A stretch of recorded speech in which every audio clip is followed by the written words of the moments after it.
Welcome, folks, to a castic game. We are in the first round of Low Elo Legends number 95, and we're in the middle bracket, watching MountainAle, the Orange Delhi, face off against TypeError as the Teal Abbasid. And we're on bridges. Personally, I love this map. For those who don't know it, this is a map that Avely made, aptly called by the, bridges. And yes, they do have health, and yes, you can destroy them, either with demo ships or with siege weaponry. So yeah, lovely map, like it. Two sacred sites on the islands. You have a top island with a lot of resources. And yeah, let's see how Delhi measures up to Abbasid. Usually you'd expect to see full-on Delhi aggression against Abbasid, either trying to stay 1 TC or going 2 TC here. We'll see how it works out.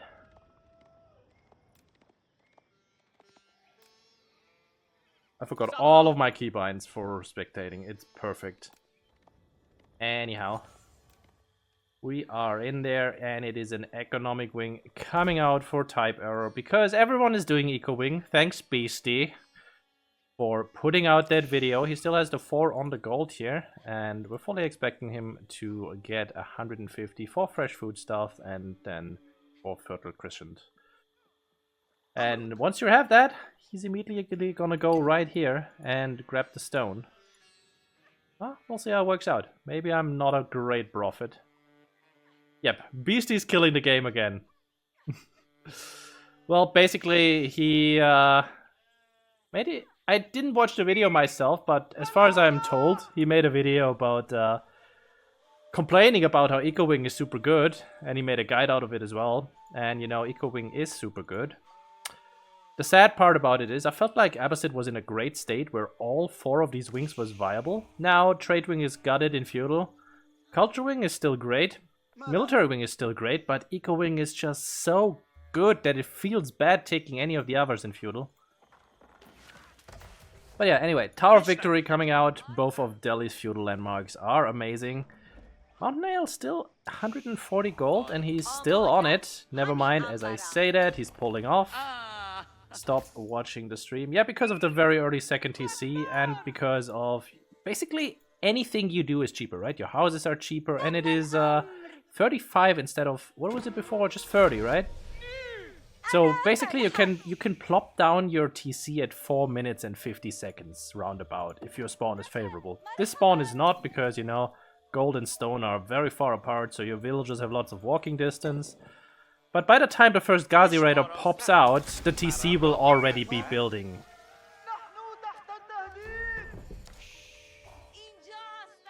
There's the stable. He immediately builds it with 4, but I guarantee you the TC will be starting to build.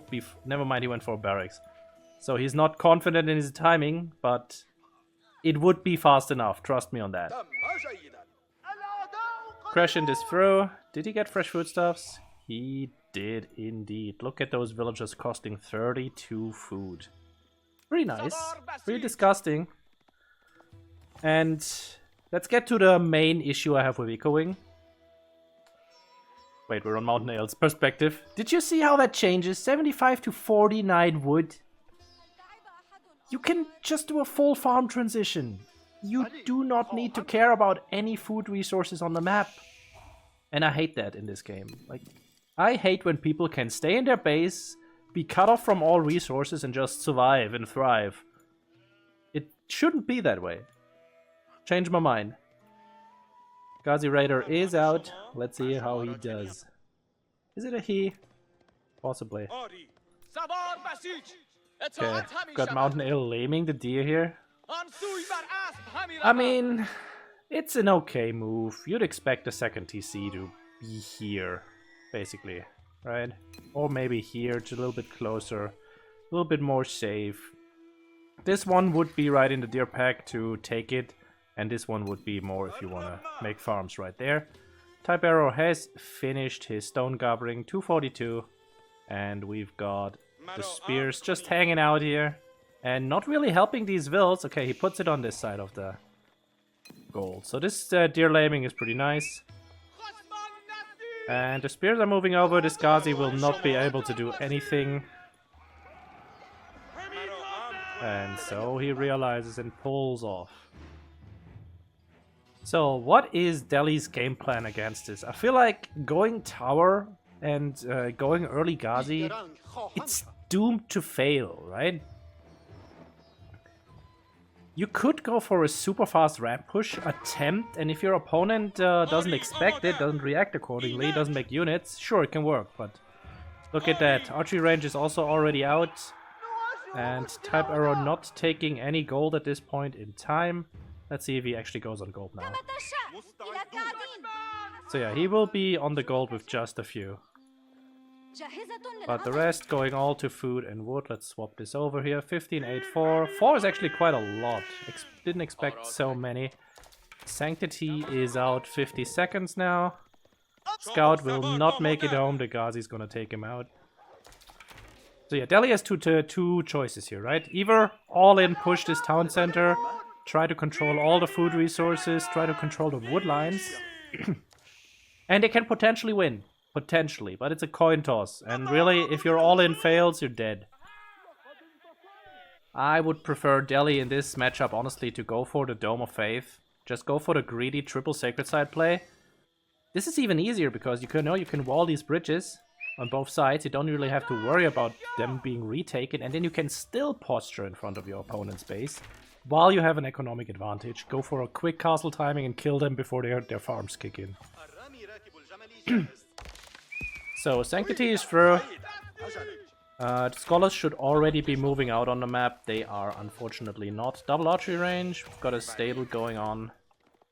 And we've got quite a few units streaming out, but take a look at that. TypeError has his first Camel Archer out. 7 Spearmen. This is gonna be stopped in a moment here. He cannot gather from that if MountainAle contests it. Yeah, the tower is kind of there. I'm just gonna go with there. The tower's there, yeah. It is not really doing anything. If it was here... This is the mid bracket. These guys are, I'm assuming, a mid, plat, low diamond, somewhat? I don't know. I do have a ranked command. I'm not sure if it's working. Okay, Camel Archer harass.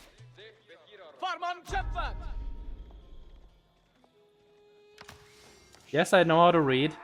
I'm smart like that. No! Well, that is -1 scholar, and we're on Tower of Victory, so that means he only has 2 of them. Now he'll be only having 1 of them.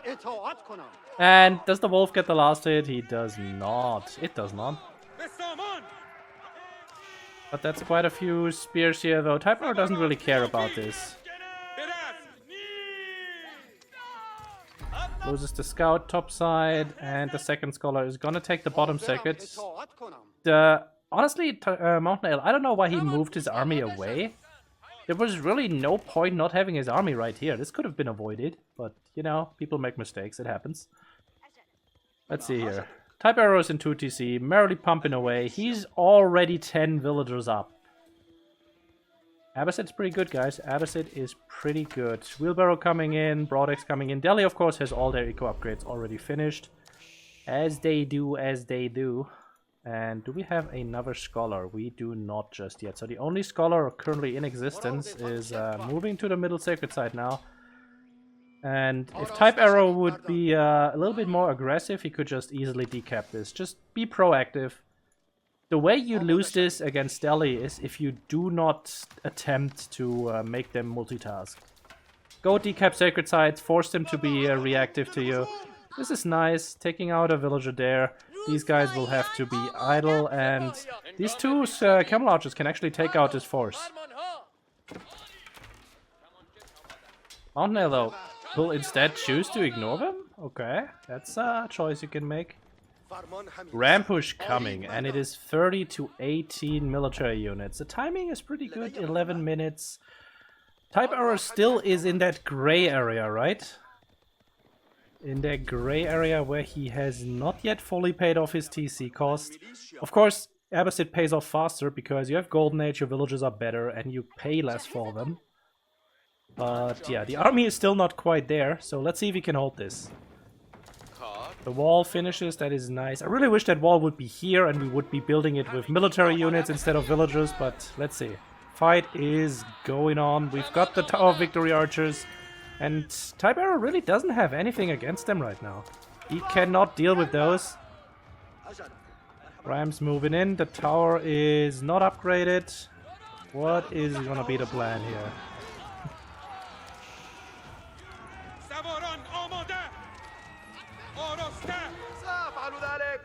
Okay, these guys are... Oh my god, the villagers have been forgotten. Villagers trying to take out the rams. Take a look at the villager kills right here. It's 3, 4. They're slowly mounting up, but that also means the archers are currently not firing at the military.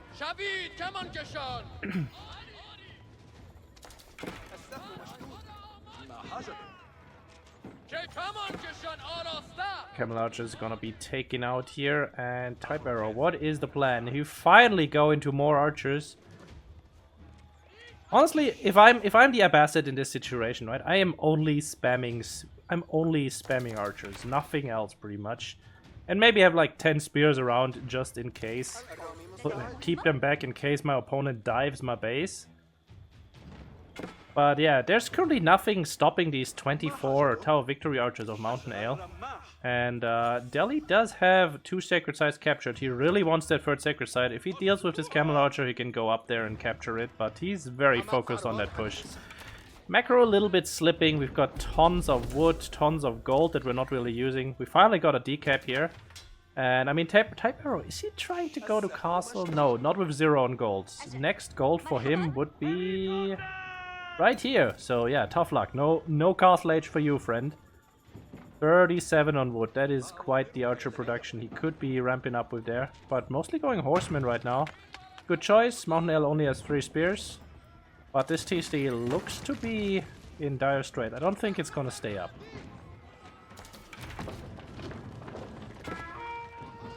Not really an attempt made to defend it. And the issue with the rams here is, right, you have all of these melee units. They're gonna go only for the rams. Yeah, this is looking grim. TypeError is losing so much at this point in time. MountainAle, I'd love for him to spend that gold for a market.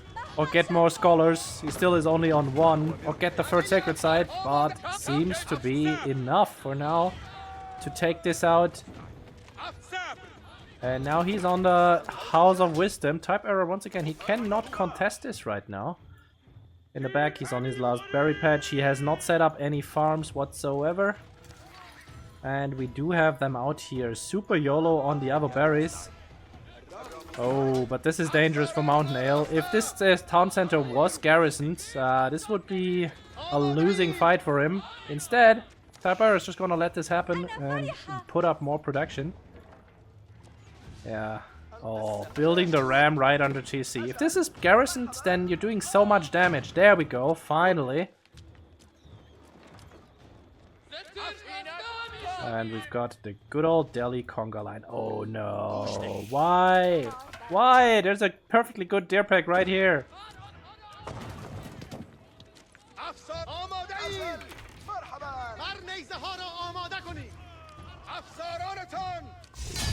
And TypeError dubs out. Well,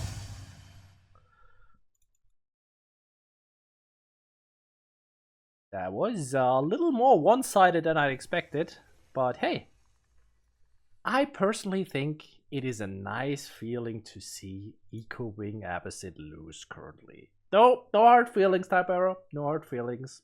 It's just, I like it personally. Yeah, honestly, I feel like if TypeError has more archers, less spear focused, more archer focused, maybe the horsemen go for a few more raids. He holds that. He just holds that, and then the game is done. But yeah, it's a coin toss, and Delhi tossed the coin a little harder, and just ran through that. Right, where's my bracket? I put that somewhere, I'm pretty sure.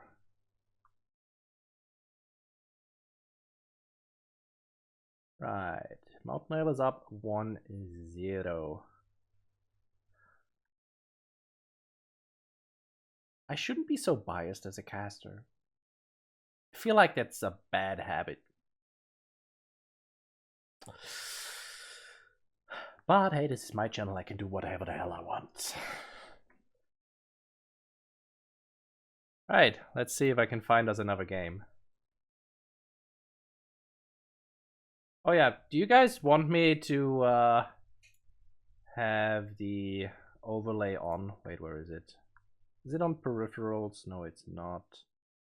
Welcome in, welcome in. Hello, all the new people. I mean, the casting tools, these here. Do we want to use them? Lobby score. What is all of this? Okay, this is score fluff. That is straight up stolen from Mareike. Maybe I shouldn't do that. Maybe I should just make my own. Right, let's quickly get the overlay going, right? Lel dashboard. No, Escalate dashboard. My personal casting board. There we go. And when I say my personal casting board, it means my personal casting board that Cow is hosting for me and everyone else in this community.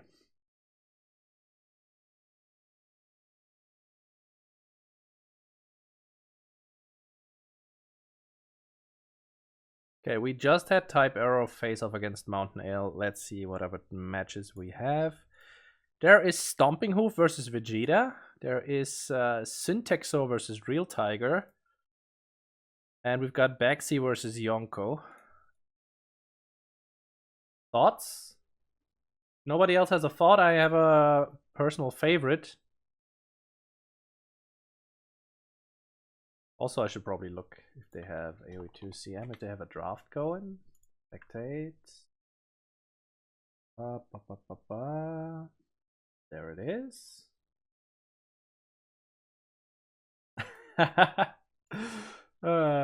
Fine, let's import that update. And we are going to bridges.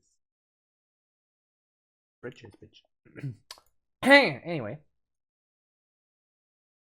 It will be the Holy Roman Empire versus the Byzantines. Hello, update this please. There we go.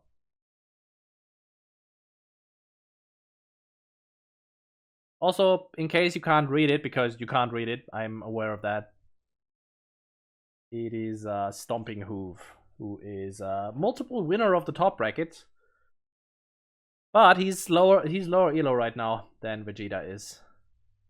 No, Caleb can stay. We need someone to bully.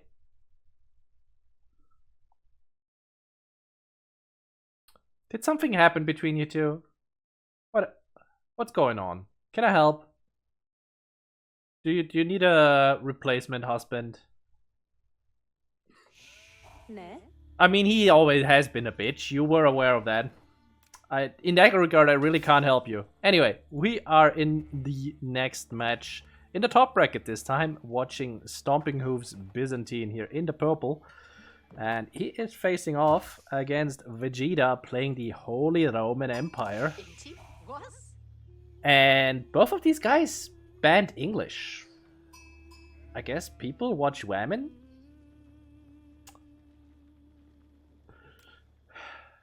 Look. I'm very sorry. He has always been that way, and you were very much aware of it. I can still stand in, no problem, but... You know, maybe you should give him another shot. He doesn't deserve it, but maybe? Yeah, let's quickly talk about this matchup. We've got Holy Roman Empire. Somehow it went through. If you watched Marine Lord's tier list... You are aware that you should never let Holy Roman through because it is beyond broken.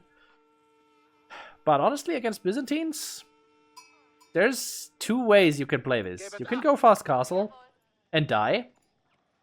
Or you could go full feudal and kill them. That is usually how I see this playing out. So basically what I would do is just put my Aachen Chapel here on this wood line. Tightly behind the town center, few squares space for the farms, and then I just stream across the base. StompingHoof has a nice spawn, gold in the back, berries in the back, even stone in the back. Well, that is beyond greedy. Holy moly. We've got Dark Age stone? Okay. I'm not quite sure what we're doing, but we're doing it. We're doing it very, very hard. Take a look at those guys. Cistern currently for 50 stone. That doesn't seem right. We're on Vegeta's. It should be 100. Yep, there it is. 100 stone. And where's he putting it? I'd assume it goes right over here. Or on top of the berries. And I'm fully expecting to see a winery come up about there. Or probably here. Next to the gold, you mine out the gold. You put the farms around it. He's deciding. Thinking. It's on the other side. Classic caster's curse. Oh yeah, if you guys want to be toxic and unleash your inner AoE too, feel free. I haven't banned anyone in a lifetime. I'm itchy. I'm itchy. Oh god, I'm as toxic as you guys now. You made me do this. No, I don't want to ban you. You're fine. You can't help yourself. It's all Caleb's fault. And Vegeta is already on the wood. 3 on the wood right there. Let's think about this. What is he gonna do? Is this just gonna be the tower on the gold and then run to Castle Age? Because I think that's just suicide. All that Byzantine has to do is they go cash a contract, they harass you, they delay you, they force you to stay in your base, you can't really get to the relics, you need to make units, and then they hit castle and they take the relics and they kill you.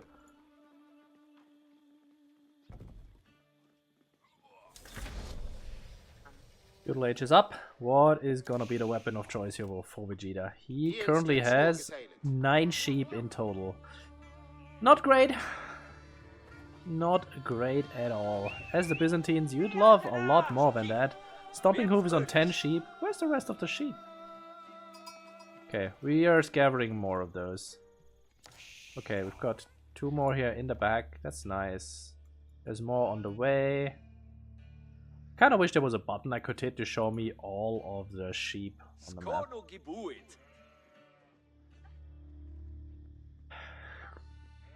Is it really worth it? Is that one perk really outweighing everything else though? By the way, Vegeta, he has pulled off the gold for the most part, left 1 on there, I guess 2 once this guy finishes building the stable. He's very hard on food and wood, so we are going to see Feudal Age array here. What does StompingHoof know of this? His scout is currently at home. He has no idea this is gonna go on. Has no idea what's coming for him. What he could be doing is make a short wall here from the top side towards his town center so he cannot be harassed here. Wall up here at the bottom. And you can even wall this entire thing. We've got a second town center play from StompingHoof. Oh my god, he is so gonna be dented in by Vegeta's play. Stable barracks opening for HRE. We see the first farm here. Usually you'd say, oh yeah, he's making farms. What an idiot. It's HRE. It's an Aachen Chapel. It's okay. He could be on those deer instead, which would be better, but you know, it's really good still. And StompingHoof? Let's see what he knows about this. He sees the mill here.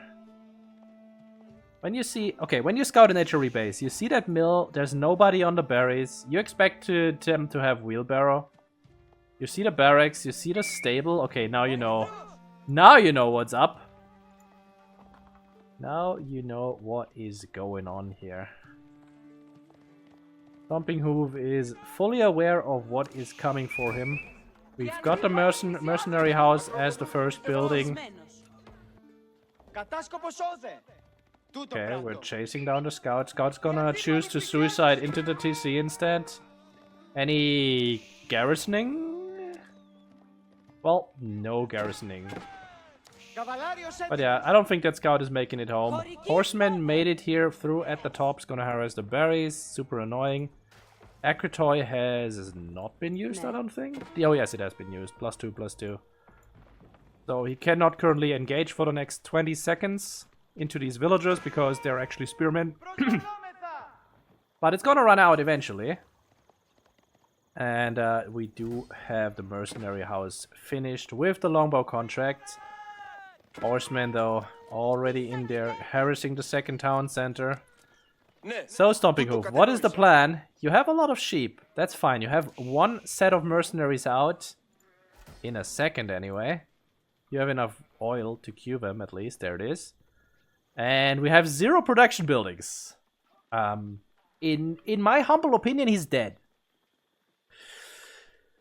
In my very humble opinion, he is just super dead to this HRE 1TC all in. But we'll see if he can hold it. Stable coming out. Yeah, no. So, he's on the defensive, right? His opponent is going Spear and Horseman. Stable is nice because you can be proactive and you can also attack your opponent on his side of the map. Here's the barracks.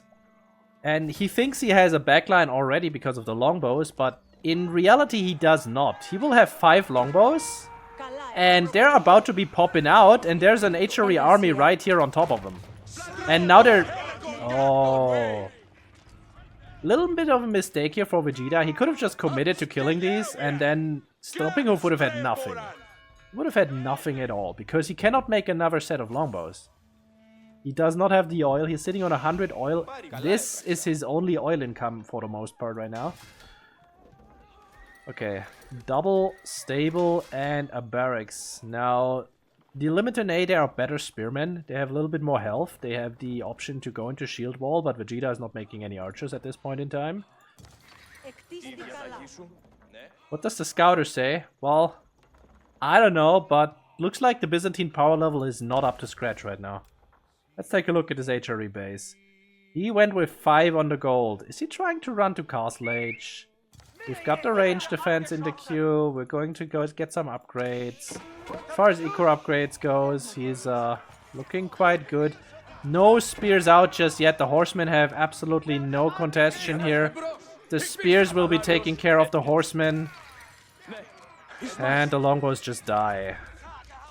Sure, the town centers take out a bunch of units here, do a lot of damage, but if your entire oil army is reduced to 1 longbow, and there is also a horseman at the top here. No Akratoy defense, so it takes a while to kill this guy. Oh, yeah. Yeah, StompingHoof is gonna be able, if he gets this full berry patch, he's gonna be able to make a second batch of longbows eventually, but it's just not enough. It's just not enough. Look at this, Vegeta has so many farms set up already. And he's sitting on so much gold. I don't know what the point of this gold is, because he doesn't have the food to match it, but... Yeah, Vegeta is just mismacroing right now. Look at that. He does have the siege engineering. If he put those vills on the wood, he'd be in a much better place. Horseman raid about to come in on the berries. MountainAle are set up here. And StompingHoof, he is on a 7 eco unit advantage right now. But is it really an advantage when your opponent has an Aachen? Sure, you do have the 10% faster gathering rate here. Oh, never mind, it's 14% at this point. They buffed it, I forgot. What elo is this? They're both Conk 1s, I think. Probably. 1400 something.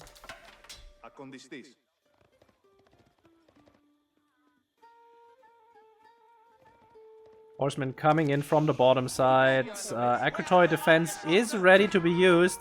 Should be used just so you don't take as much damage. Yeah, Akratoy has been pressed, so these guys have more armor. No villagers lost in that raid, I don't think. Okay, 1 villager lost in that raid because pathfinding is, you know... Pathfinding is a thing in this game. 13 horsemen. I'm always worried when people go mass horsemen. Because all the other guy has to do is make half the amount of spears, and they're usually fine. Oh. You know, imagine if you were any other civ, except English, or Byzantines, or HRE, or Abbasid Eco Wing, and you're cut off from food on the map, and you're just dead, instead of making tons of farms and being fine. StompingHoof has tons of stone to work with. He should really be placing down another cistern to increase his production levels and to increase his Gava levels. And is he actually going for Castle Age? That would be insane to me. I mean, I'm already impressed that he's still alive, if you can call it that. Vegeta is gonna wall off the top island, which is in general a good move, I'd say, but is this the time and place for it? You got siege engineering for a reason, right? StompingHoof sees this currently. There's really not too many limited A, and Vegeta is adding in archers now. Good call. Wall is going up. Bottom side has been walled already, and this is still open, but you know, there's the main town center, which is pretty defensive. Yeah, StompingHoof cannot go to castle. That would be beyond greedy. Military numbers actually looking a little bit up for him at this point. But if you look at the upgrades, Vegeta has full blacksmith upgrades, has the bigger army. Yeah. This is looking rough for Byzantines. I really wish Vegeta had a scout. Hey, he does have a scout with his army. It's just not seeing a whole lot, because he's moving it with the entire army force. HRE spears moving in at the front, fully upgraded. These guys have no upgrades. And numbers are still very much in the HRE favor, but there's 11 longbows on the field now. Farms being set up. We're still floating tons and tons and tons of gold. And here's the market, because he realizes maybe that's a little too much gold. I don't think your answer should be, let's build a market, though. I think your answer should be, let's pull these guys off of gold.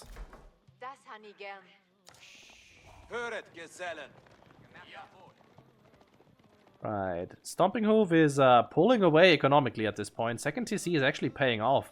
Because Vegeta, well, he got siege engineering and he never did anything with it. He didn't go to castle behind this. He just made units and then sat in front of the base. And now he's slowly being outmassed.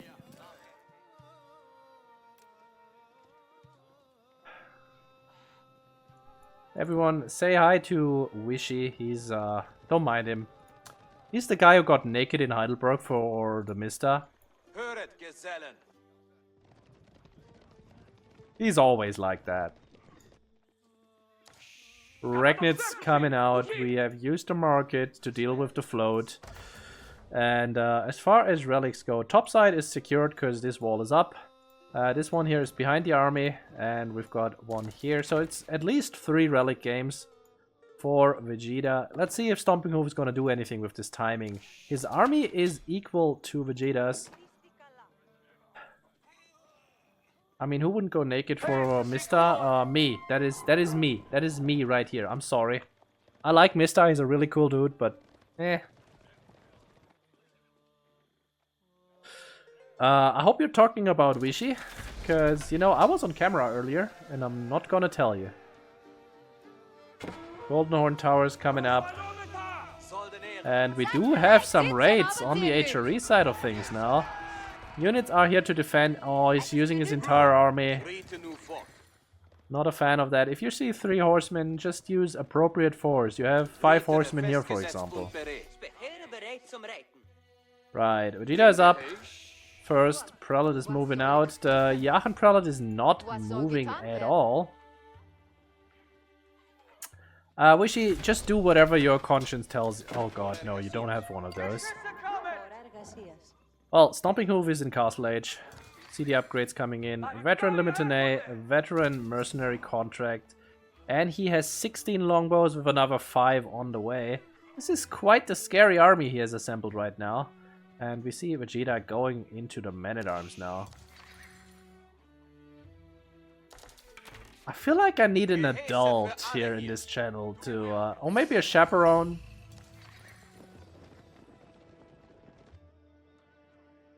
And there is my oh my god, no. Sass is the worst of them all.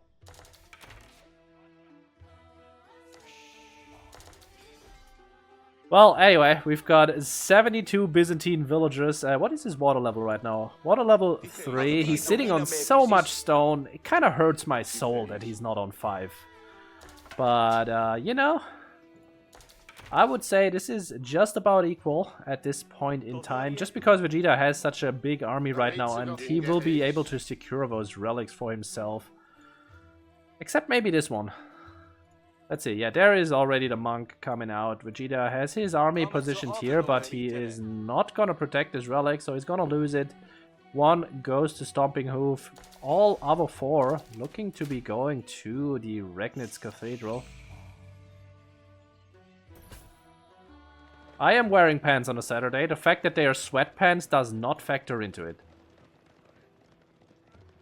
Veteran Horseman upgrade for StompingHoof, and that completes the Castle Age upgrades he does have here.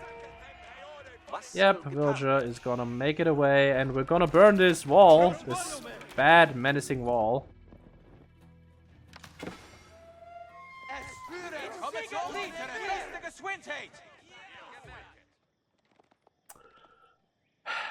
Can we please stop?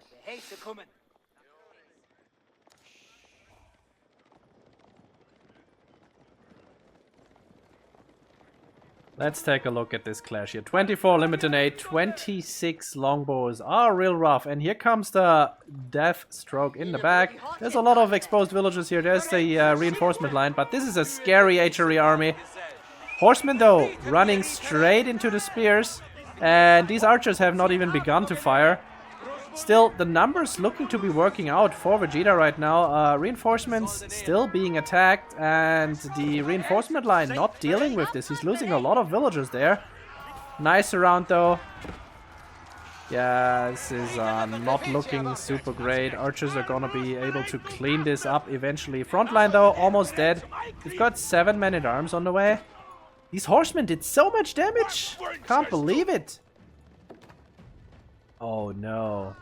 Oh, no. Well, you know, StompingHoof also makes mistakes.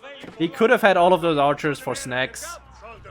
But, no such luck. We've got the 4th relic somewhere. Okay, it is coming all the way from the bottom. And now StompingHoof is in a great position. He just, smashed that army, and the archers are slowly dying. Reinforcements dying. There's, lots of villagers going down in the back here. And now he's standing at the gates. And his longbow mass is still up. Man, I thought this would go much better for Vegeta. That is why I hate going mass horsemen. It's just so bad. 27 shield-walled Limited. Pretty hard to deal with for the archers. Impossible to deal with for the horsemen. He didn't even try to go for any old Varangians. He's just going Cataphract at this point in time. And Vegeta, no spears? He has 4 spears out. Those are still of the feudal variety. No towers set up. He does have a stone right here that he could be taking. A stone in the back as well. Yeah, he was looking great earlier. I think StompingHoof was just dead if he had just committed. But now, yeah. Pretty good, pretty good. He's securing himself the sacred sides. I'm gonna go for the bottom sacred side next if I don't miss my guess. And is he just gonna walk in? Looks to be that way.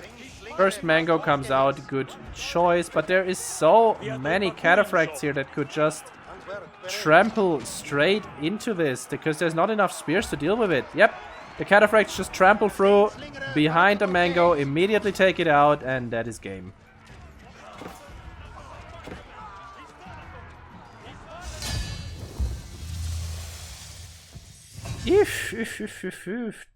I don't know why the games. You look. Let's recap this. You're HRE in this situation. You're pumping army. You're sitting on top of your opponent's berry patch, his only berry patch that he can get to. Why not just stay there? Why not just build rams there and start ramming him? Why not just make mass art? The game should have been over here. This was the game. This was just done. And then, you know, things transpired.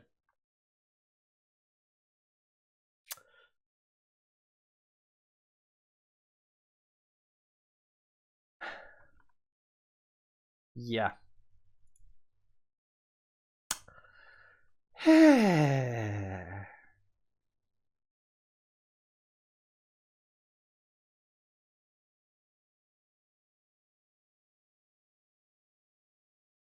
I don't know.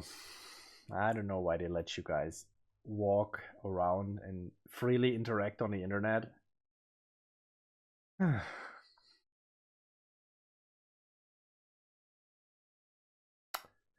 Eric, if I give you a mod, could you maybe keep the masses in check? No, don't do it. They mean well. They're not as bad. I'll still give you, but don't kill them just yet. They mean well. They're just a little weird. Right. Nah. Aliyah doesn't get a ban. She can say whatever. She's exempt. Okay, let's find another game.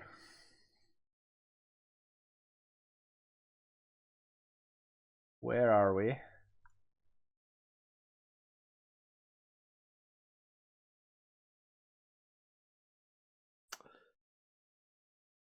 Yeah, you already know them. You know who to watch out for. They're all horrible, but you know the worst kind. Oh yeah, we've got lots of follows, I think. Let's actually look at that.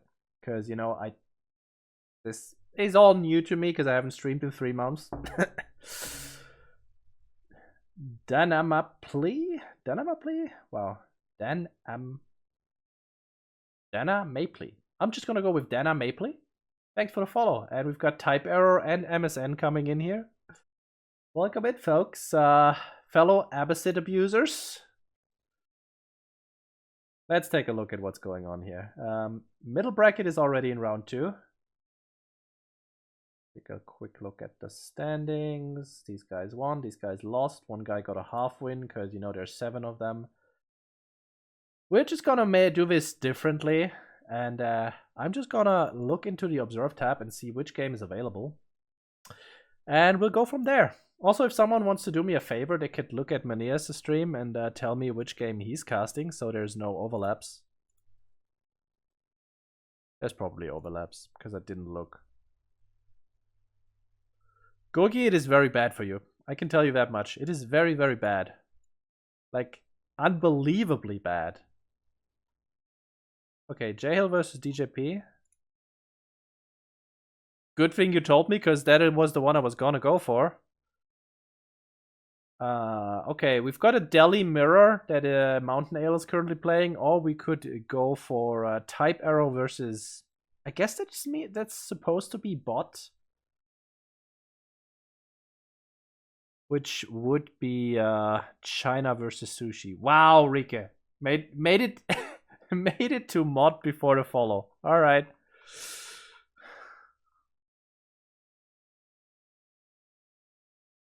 I guess, do we go for another TypeError game, or do you guys want to see a Delhi mirror?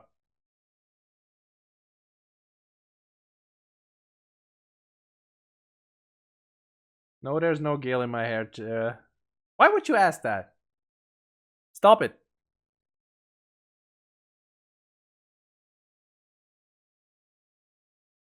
Right. We've got a resident sleeper for the mirror match, so we go for the other mirror match, which is China versus China variant. But I feel like that's better.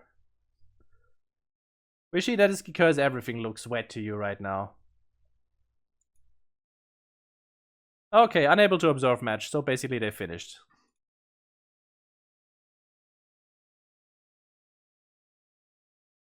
I guess that leaves us with the Delhi mirror. Oh god.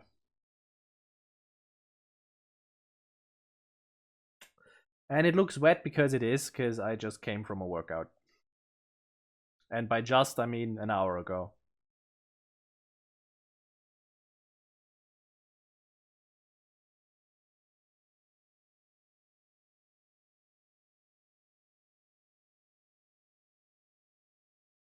Yeah, there's no other choice. There's just no other game going on. So it's gonna be MountainAle against TheNavneet. Did they do a draft? Let's see here. MountainAle, TheNavneet. Yeah, they did do a draft. How did we end up here in this darkest timeline?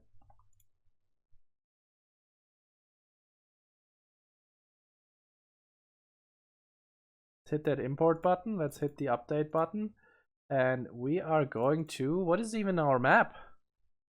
Oh, it's Cliffside. Haven't been here in a while. Didn't particularly miss it, but it is what it is. And yeah, that's to be decided. Man, I really wish I had a cow to do this for me. Everyone needs their favorite personal cow. Delhi Civil War. Let's fucking go. Alright, I'm not supposed to swear on here. Folks, we are in Cliffside. Who has missed this map? Who is an English main here? Yeah, I really like Cliffside apart from the fact that English is really good. But yeah, let's see how this one goes. We've got TheNavneet here in the green as the Delhi. And we've got MountainAle in the orange as the Delhi. Let's take a look here. MountainAle already has his mosque up. TheNavneet only just building it with 5 villagers. I don't know about that one. I kinda like MountainAle's opening just a little better. And if we look at the resource income, I guess we'll see a slight advantage for MountainAle in a second. And so we see. Yeah, he's just a little bit faster now. But hey, small differences. We do want to be a teaching stream here, right? So yeah. Basically, TheNavneet, don't do this. Just drop the straggler tree, bonus points if it is in the direction of the berries. If not, you can actually drop off, garrison your vills as you send them to the berries, and then immediately ungarrison, and they pop back out on the other side. And you do start the mill instantaneously because the wheelbarrow is more important than the efficient production. And you do build the mosque right after. With 1 villager, please. With 1 villager. And you build the house with the new vill. But yeah, so far, no surprises here. I am curious to see if any one of these guys will be going for Dome of the Faith. I don't think so, though. I think we're just gonna see Tower of Victory going up against Tower of Victory. Let's see how the sheep hall is. This is MountainAle's scouting route. Goes straight for the enemy base. Curious choice, but you know, sheep always spawn in a short ring around the bases. So if your opponent is not going for that, yeah, then you can grab some of theirs, which is quite nice. Let's see what TheNavneet's doing. He went the other way around, went behind his enemy's base, and now he's in territory that MountainAle has already scouted, which is very unfortunate. But let's take a look at the sheep haul. He has 11 sheep, and MountainAle has 16. Oh my. Tower of Victory coming out. We've seen MountainAle use that before. And Dome of the Faith. Now, personally, I'm a big fan of Dome, right? Dome is amazing, because it gives you options, gives you a little bit of variety. What it doesn't give you is amazing super archers, but it gives you the option to go for fast pro scouts, gives you the option for really nice tech timings in Castle Age if you go for a fast castle, gives you the option to go for all 3 sacred sites, but none of this applies here because it's Cliffside and the spawn is so close that it's gonna be a big old brawl fest in the middle, if I don't miss my guess. And so I really favor the Tower of Victory in this one. But if both players will initially start out with Ghazi Raiders, those are not affected at all. And the only difference will be that TheNavneet will be continuing to gather gold. Speaking of gold, yeah, MountainAle has 139, so he overgathered by 9. But he is all good now. Gonna queue up the second scholar. There it is. Piety behind it. And then he's gonna queue up the Sanctity once he finishes the landmark. On the other side, these guys, if I don't miss my guess, they will stay on that gold forever and ever and ever and ever. And the Dome of the Faith, almost done, will immediately queue some scholars as he goes up. MountainAle is up. Let's take a look at his techs that he will be queuing in a second. TheNavneet is also up. Immediately queues the Sanctity and a Scholar. Oh my, that was a close one. 3 sheep? TheNavneet would have loved that. He has so little of them. Stable coming out for TheNavneet now. Stable coming out for MountainAle. And we still have no Sanctity queued, so TheNavneet's Sanctity timing will be much better. He queues the Pro Scouts from his initial mill, and he queues all the other techs behind it. Now, if you're going for a fast Pro Scout play, I feel like it is worth going for a second mill. It is 50 wood, and let's be honest here. What is your fast, stable timing gonna give you in this matchup? It's gonna give you the option to defend your own gold. That's nice. Guys, what is your issue right now? Do I need to intervene? What is up with clean? Maybe I just don't want to know. Actually, no, I really don't want to know. Blacksmith coming out for MountainAle now. I kind of like that. I always advertise for the blacksmith second after the first production building, because if you look at the resources, if he were to constantly produce from this stable and perfectly macro, he would not have enough resources for a second production building, so might as well go for the blacksmith that gives you a passive benefit. Blacksmith also coming out for TheNavneet, and he already is up to 3 scholars. His Sanctity is 1 minute 18 seconds out, whereas MountainAle's Sanctity is 3 minutes out. And TheNavneet, where is your Ghazi Raider? Because it was kind of obvious that this gold is exposed. And where else is your opponent gonna go? Villagers gonna be forced on top of the sheep for now. And yeah, that's quite a decent thing to do for the first Ghazi Raider. On the other side, we also have the first Ghazi going in here and forcing an entire wood line to go idle here. That's not bad. Not bad at all. Another Ghazi comes out here for TheNavneet. Needs to pay attention that it doesn't get taken out. But he can just pull back and heal it up. Hope he's gonna do just that. We're not streaming from Rising Empires partly because of the Artemis drama, and partly because we're trying to, you know, get better metrics on the Rising Empires channel. Oh my, MountainAle is just gonna suicide into the town center? That's a choice you can make. So we're trying to get better metrics on our channel, so we potentially get partnered, we get some more exposure to the community at large. And that means basically we can't stream Lel on it, because Lel doesn't draw in the viewers. Lel does not draw in any viewers at all. People don't watch Lel, which is really sad in my books, because I think Lel is the backbone of this community, but... Right, anyway. TheNavneet has his Sanctity finished. He does have enough scholars to take all 3 sacred sites, and he's sitting at home, because he does not have the army to do anything. And now he's going for an archery range. I really like the spearman here that MountainAle has put out. Because, yeah, he's faster, but these spears, they're so much easier to control, right? All you do is A-move. And yeah, beautiful walls here for MountainAle. That is gonna be so annoying to deal with for TheNavneet. Gonna be taking out that... Ghazi Raider there, but he does lose his 1 archer that he had to build the wall.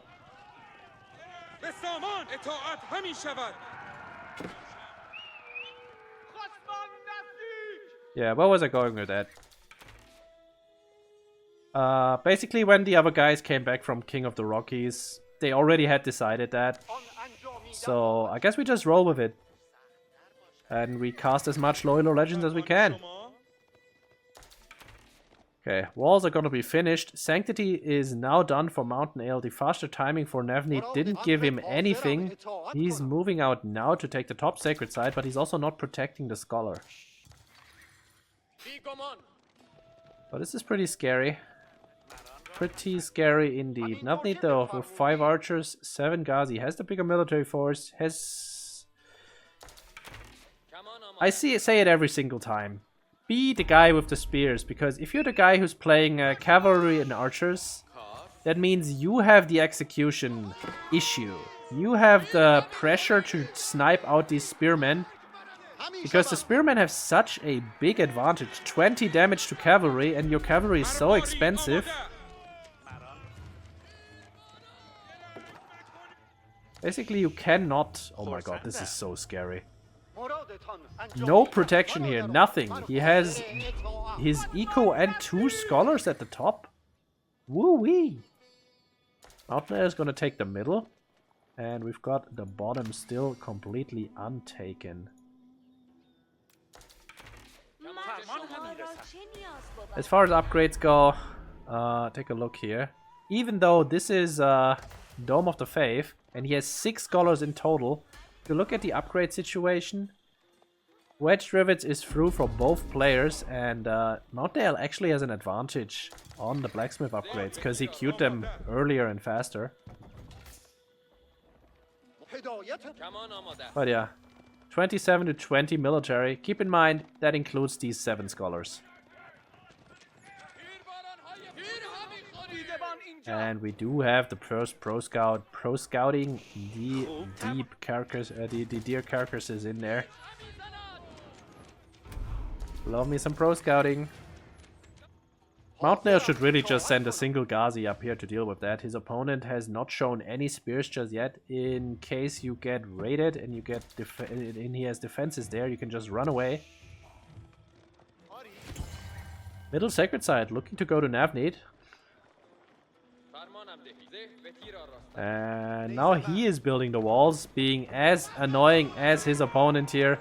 Good call on his side. Unfortunately, the archer walks to the wrong side of the wall. Oh, this is very dangerous for MountainAle though. Now it's very dangerous for TheNavneet. TheNavneet really needs to snipe out these spears or he cannot engage.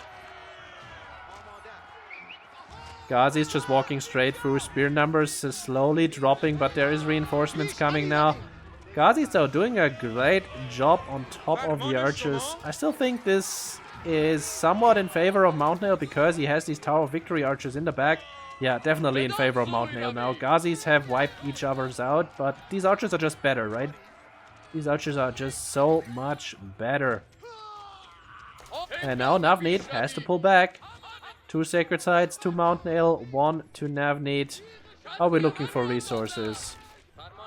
Quite decent for TheNavneet on the bank, but unfortunate. I mean, he has 10 scholars. He has 9 scholars. I was about to say he's about to have 8 scholars if this continues. Unfortunately, what can he do now? He has the berries here on top that have not been discovered yet, but that is probably going to be MountainAle's next target to move his army up here and take the sacred. He has the berries in the back still.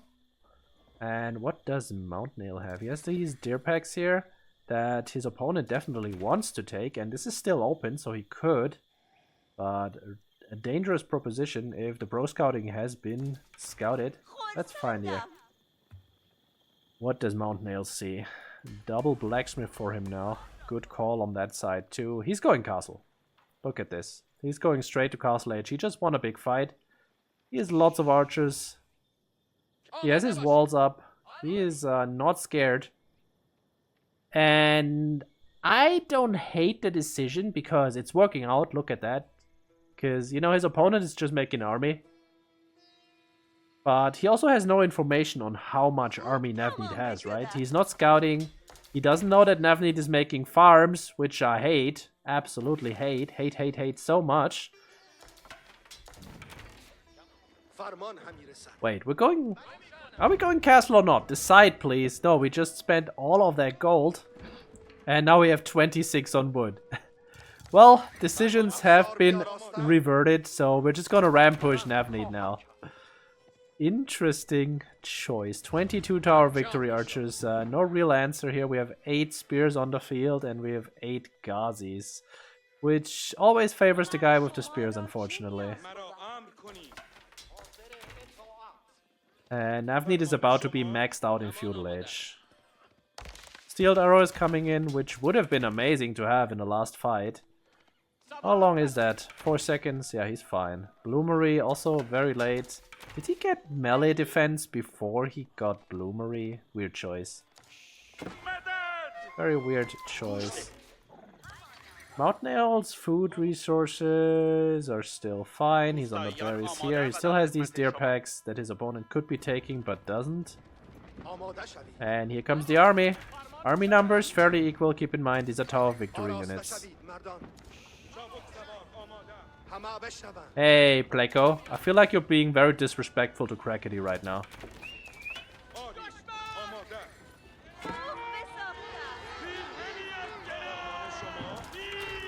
You know, Moldedy there.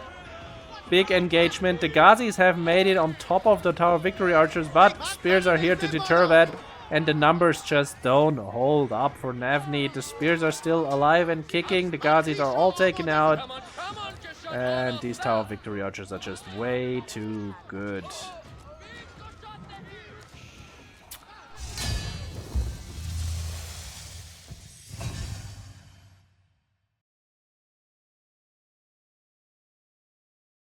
Yeah, I mean, Cavario has a point there, right? I always try to avoid having my army on top of the sacred sites, because your opponent has vision there. And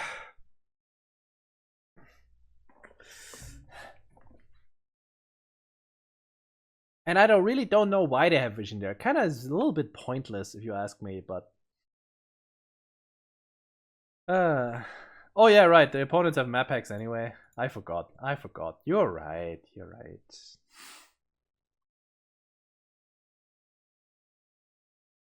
Right, oh, where's my brackets?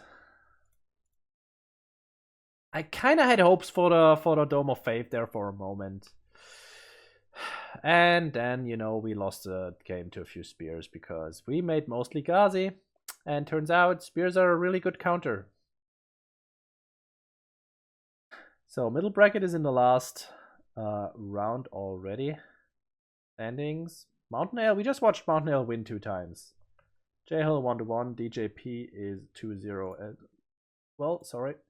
So it's gonna be MountainAle versus DJP. Check bottom bracket. I do hope they're still going. Yeah, they're in round 2, and we're down to 4 people. Sag. And let's see here. Top bracket, round 2 still. Oh, Bagsy's doing well. Hey, Bagsy's actually up 1-0. Never mind. He's doing well. StompingHoof and Syntaxor all won their games. Well, let's see what we can find. You can stand in lower bracket? Sure, Pleco, we'll put you in. You're not allowed to use your keyboard and you're only allowed half of your usual clicks.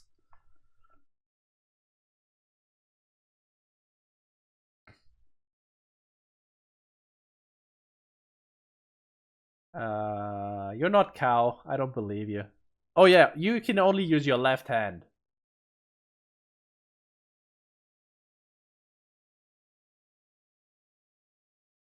DJP versus MountainAle. TheNavneet versus J-Hill. We've casted all of these. Yeah, okay, we have so little people in there that there's a big overlap. Got StompingHoof versus Real Tiger, and we've got Vegeta versus Yonko. Hey, Aliyah, I was actually advocating for you playing every single time. Wait, you're left-handed? Damn it, I got outsmarted.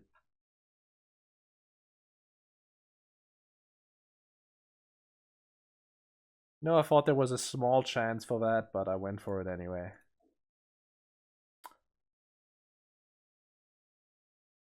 Okay, how are we feeling? We've got a Byzantine versus Rus game. We've got a Delhi versus HRE game. Oh yeah, this is on Canal, by the way. Or we could go for the OTD versus English on Cliffside.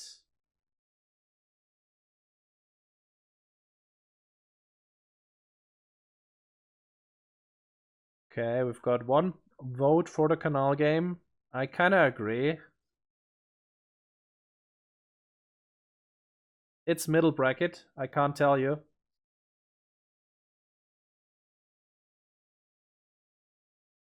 Honestly, Aliyah, I feel like you're already Conqueror material. You are already Conqueror material, except for the part where you leave your base to gather sheep. But you know, you'll eventually learn not to do that because you can just make farms.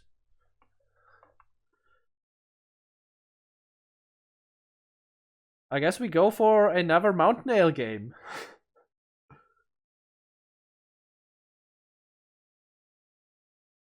Because why the hell not? Spectate. Where is it? Mr. Ale, where are you? MountainAle versus D. There it is. Reset this, reset this. Put this in there. Import, update, canal. And wait. I was meant to do this. Whoopsies. So it is Holy Roman Empire versus Delhi Sultanate. 3, 2, 1, boop! Welcome, lovely people, to a wonderful fan favorite of a map, to Canal, where we're gonna be watching DJP as the Delhi Sultanate. And we are seeing him face off against MountainAle, who we've seen a ton already. And he's playing the Holy Roman Empire. Let's see how this one works out. We do see MountainAle opening with a dock. He's going all the way to the middle, as you should, as you should. And I don't see any water opening just yet from the Delhi, which is very concerning to me, indeed. DJP going for the double chop. And now for the triple chop. Never mind, he's going to the berries. He's going to the berries. No water opening for Delhi. Sag. Very unfortunate. But yeah, HRE is gonna be just a little bit slower than their Delhi counterpart in reaching the feudal age. So, Delhi has a moment of contention where they can attack this dock, can attack this gold, can attack those berries, which will not be in use at that point in time, and this woodline will not last forever. But already a little bit of a warning sign. Yes, it is a little daunting to go for Delhi on water, but it's actually really good right now. It's actually really, really good. What league is this? I think we looked it up earlier. Yes, I do have that rank command still if it's working. I would say this is about mid-platinum. Mid-platinum, probably, maybe. Bimdar. Fish. What a ridiculous name. Who would name himself that? But yeah, so far, looking pretty good for MountainAle. If I am on water and my opponent is not, I already feel really, really good about myself.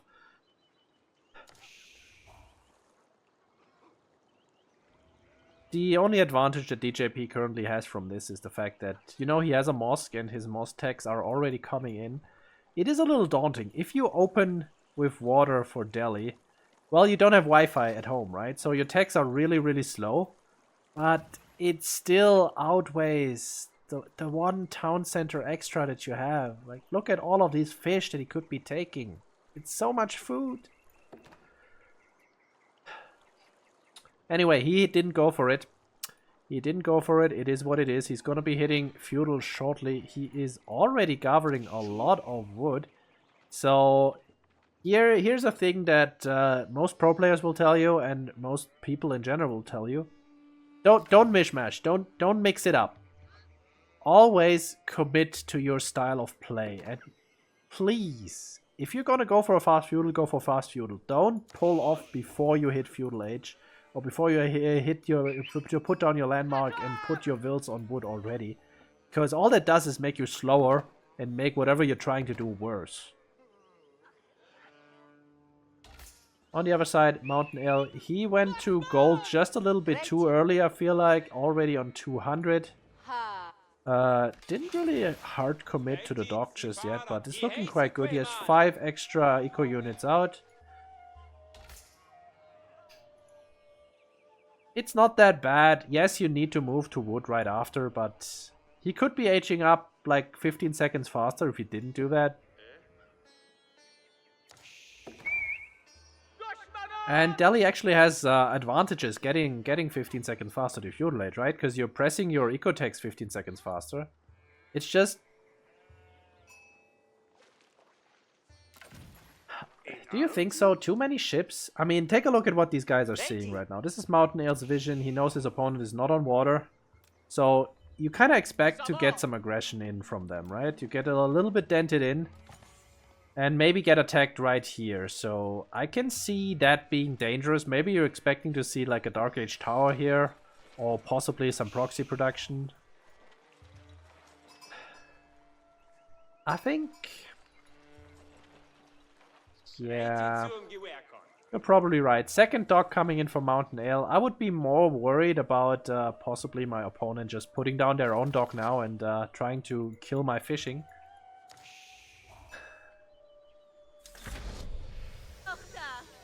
The difference is Canal has a huge map, right? This is, you start in all the way in the corners, so you have more distance to go, so you have more time to prepare. He's putting up the Aachen Chapel with 9 villagers right now to get up to feudal age as fast as he can. Expecting to see an immediate galley come out if he can afford it, 150 wood. Chapel is about to be finished, and what is DJP doing? We see the blacksmith opening, we see double production buildings. Oh, I'm not a fan of this at all. And here's the galley, so this fishing is entirely safe. He has 6 garrison slots to work with. MountainAle is super fine with how this game is going right now. Sanctity has been queued, 2 minutes 20 seconds, and we do have extra scholars in production because, you know, we are on the Dome of the Faith. And first one is going to go in the archery range, and then the rest will be going into the stable. Stable? Mosque. Bah. Words, how do they work? DJP putting up his home dock now, presumably to attack his opponent's fishing. Which they have quite a lot of, but yeah, galley is already out. And there's a second one queued. So far, no reaction. The production is right here, so this galley can just sit there and shoot anything that comes out. Which is real annoying. He's just making galleys. Well, I don't know about that one, buddy. And now DJP opening with his own Dao. Usually you'd wanna be opening with a Bagla there. Of course it leaves you open to a demo ship potentially, but... Oh yeah, I mean... HRE has an easier time because it's just a classic thing. You go on wood, you build a dock.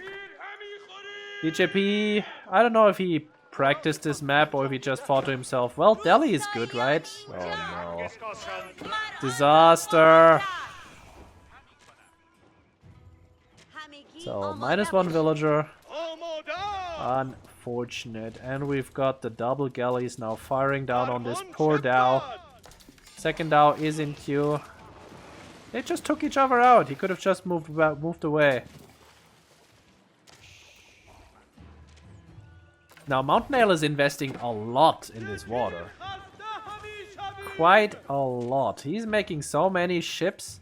DJP, I feel like at this point you just call it quits. You get the naval arrow slit tech, and you go full land. He's pushing MountainAle off of the gold, which is a nice move there. And he can just have his Ghazi stick around here, force his opponent into a barracks. Already has one. Second one, actually. And this one, you kind of deal with, you either build a dock right next to it to get the arrow slits, or, well, you can tower it. Or you just rush to a ram. Top side. We've got to get the sacred sides, both of them very likely. Let's see, yeah. Oh yeah, there's a third one right here. I kind of forgot. And a fourth one. So Delhi is actually a really good civ on this map. And MountainAle does not have the units to contest this, which is really nice. This is very much not nice for DJP. MountainAle having the full superiority here right next to his resources. Yeah, he kind of want the naval arrow slits. He probably wanted to going on the stone there, but he was just too late.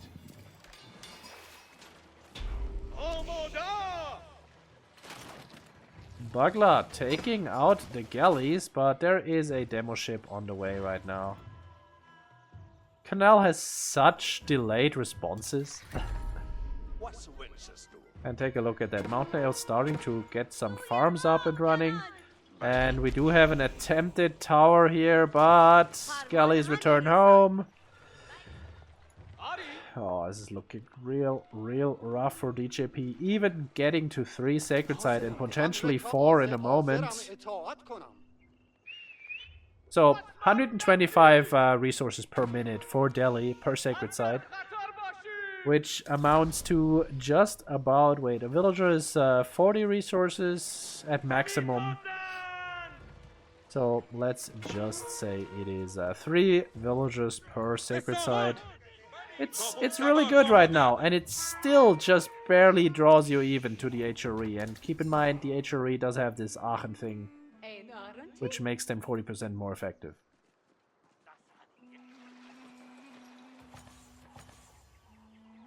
How are we looking on the Delhi side of things? We are up to 8 scholars, still sitting on 400 gold, and quite a bit of stone now. Is it gonna be the arrow slits? He does have the naval arrow slits. Bagla coming out. So, question. How fast do naval arrow slits kill a demo ship? Not very fast, I don't think.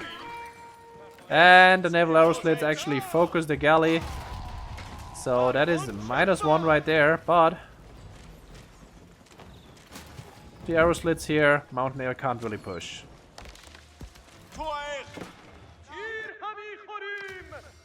Mali fishing ships get gold, but is a really pitiful amount.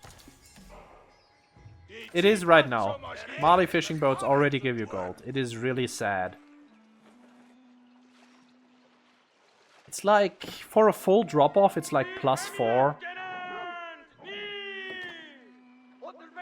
It's much less than, or rather, it might be the same rate than Rus villagers get it, but like Rus villagers drop off so much.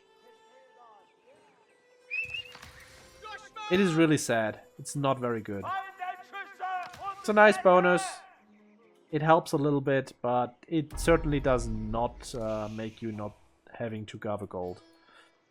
Okay, we've got a tower going up for DJP, and we've got MountainAle just streaming Feudal Age men-at-arms across the map.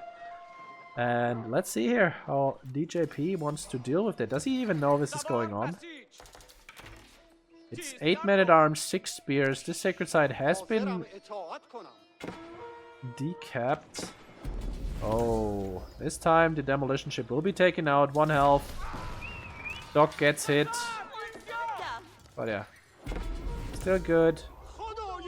Oh, he got the sacred sites at the last second. That's nice. But yeah.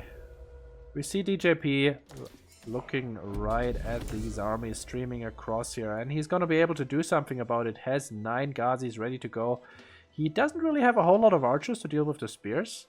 But if these all walk single file all by their lonesome, he can just go in and kill them fast enough. Take a look at that spear. Yes, he does great damage, but it's just so many Ghazi. He needs a few friends. And MountainAle has the issue that his home fish here will soon be depleted. But at the same time, his eco is so good, he's gonna be going to castle in just a second. This is really bad for him though. He really does not want to take these fights. And there's really no point for him to take these. Like, you know that your opponent has 10 Ghazi sitting on the sacred side here. Why would you go there?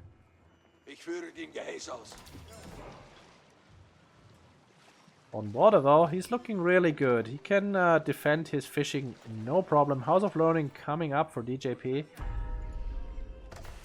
His MountainAle's focusing on water but not decisively winning it actually gave DJP the time and space to get all 4 sacred sites and actually get back into this game. Not looking too shabby now because, you know, this water economy has an expiration date when the fish run out. He still could take his opponent's fish, drop a dock right there, and he has the military mass to deal with it. Can protect it. And we do have a burger coming up. Burger, great choice because you do have fishing. And he's also sitting on 2,500 wood, but let's not look at that too much, right? Ghazi still coming in, dealing a lot of damage. There is just no defense here. A few spearmen just running around, but there's a lot of dead villagers. 9 villager kills. There's gonna be a 10th now going down. And the burger is up, but DJP doesn't care. He's castle age, he can just make crossbows, and they're already coming out. Now 32 to 43 military mass. This is of course misleading because there's quite a few boats in there. And also there's scholars for DJP, 13 of them in total. So it is gonna be knights and crossbows for DJP.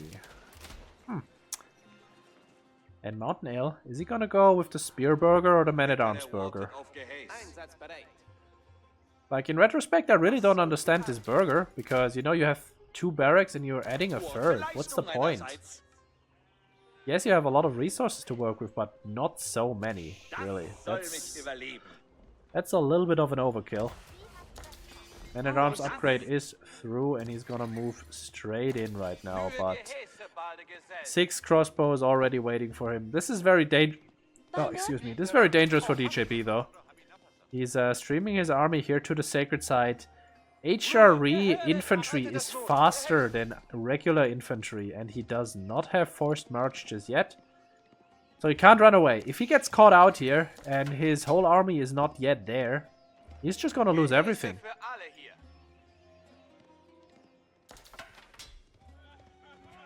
Moves in now, the tower sees it, no reaction just yet. And this is no winning battle for DJP. There's too many spears that the cavalry can do anything. And there's too little crossbows to deal with the men-at-arms by themselves. Yeah, this is looking great for MountainAle. He's just gonna take out this army here. Knights actually stay around a little longer than anticipated, but this Wololo is not gonna go through. And MountainAle's burger rush continues. The vills here are idle. DJP's income is not super great. How are we looking for upgrades? No archer upgrades, no Ghazi upgrades. We're just making castle units. House of Learning techs have not been queued. Blacksmith techs have just been queued. Just the +2 damage and +2 range defense. But take a look at that. DJP is now being idled out. Being idled out, and he's still streaming his army in there. Yes, he has 4 sacred site under his control. Yes, he has 3 relics in his base. It's not enough. It's not enough. Is he gonna die to this burger?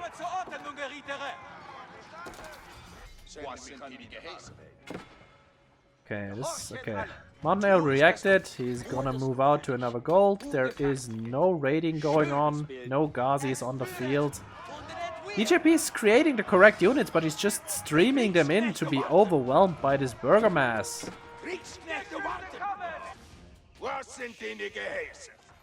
This is a nice touch here, trying to secure that extra relic and maybe intercepting the reinforcement lines, but these are feudal age archers. And now here is the attack on water. DJP actually, unbeseen by us, has made quite a little what am I looking at? Wow. I'm just gonna go with fleet because I'm missing the other word that I was gonna use. And MountainAle really wants to build another dock there and really doesn't want to leave all of these fishing boats all by themselves with the explosive dhow that going in. Oh shit. Yeah, I was just covering my eyes there, but you know, it happened. MountainAle is 10 eco units up at this point. But holy crap, that was bad. And we say 10 eco units up. There is 4 sacred sites kept, which is 4 times 3, which would be 12 extra villagers. And we have 3 relics in DJP's arsenal as well. His gold income, his passive gold income is off the charts. The only scary thing is those 16 men-at-arms right now. But this time there's 12 crossbows. And these are not Tower of Victory crossbows. So he's got that going for him.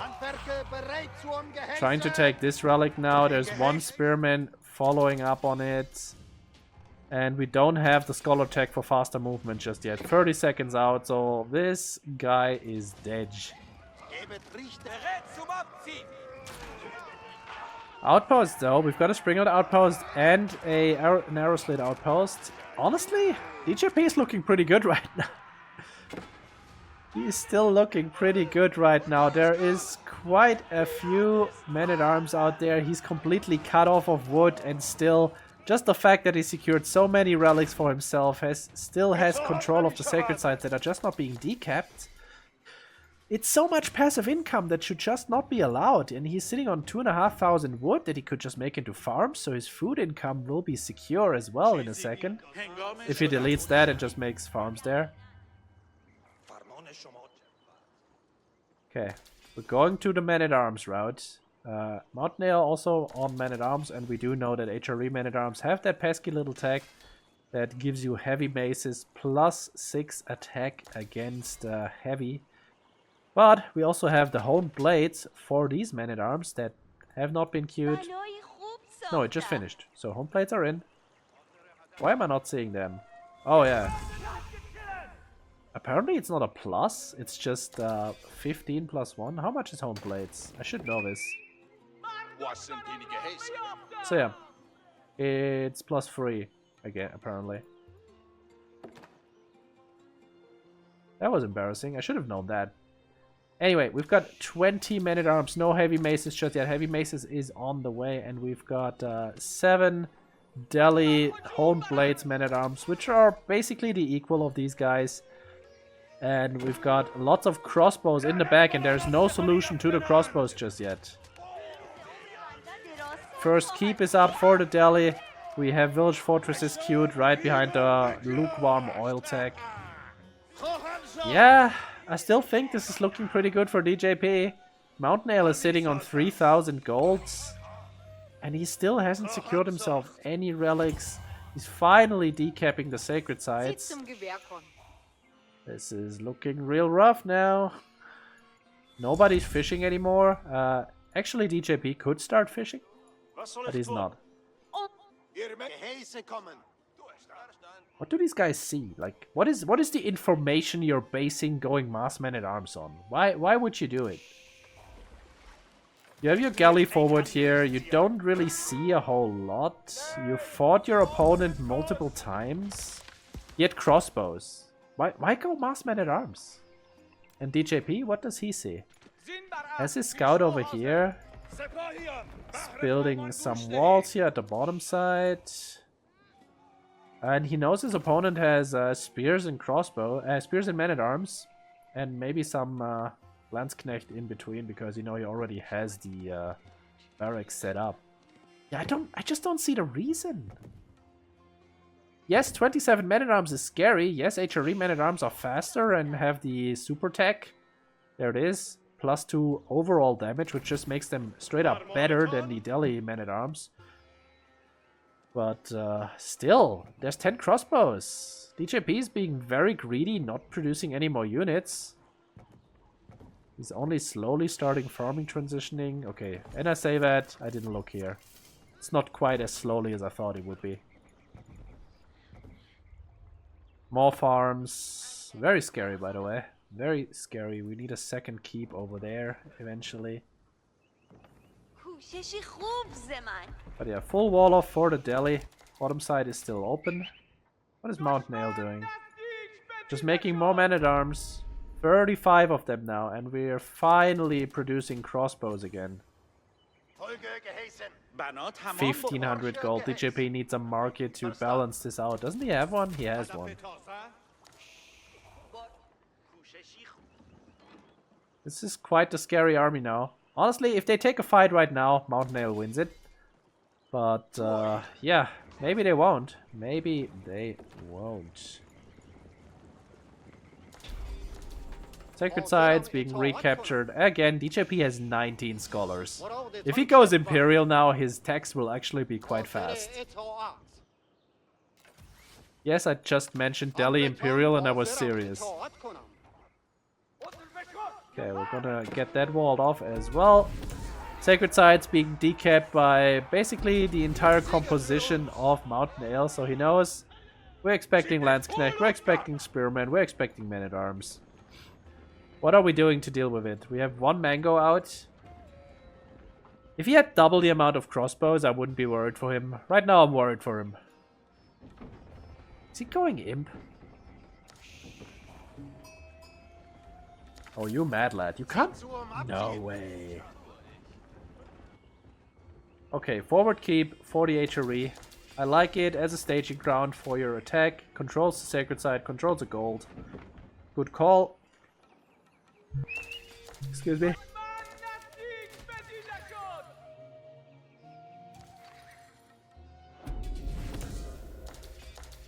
Just once, I don't want to be sick when casting. That would be a great change of pace. Sorry, I'm back. Oh, he didn't even decap it. It's gonna leave it to his villagers. Does DJP see this? Okay. Scout is here. He sees the guys on the dare, so this is prime raiding territory. There is 6 Ghazis on the map. They're veteran now. So he could go there immediately. Would be a good move. And he does not know that this keep is being constructed. Just sending his guys there right now. And this is a scary HRE army. Very, very scary indeed. And MountainAle, you realize that, okay, now you see the conga line of Men-at-Arms walking here, and immediately we have more crossbows in the queue. So, game's afoot, but the cat's out of the bag, as they say. If this takes too long, if MountainAle doesn't push right now, he will just get wiped. Armored hulls coming in. Never mind, it's Delhi. I was about to say, wait, we're getting the fishing tax and the warship tax, but yeah, there's really no point in not getting them. DJP, please buy yourself some food and get more units. First War Elephant is in the queue. War Elephants, really good against melee units. They will take extra damage from the Men-at-Arms because of the heavy maces. And we do have MountainAle attacking at the top side. Not where his keep is, but instead on the other side, completely into the unprotected flank is what he's thinking. But is this gonna work out the way he wants it to? He brought some rams. There's 62 Men-at-Arms, but we have 30 crossbows. Oh no. Where are these guys going? Oh yeah, they're going right where I would have thought they would. And now, we also have these to deal with. Luckily, he brought one Springald, and the Springald will be doing quite good against this. But yeah, look at that. Bagla's just taking 3 pot shots. We've got to avoid the water for now. Can't really deal with that. Second Springald is here, so the Springalds will be great here. They can actually take out these bows real fast.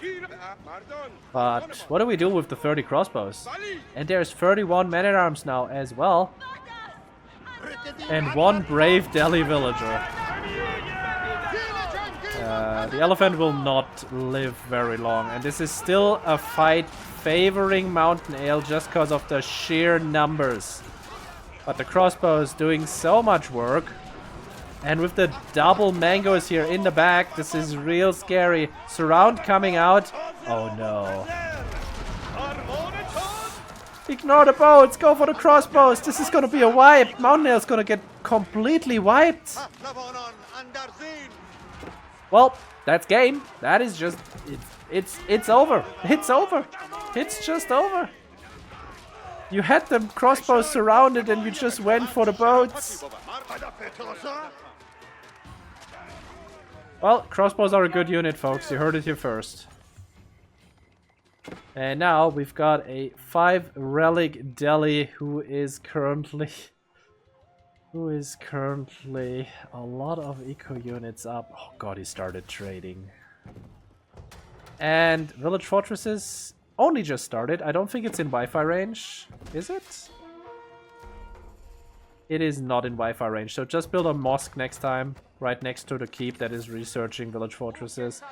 We had some Ghazis raiding the farm spot. At this point, it honestly does not matter anymore. No answer to the 33 crossbows. 25 men-at-arms are still alive for the Delhi Sultanate, and he's just gonna walk straight into the base and end this game.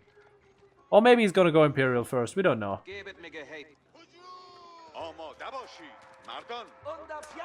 Yeah. Well, honestly, I thought this game was super over when MountainAle was just controlling water and going in, but he didn't do anything with it. He just sat there, he made a huge army. He had lots of opportunities to attack, he just didn't have the vision. And then eventually MountainAle gave it away and DJP just made crossbows.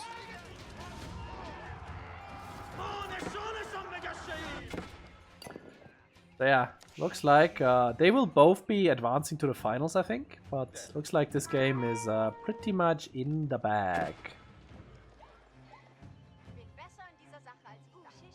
And we finally have Pro Scouts. Yay!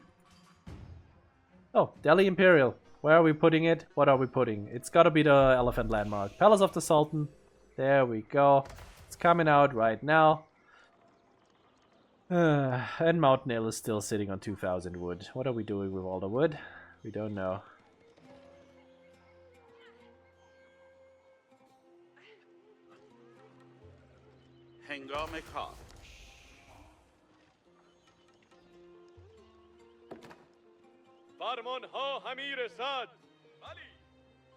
Yeah, I don't know much else to talk about. I don't want to sugarcoat it too much. We've got some traps coming out now. Is this season 9 already?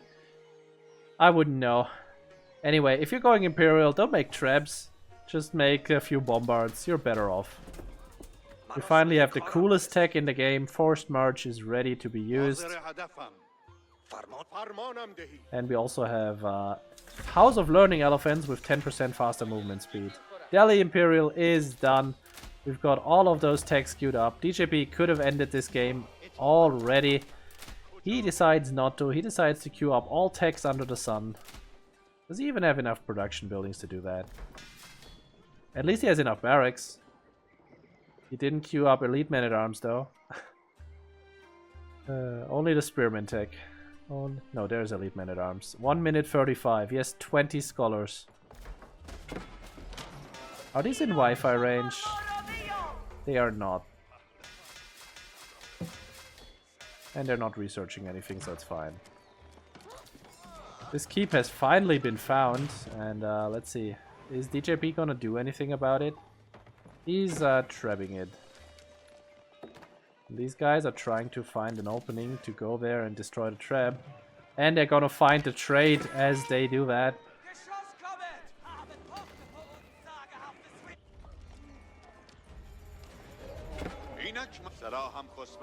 Look at that. I guess we'll have to sit in this game and wait for all of these technologies to finish. We're gonna speed this up.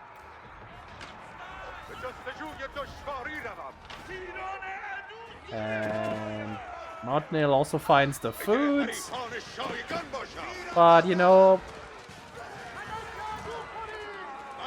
even with that just killing so many villagers and almost evening up the playing field, it is 118 military units against 20. And the Imperial techs have just about finished. The first round is in at least. These are now elite crossbowmen. There should be elite men-at-arms. There they are. The Lancers are not upgraded yet. 10 minutes. So that means they're not in Wi-Fi range. And the War Elephants will have their Armored Beasts tech soon, TM. They're also not in Wi-Fi range, I don't think. Yeah, he's just gimping himself currently. And MountainAle paps because his army has been wiped. Yeah, makes sense. Dum dum dum. Well, you know, if you have an overwhelming advantage, use it, because eventually your opponent will catch up.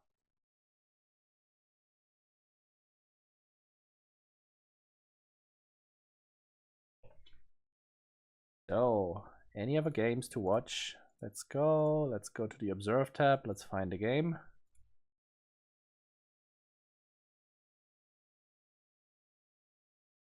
Oh, and I feel like taking a break because I'm really tired.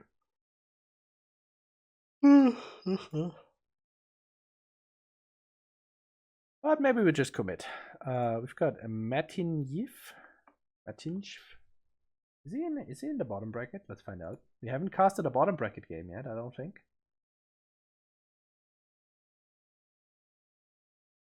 He is, in fact, not. This is just a random Arabia game. Sorry.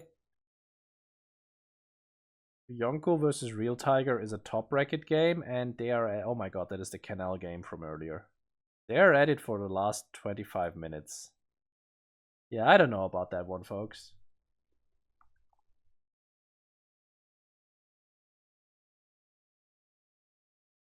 Two minutes. So basically, Chivo and T-Mog. I kind of want to cast Chivo versus T-Mog. And they've just started setting up. So let's hope they make it observable.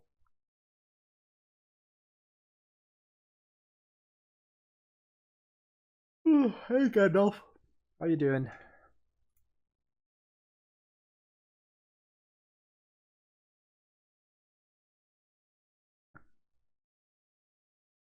We're going to Canal once again, because I like Canal. And let's see, Chivo versus T-Mog. Let's hope they finish soon. Oh, I'm okay. I'm doing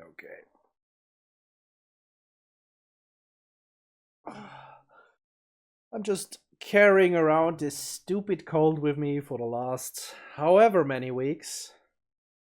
And it's just not going away. Kid was sick. You know, the usual. Thank God I had beautiful Spain show matches to tide me over and keep me entertained. Oh yeah, how was Octagon today? Because I didn't get to watch it. Was it fun? Were there betrayals?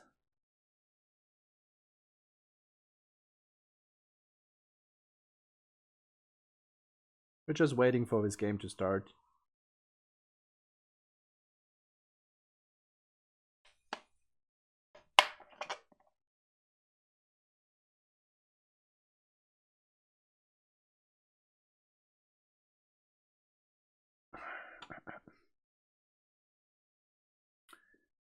Guess nobody watched Octagon.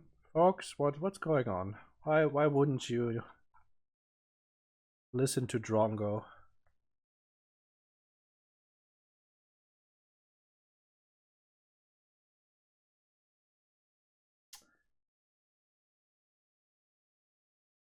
I'm asking about Octagon. Also, Gandalf, I hate you. Just to make that clear.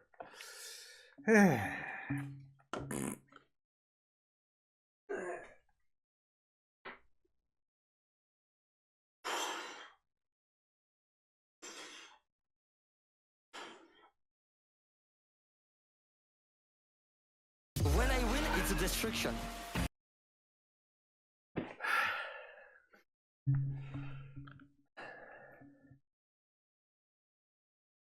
I know I don't have a push-up camera. You're all screwed. No, I'm not tilting my camera down so you can look at my ass.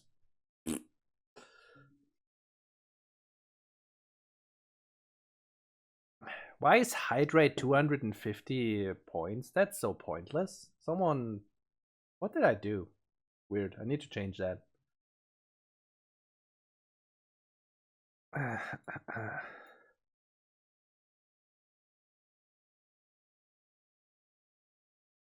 There's Tracker versus Nahul Book.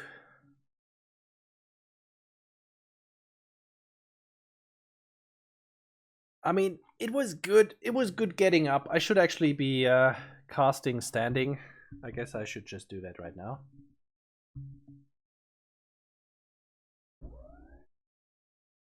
And hope my cable management isn't fucked, because I got a new screen.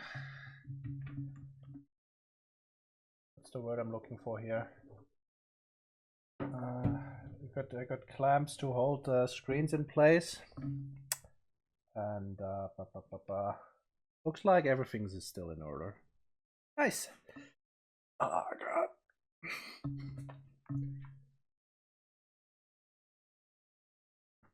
Okay, can I find this game now, please? Or any game. I'll settle for any game if it's not that one. Come on, Chivo. Don't do me like that. Okay, let's try to go through the friends list. I do almost touch the roof with my head. The roof is right here, and now I'm touching it.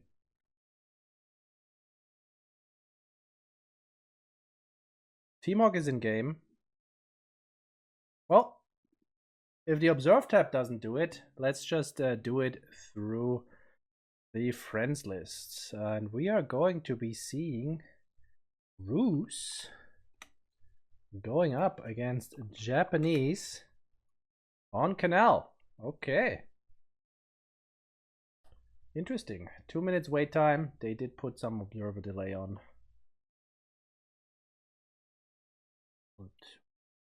5, start timer.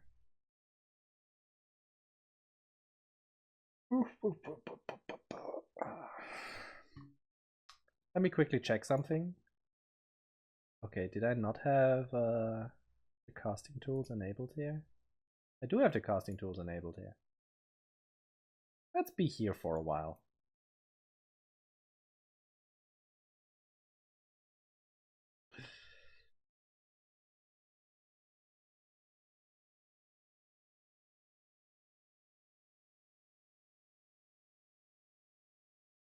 So, all of you nice people in here, what's your excuse for not playing today?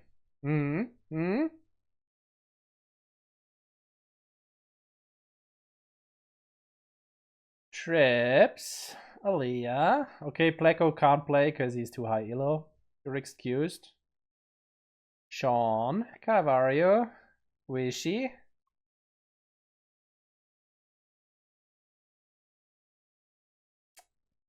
I see. No answers. That's enough of an answer for me.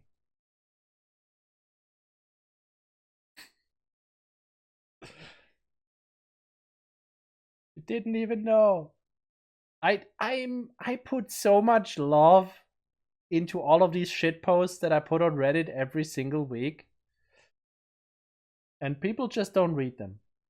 People just don't read them.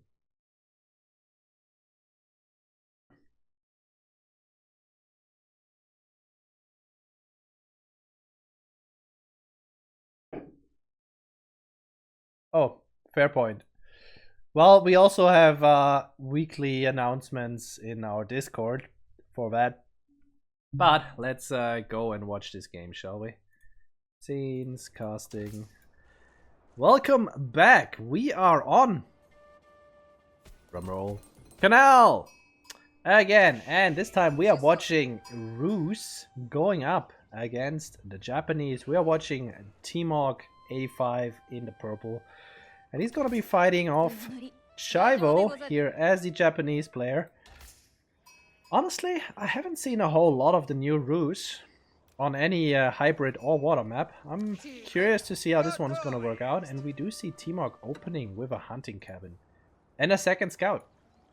Okay, that's a choice you can make. And we do see Chivo opening with a house and going on the berries. And finally a villager will be moving out. So keep in mind, folks, this is the bottom bracket. We do not expect these guys to perform on super high level strats, but here's a primer for winning water maps. If there's water and it has fish in it, go build a dock in Dark Age. Here it is, and Japanese do have cheaper fishing boats, so he can immediately queue one, even though he did go for the house and he only has 2 on the wood right now. Timok, on the other hand, he's gonna be looking to go completely without water. Only has 50 left here, which will eventually be a house. And yeah, he's just gonna go on his sheep instead. Which, to be fair, gives him bounty. The fish gathering does not. New ruse bounty for those who didn't know. I hope nobody here didn't know. How do I disable the interface? There we go. The new ruse bounty, total bounty accumulated. You see how it slowly goes up? Instead of through killing things, you get it through gathering resources. Every time one of these lovely people here drops off, you see it increasing. +1, +1, +1, +1, so many +1s. And Golden Gate is coming out for the Ruse player. Unfortunately for Timok, Chivo's scout was just here, so he knows there's a Golden Gate in play. Knows his opponent has no defenses, but potentially has a faster knight, has a faster, what's the word? Has a faster town center. Siege Rework has not come out yet. Season 9 is 2 weeks away. Or rather, the end of Season 8 is 2 weeks away, and then we hope that we get Season 9 immediately. We'll see. Chivo is only now starting to go on the gold. 3 minutes in is when you usually should do that. So good call. He has 3 fishing boats out, and he can potentially pull off of the wood at this point in time. I mean, he only has 4 on there, so I guess it's fine. As long as your dock doesn't go idle. The scary part about this is, you know, your opponent is already aging. You know about this. They could be dropping a dock right here and go for your fishing. So you can't want a very speedy age up, usually, and that means making less fishing boats. But that's not what Chivo is going for, and it doesn't look like it's what Timok is going for, because he is making extra scouts.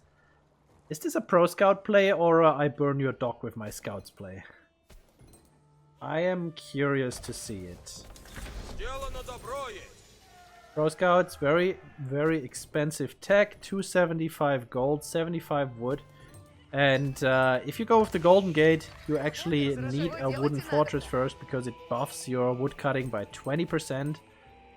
So you really actually don't want to be going for the pure bare wood cutting, as we see right now. And that all delays your timing for, you know, the things you actually want to be doing with your Golden Gate, which is make knights. But yeah, Chivo, able to go up now. Kura Storehouse. Interesting. So here's the thing.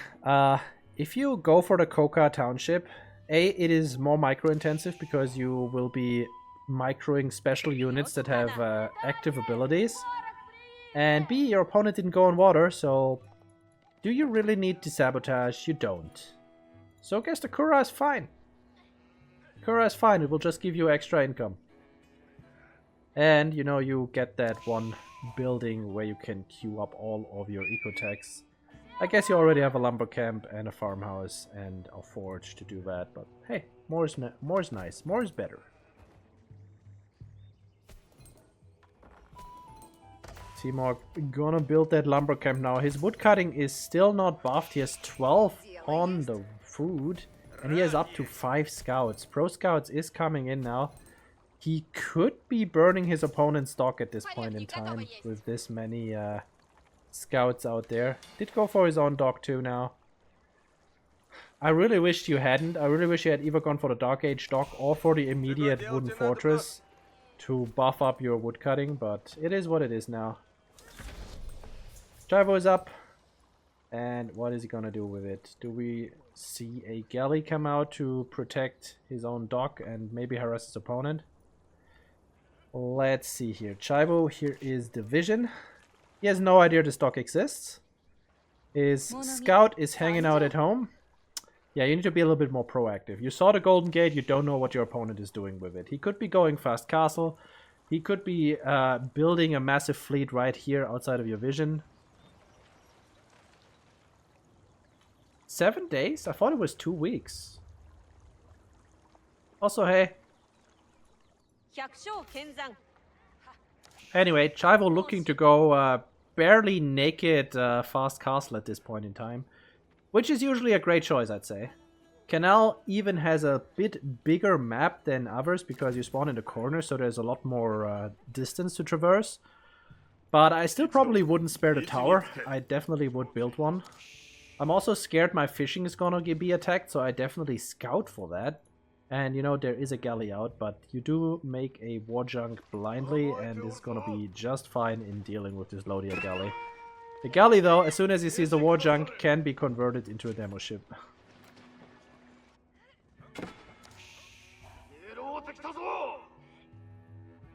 Right, Golden Gate is 4 tickets. Doesn't look like Timok even used it all that much. And let's quickly check on what these pro scouts are doing. Yep, he's gonna drop off now. The issue he has currently is water is not looking great, because this war junk is just gonna push you off. His own war junk is gonna be able to deal with that, but the galley is definitely dying. And then these warships can actually drive in here and deny those berries, and potentially, nah, I guess the gold is out of range. Should be fine. Should be fine. So both of these players are going fast castle, but Chivo just has the fishing, right? So he's gonna be faster.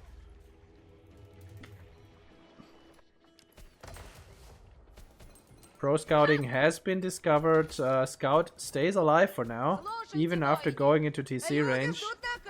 And the other thing is, we've got 3 tickets to go, so we could be selling some extra wood here and go up even faster. But Chivo is gonna click up now. Floating gate, where?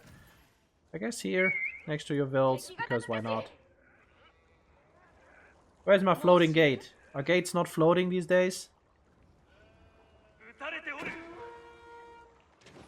Floating gate is coming up. It is at the bottom right next to the TC, which is also a fine location. Timok has run his war junk. No, it's not his war junk, his attack ship. Let's just go for Hulk. Let's just call them Hulks and arrow ships like we used to. So his Hulk a little bit forward. Got the galley here, but pulling back now. Because he does not want to lose his own Hulk. And he does have a demo ship coming. So... boom! Pro Scouts once again dropping off the next round. And there's the Abbey of Trinity. Let's go! Love this landmark. Don't see it all too often. And Chivo just lost his eyes.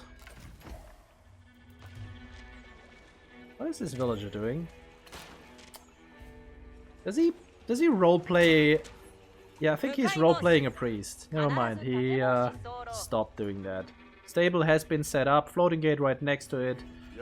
And we're just gonna drop a Yoroshiro in there to get those sweet, sweet mounted samurai. Timok, though, will be up shortly.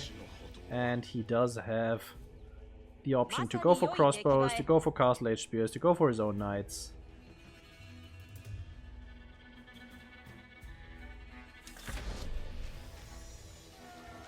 And Timok actually controlling water now. 2 knights are on the way. And with the Yoroshiro in there, it is 14 seconds, no longer 12 seconds. Because it got massively nerfed, but hey. Mounted Samurai are pretty good.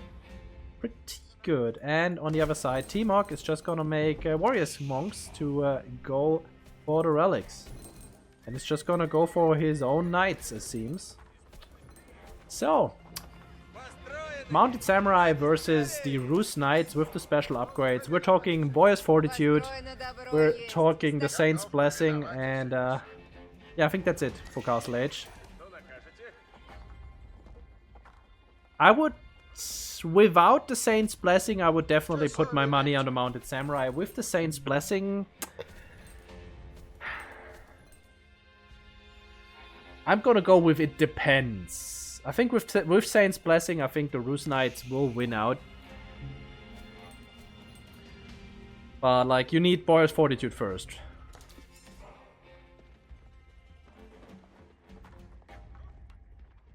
And knights are moving across the map. Honestly, if I am the Rus in this situation, sure I'm going for some knights, but first of all I'm going for some spears and I'm going for crossbows. Like, basically I have lost water. I won water at this point. I'm just gonna go fishing here. I'm gonna make spear crossbow. I'm gonna wall off my base, and then I can move out without fear.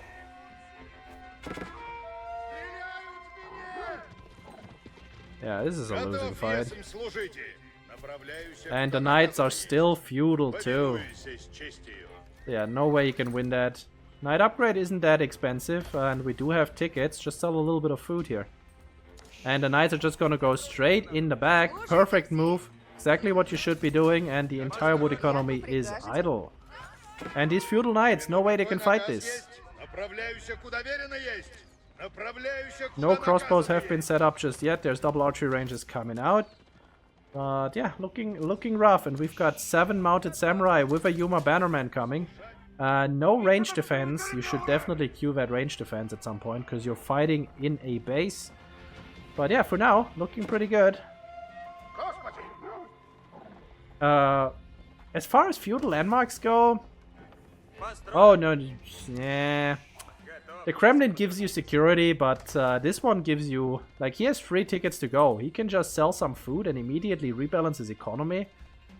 Like, it is so powerful. It's a great landmark. Golden Gate is amazing. Okay.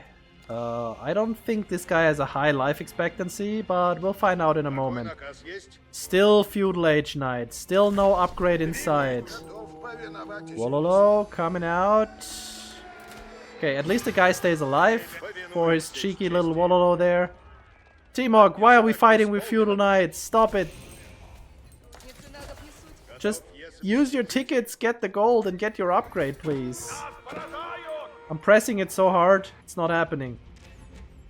The dock has been taken out at this point, but... Yeah, you know, nothing to see here, just casual mounted samurai. Oh no, he's actually losing. Close but no cigar. But, speaking of losing, so is Timok's army at home. He does have 5 crossbows. But there's a lot of mounted Sams here to fight this. Feudal Knights still going on here. Are we going to see another Wololo play? There is the attempt. Chaibo wants nothing to do with it. He's just gonna pull out. And Chaibo also took 1 relic and has a second one incoming. Okay, finally we have enough crossbows to deal with this. There's 9 crossbows, 8 now, and Chaibo just overstayed a little bit too long. But this was a lot of damage. A lot of damage. And in the meantime, what did Japanese do here? Japan, he got the first part of the wheelbarrow, didn't get the second part. No robotics, I mean. He is not dealing with these galleys in front of his base. Basically what you have to do is you make a siege workshop and build a single springald. Yeah, these boats are doing a lot of work. They are doing a lot of work right now. I mean, Chaibo didn't react to these mounted samurai in a good way. Timok didn't react to the mounted samurai in a great way. Didn't really defend well. His woodline was idled out for the longest time. I feel like if Chaibo had gotten the range defense tech and just sat on these archery ranges with his mounted samurai, this game would be over. Because Timok isn't fishing. He has made 0 fishing boats. And he's only getting relics, and all of his production of his defense units is right there, right? So if these crossbows come out and immediately get murdered, you never get a mass, and all that Chaibo has to do is spam mounted samurai. And the town center doesn't do anything to them. Like, with 8 mounted samurai, you can actually kill a town center, so yeah. Just sit on your opponent's production and you're good. But now, the crossbow mass is so big that even though you have a scary mounted samurai mass, you're just gonna get taken out. Look at that. Chivo's gonna lose everything. They're all dead and they didn't do anything with him. And now this game is pretty much over.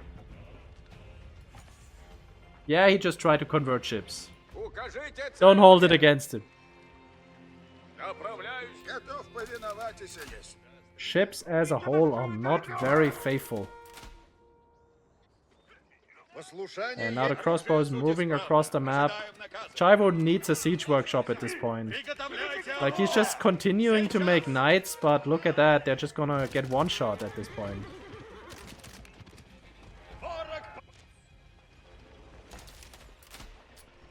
And the boats are back!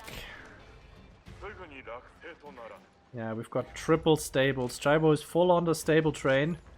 He could switch to horsemen. I mean, Timok doesn't really have anything but crossbows, right? So, if you go like 25 horsemen and you can get us around, you're good. You're good. Maybe 20 horsemen will also win. But if you make knights, you're not going to. And these horsemen are still feudal. And we don't have any gold. It's looking rough, it's looking rough. Where did he put his Yorishiro, by the way? Oh no. He has 2 Yorishiro in stables. So, the last time I put my second Yorishiro in another production building, the first one always goes in one because you need the timing, because that's the whole point of going fast castle. The second one should always be in either a house or a forge or a lumber camp to get the extra resources. Basically everything but the first one should be in there. Unless you really, really, really need the production right now. Like, he can't even produce from these stables and he's still buffing them. No point. Game is over. Game's done. Here's the siege workshop, by the way. I like that it exists. I don't like where it is.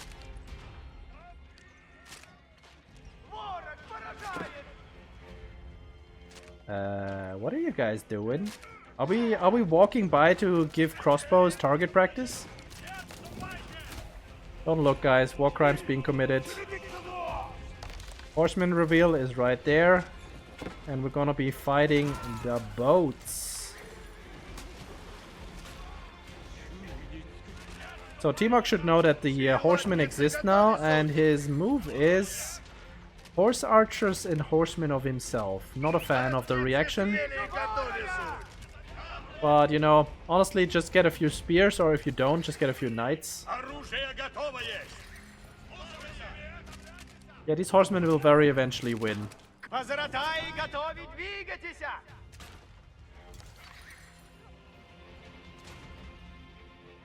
This is what Timok sees of the map, by the way. Horse archers moving across. We don't have wheelbarrow yet. We don't have any of the other eco upgrades except for the double broad axe, which kind of hurts my soul just a little bit, tiny bit. And we do have some farm transitioning, which also hurts my soul just a tiny bit, with boar existing and more berries being right there. It is what it is. We have 1400 wood. We might as well use it.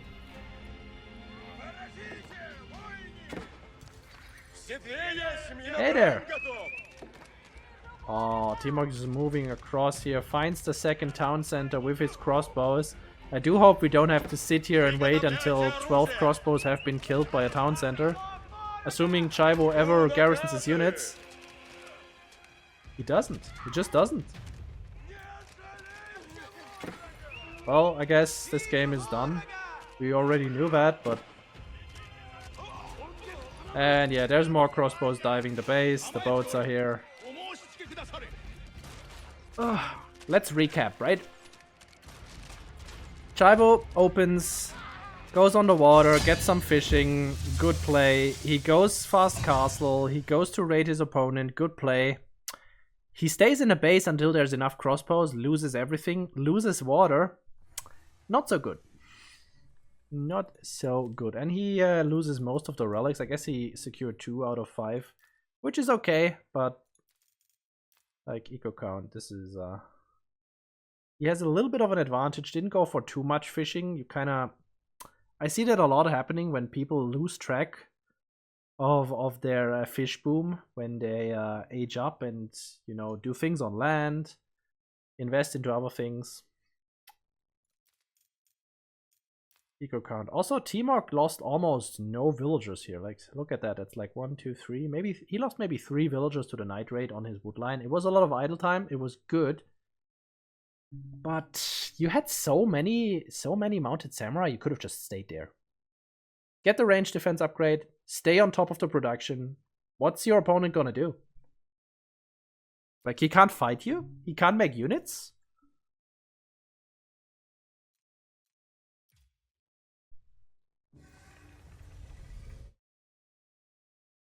Alrighty, Timok takes the W. And let's see here. Can we get a bracket?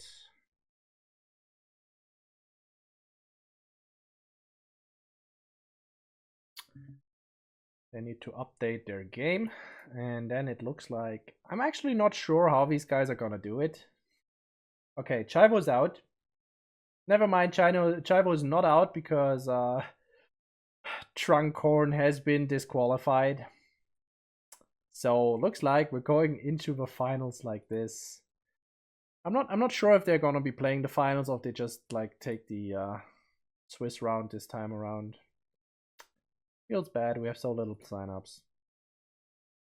Sorry guys. Please play the finals. We'd love you to. Middle bracket is in the finals round, and we've got top bracket also in the finals. StompingHoof, Vegeta, Syntax, or Real Tiger moving on, and oh, I didn't look for middle. DJP versus, wait, what? DJP versus Dot. For 1 second, I didn't see this as a good. This looked like a free space. And J-Hill versus MountainAle. I think those guys played earlier too. The curse of having so little signups, folks.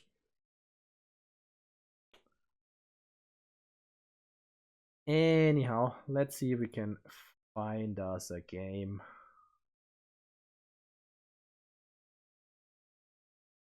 Oh.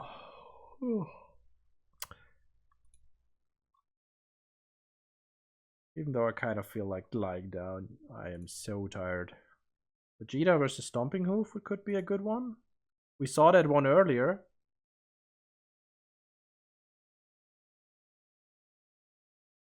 Got MountainAle versus J-Hill. MountainAle is playing Delhi again. And we've got DJP versus... I guess that should mean Bot. We're just gonna go for DJP versus Bot. In the middle bracket. Oh, yeah. Can I find their draft?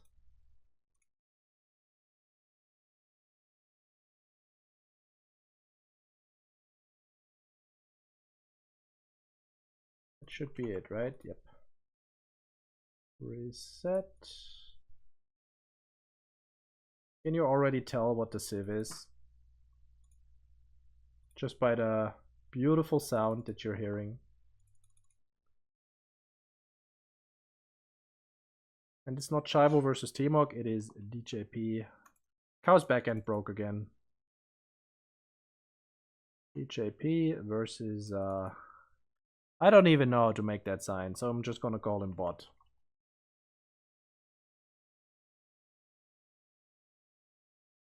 And we're on the driest of Arabias. Looks good, and it is going to be the Mongol Empire versus the Chinese.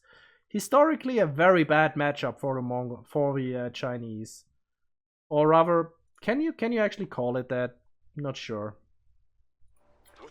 Not sure at all, because you know, like half of the Chinese dynasties have actually been Mongols. But let's see here. We have got DJP playing the Mongolians, and he's in the blue here in the southern spawn on Arabia. And we have got Bot. Someone tell me how this is pronounced, please. And he's playing the Chinese at the top spawn in the green. Only the Yuan were the Mongols? Are you sure? Maybe I should listen to that podcast again. Well, anyway, we've got the opening with the IO. We've got the opening with the village. Now, against Mongols, I don't hate this. I don't hate this with the IO opening because you kind of want to scout your opponent. And you want to see if they are going for a barracks. Now, DJP is not going for a barracks. You see him opening with a pasture and you're like, okay, cool. I love this. But you do have the option to drop down a barracks at any point. And you do have the option to supervise out your spearmen. So you can actually match the Mongolian mass even though they double produce. And you're just fine with that. Because you will be generating taxes in the meantime. And your eco will just generally be better. Now, let's talk about some other things. Against the Mongols, you don't open with a mill on the berries. It's, in general, most people just don't do it anymore. You want to be opening with a mill right on top of your TC. You move the sheep to the other side, just so you have the immediate drop-off. It's just more secure, and you can't get tower rushed. That also means that your village will not be here at the edge of your TC range. I am not sure if this circle means that if a spearman stands here and burns your village, he's outside or inside TC range. I cannot tell you that. But yeah, for now, just a few starting things. Where's our scout? Decent sheep haul for the Chinese so far. 12 sheep. We've got DJP with the Khan, and he's sitting on not so many. Always feels a little bad when you go up on against macro civs like the HRE, like the Chinese, and like, yeah, in some degree also Abbasid. Like any sort of boomy civ and you lose out on the sheep, feels really, really bad. But yeah, we do have the pasture opening. We've got the Uvu right in TC range. As far as spawns go, gold is in the back. This is a really good Mongol spawn. And the deer are also right there. You could actually be pushing them in with the Khan, which is what I would probably be doing right now if I weren't busy trying to tower rush a Chinese player. Barbican of the Sun coming out for bots. I mean, don't like it, don't like it. Let's take a look at his vision. So, you're going up against Mongols. You saw them opening with a pasture. That indicates initially they're not going to aggress you. They could still be making a late stable or a late barracks. You should check for that. And if they do neither, you don't need this barbecue. You just open with the academy and you're fine.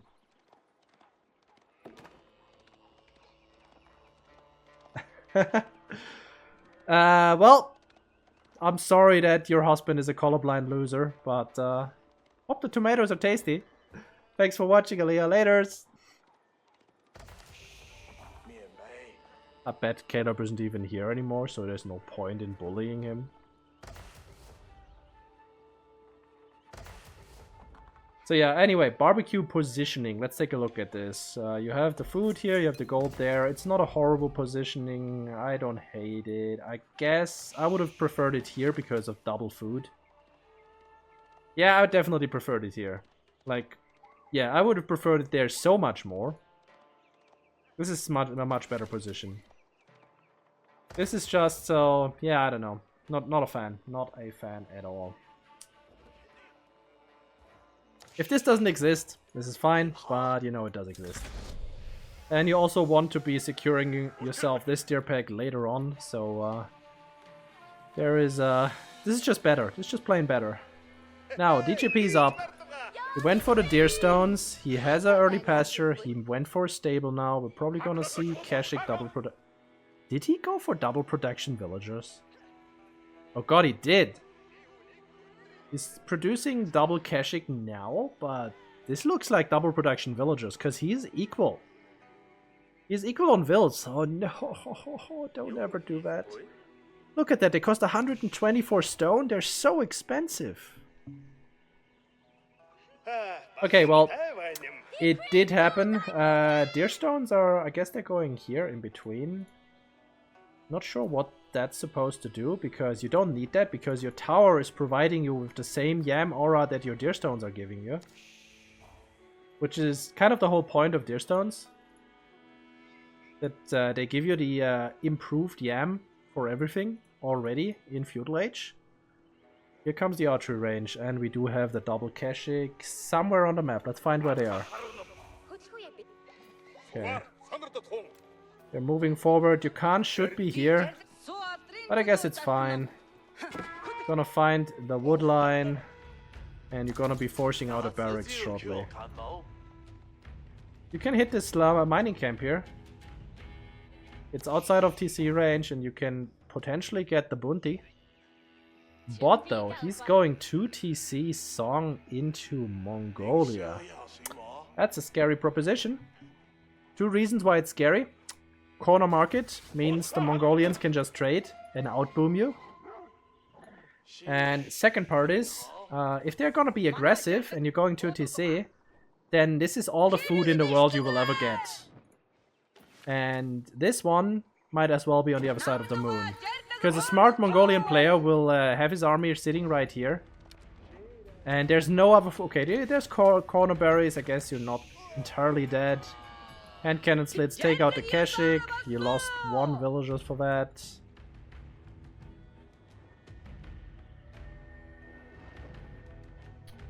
But yeah. Anyway, as I was saying, Imperial Academy is up now. The barbecue so far didn't do anything, right? The Keshik were late. By the time you had an academy, that means your second landmark was up. You could have also had the barbecue second, would have had the academy faster. Could have gotten the Imperial officials out faster. How many officials do we have? 2 officials right now. Okay. Yeah. This is just fine. Bot still hasn't made a single unit. He's going for the town center. 8 minute, not a great timing. And we see an archery range coming out right now. DJP has gone for Mangudai. I hate it.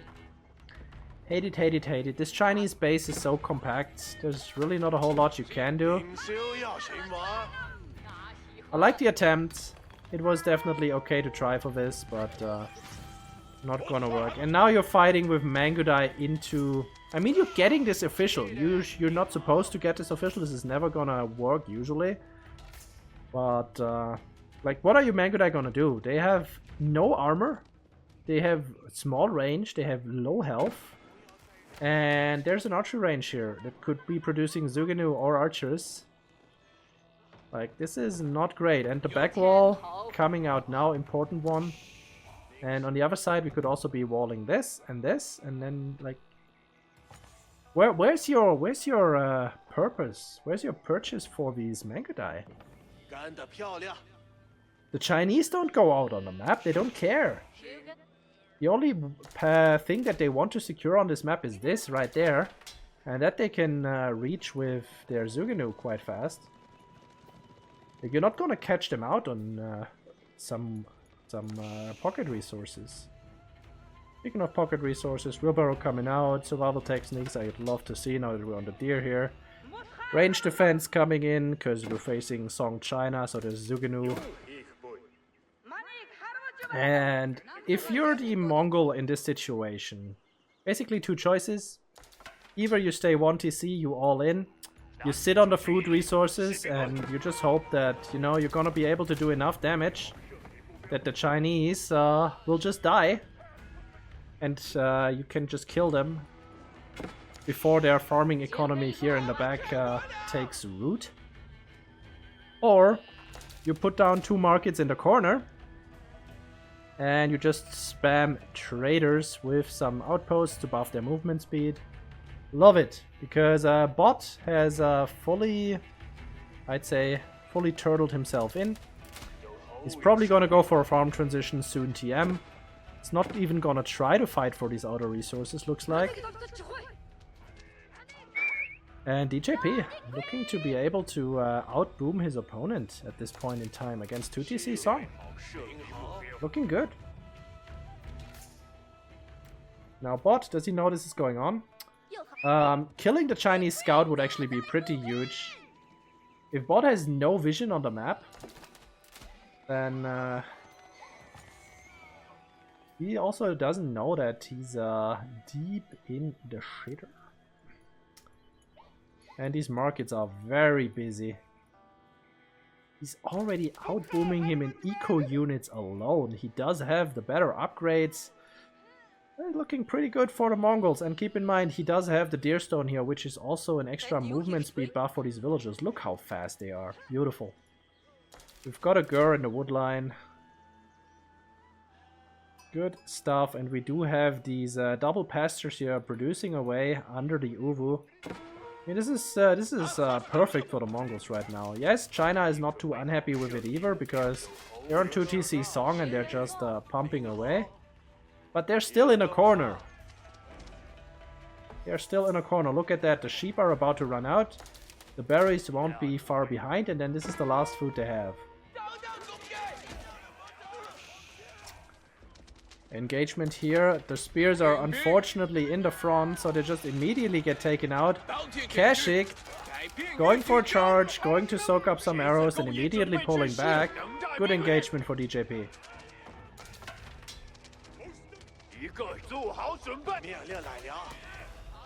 And oh no, we don't have Steeled Arrow just yet. This is an important upgrade. There should definitely be supervision on this blacksmith right now to get it faster. And DJP is also with so many on gold. 13 on gold. What is he doing? How many Imperial officials we have? We have 3 officials. We don't have examinations yet. Usually you go up to 3 officials, get examinations. It's not a very expensive tech. And it's so worth it. It pays itself off in like 2 minutes. Okay, big engagement here. The Mangudai not having enough damage output to deal with all of these spears fast enough, but the Kashyyyk just melt through the Zugenu. And Bot is on 4 military and is going to be pushed off the gold. Fortunately for him, there's a barbecue here. So DJP can't really commit. And if he does, he's going to lose the game. But we're going to be pushed off of a resource. Wow, we're just going to go in? No, we're just going to commit for this one official. Which I guess is fair. You're going to lose one of the Kashyyyk for it, but it's still going to hurt your opponent just a little bit. Bot is going on the forward gold now. Why are you so obsessed with the gold? Your main objective should be food. And as I say that, we do have a full set of farms in the back. No granary just yet. Just a round of farms around a mill. Oh god, DJP has such a good economy already. We've got... Wait, that's very few traders actually. No, we've got 6 traders. Okay, I was gonna say, wait a minute, something's weird. Steeled Arrow coming in. And the Uvu is depleted, so these things will no longer be buffed as soon as he makes a new Uvu. He kinda needs to. And this wall is just not closing up. This gold has to be vacated again. Yeah, looking really good for DJP right now. Yeah, both town centers are idle right now for Bot. This is not the 2TC song that you want to be seeing. If he was diligent about producing villages, he would be equaling up or bettering the Mongols right now. Like, this 2TC song had no impact whatsoever. And we have 8 villagers idle. They're sitting in this village. Oh, it's not looking great. It's not looking great at all. DJP is going castle. Kurutai coming out, and as soon as the Kurutai is finished, he's gonna get his veterancy upgrades. Bot is getting close to Castle Age himself, has 8 on the gold, but yeah. Very scary. DJP doesn't actually want this fight right now. He's probably gonna win it overwhelmingly still, but there's no point in fighting, because you're about to get your upgrades for Castle Age. You can just bring your Kurutai forward, and then you can just push in with your veteran army. And your eco is so much better. But you don't know that because, you know, it's 2TC song, you can't expect your opponent to have idle town centers. So, Castle Age is in. We're fighting with our feudal army. Every unit we lose here is a net loss because it could be a Castle Age unit in a few seconds. Superior mobility coming in. Like it. And here's the veterancy upgrades for Keshik and Mangodai.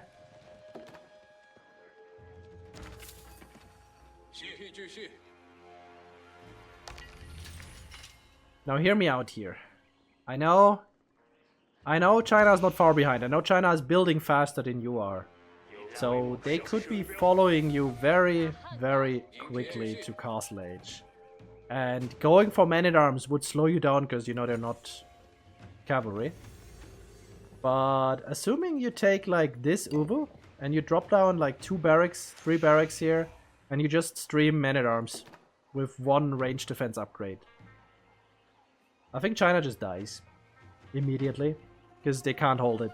Because you can stream so much more that they can make, and you also have Keshik and Mangodai to deal with the crossbows that will be coming out. By the way, these deer packs being untaken, even though China is starving, is not a great feeling. Not a great feeling at all. BJP just got his eco upgrades, tier 2 even. Yeah, he's looking super strong. He's not doing anything with his castle timing, which is a problem.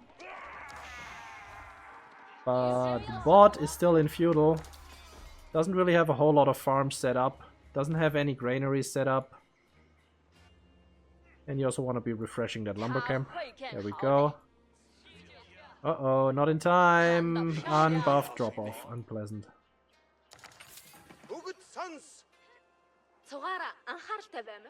But yeah. Are we idling our TC still? No, we're actually producing now.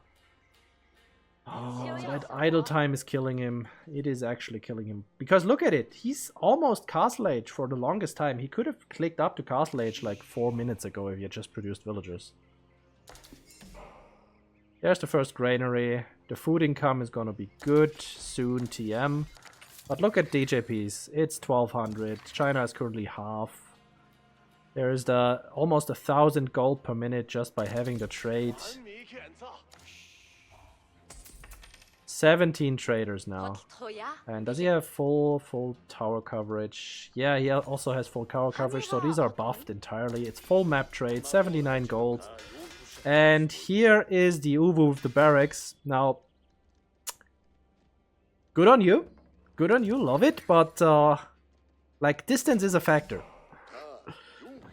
There is a timing to be had, and Clock Tower is almost finished, and then China can supervise out crossbows, which will completely negate anything your man-at-arms will do. But we do have a mango coming out, so that's a nice little detail there. Mango gonna be big.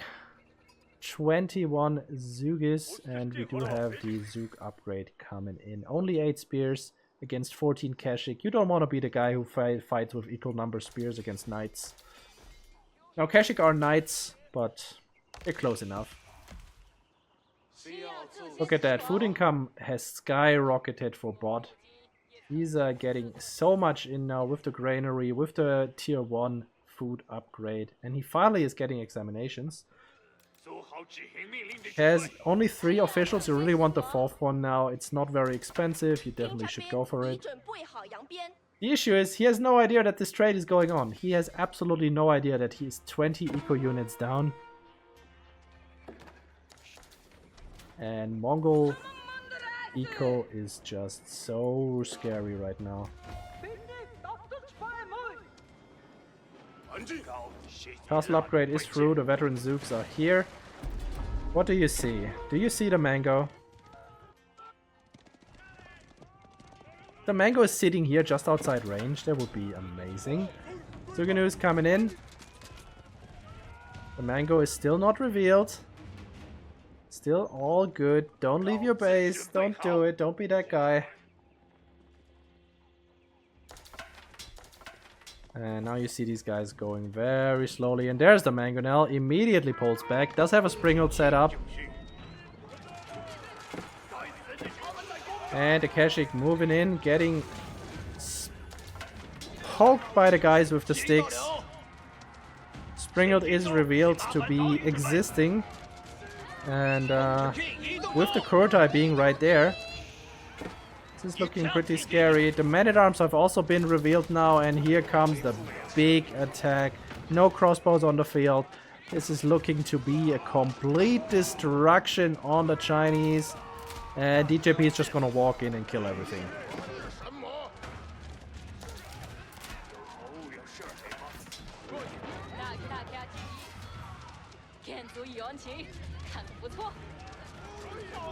I mean, the man-at-arms are in the back now. If these guys were crossbows, maybe you can pull off like let's kite through all of these choke points and take them out one by one by one by one by one, but no. Not with the Zooks, not like this. Kurtai is not even in the fight anymore, it's just hanging out.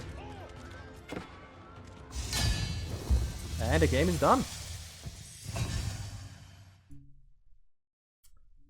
Mongols taking the win. Usually I'd say this is a China favorite matchup, but DJP made it work. Good on him.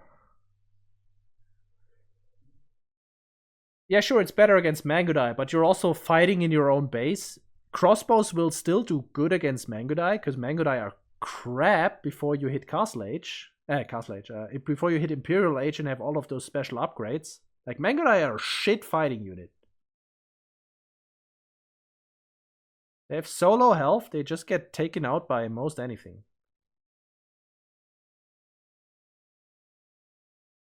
Right, let's find those brackets again.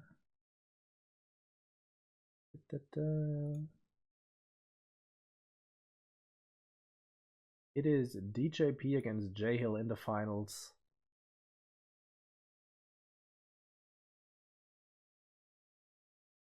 I guess we just check on bottom real quick in case they decided to play it out. I hope they did. They did. 15 minutes in. We could either go for that, we could go for middle brackets finals, and we could also check on top bracket real quick.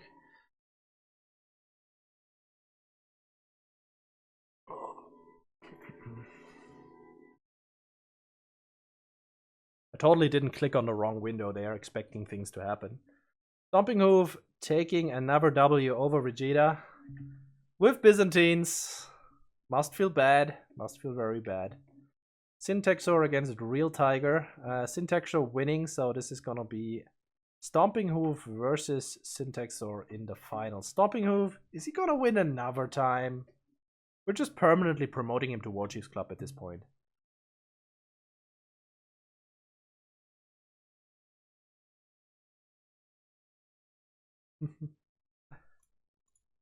Honestly, Pro Scouts are really good right now. Oh yeah, it's best of one until the grand finals. The semifinals are also best of one.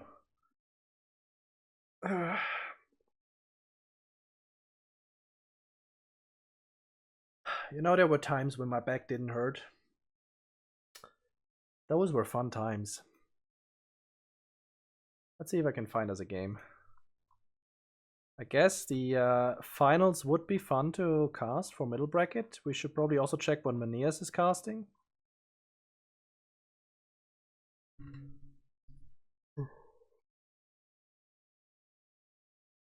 Let me find him real quick.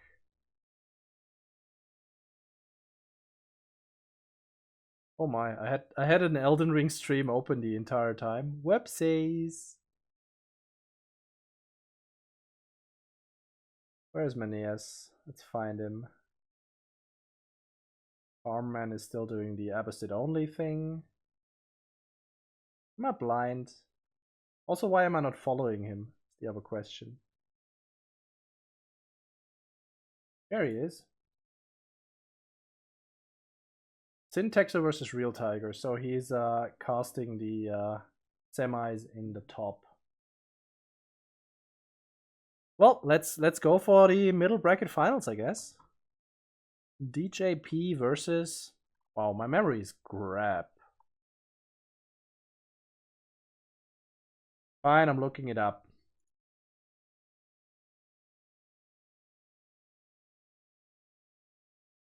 I am looking it up, guys.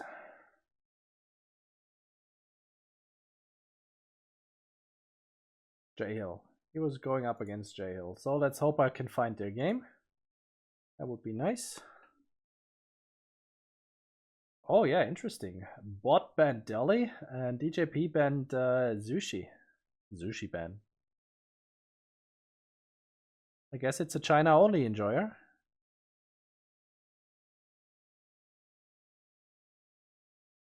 I don't see either of them. I also don't see them in the Observe tab.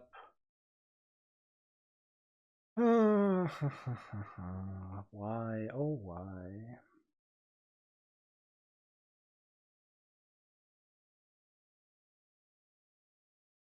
There's Syntaxor. He's just entered the lobby. Is Teamwork's game still going in the bottom bracket?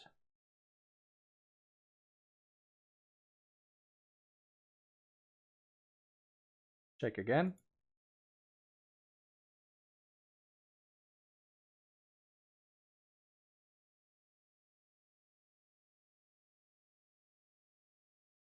Oh my, I am so tired, folks. Teamwork versus Chivo. Do we watch the grand rematch on Arabia?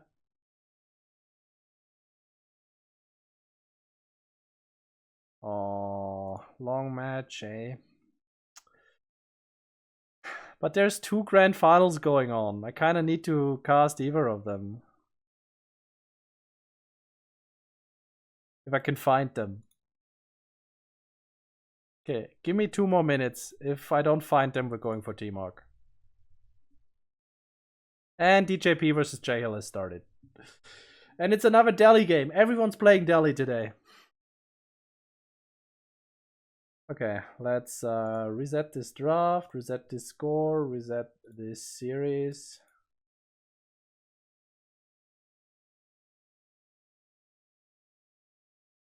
And find their draft, actually. That would be great.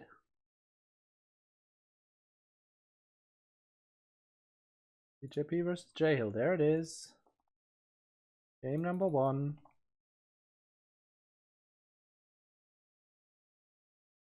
Import, update. Game number 1 will be on Cliffside. And it will be the Delhi Sultanate versus the Rus.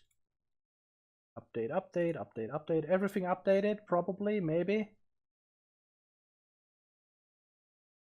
Looks not too horrible. We're just gonna move this down here. Okay. Let's hop into that game. Delhi versus Rus on Cliffside.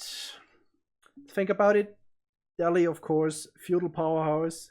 Rus, not really anymore, right? There was a time when Rus could just easily go to TC. The Kremlin still exists. But it is kind of rough now. They have taken a little bit of a hit. And definitely enough of a hit for Delhi to look like the big bully in this matchup.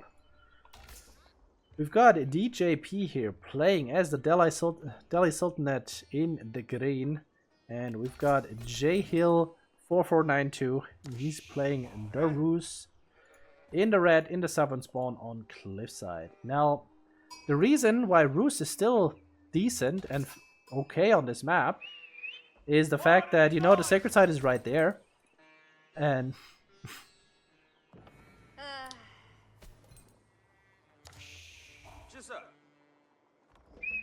my ears just exploded because I can hear my own alerts. Sorry guys, I need to adjust the sound settings.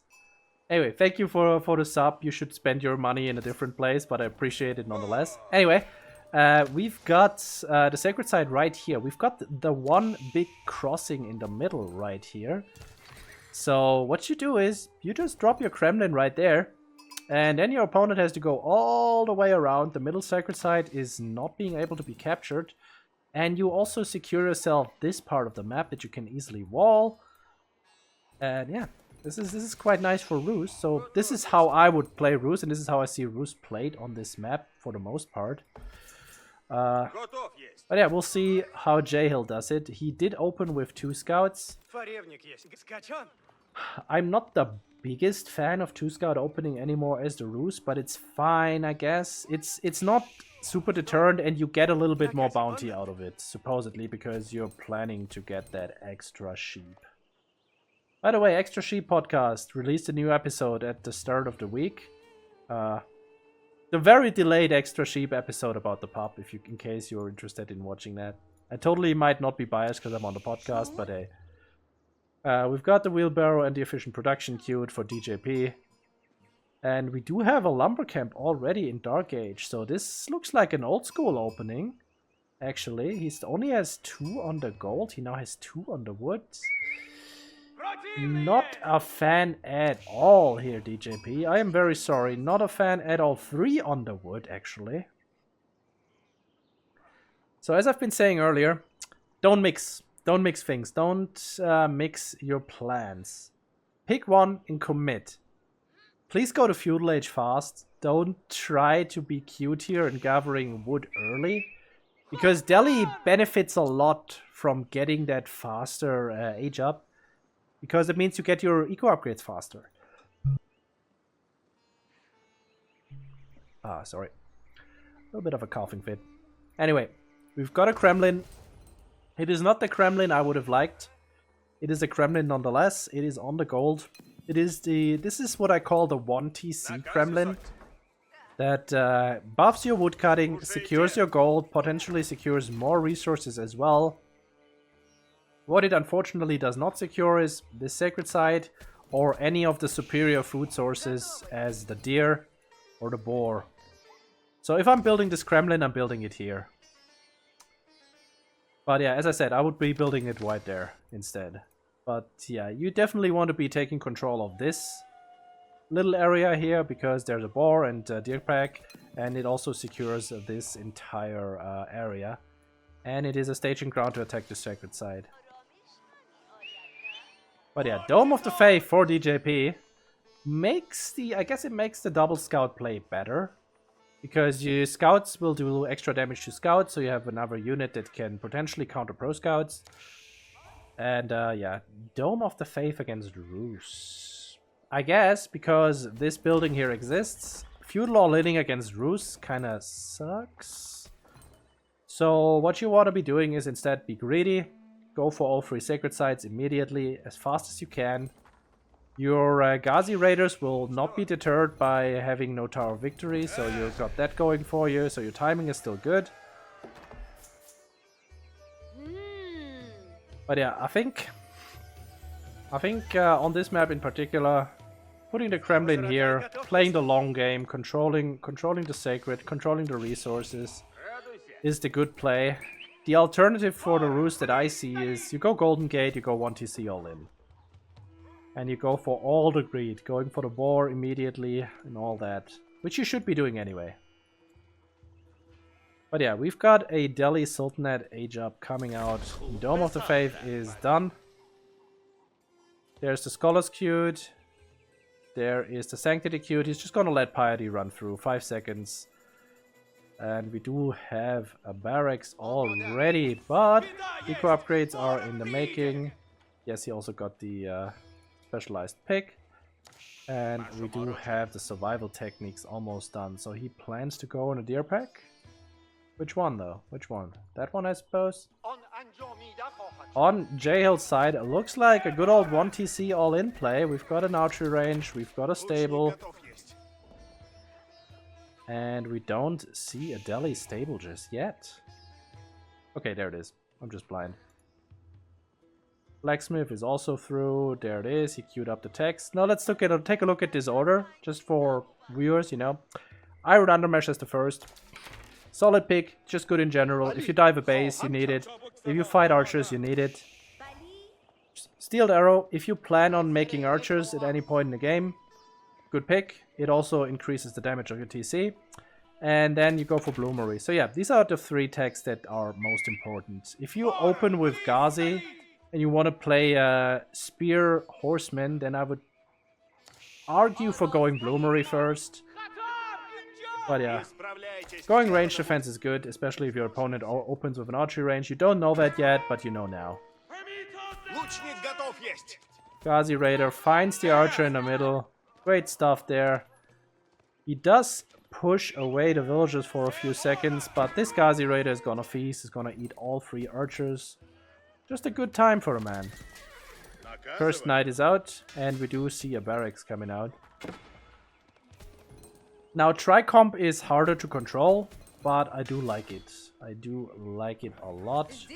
Because just a few spears, if you have them in the back, means the Ghazi are completely ineffective and cannot engage. Sanctity is 45 seconds out. Take a look at the timing. So he's gonna be having it sub 8 minutes. Can immediately go for all 3 sacred sites. The only issue is the Rus army that is going to move out on the map right now. And these spears, with the Ghazi being the mobile force that you're scared of, these spears could just be standing on top of the sacred site with your scholar. And you're gonna be in trouble.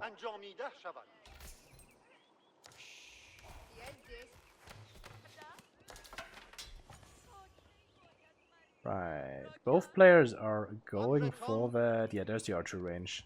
I was about to say, I just saw an archery range. Am I blind? No, it is right there. So we've got the double Tricomp play, like it. And as DJP, basically as soon as you see the first spears come out, investing too much in the Ghazi is a death sentence, because you want to be fighting around these specific points, and you can't. You cannot take a stand-up fight. Uh-oh, jail.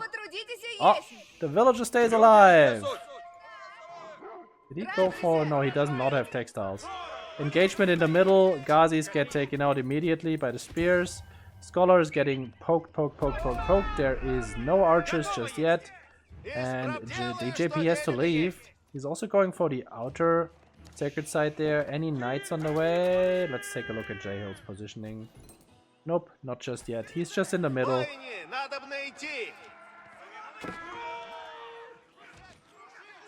Taking some nice pot shots. Takes out one villager. Is gonna take out the spears there. This is not a great fight for DJP. He seems a little overwhelmed right now. What is he doing?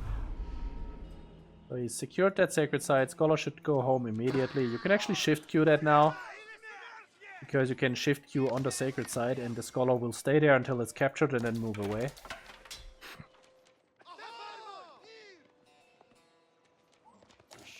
But yeah, these archers are gonna get eaten up. A little bit of a control issue here by Jahil. But that is nice, equalizing the playing field just a little bit. Keep in mind, DJP is not actually ahead in fighting units, because these 6 scholars count into that. Engagement in the middle. Unfortunately, the Ghazi are standing there taking those pokes by the spearmen. You never want to be doing that. Never engage with your cavalry into spearmen unless you have like bloodline knights or you have overwhelming advantage. You want to be keeping them back and kiting the spears as much as possible, shooting them with the archers until they're all gone, and then you engage with the cavalry. Now the issue here is, if your opponent has a lot of archers themselves, you want to have your cavalry in front of your archers, so your cavalry is soaking up the arrow shots, and that is a lot harder to micro. Jahil still not reacting to the sacred site taken. There could be just one unit be sent over. That would be really nice, but not happening right now.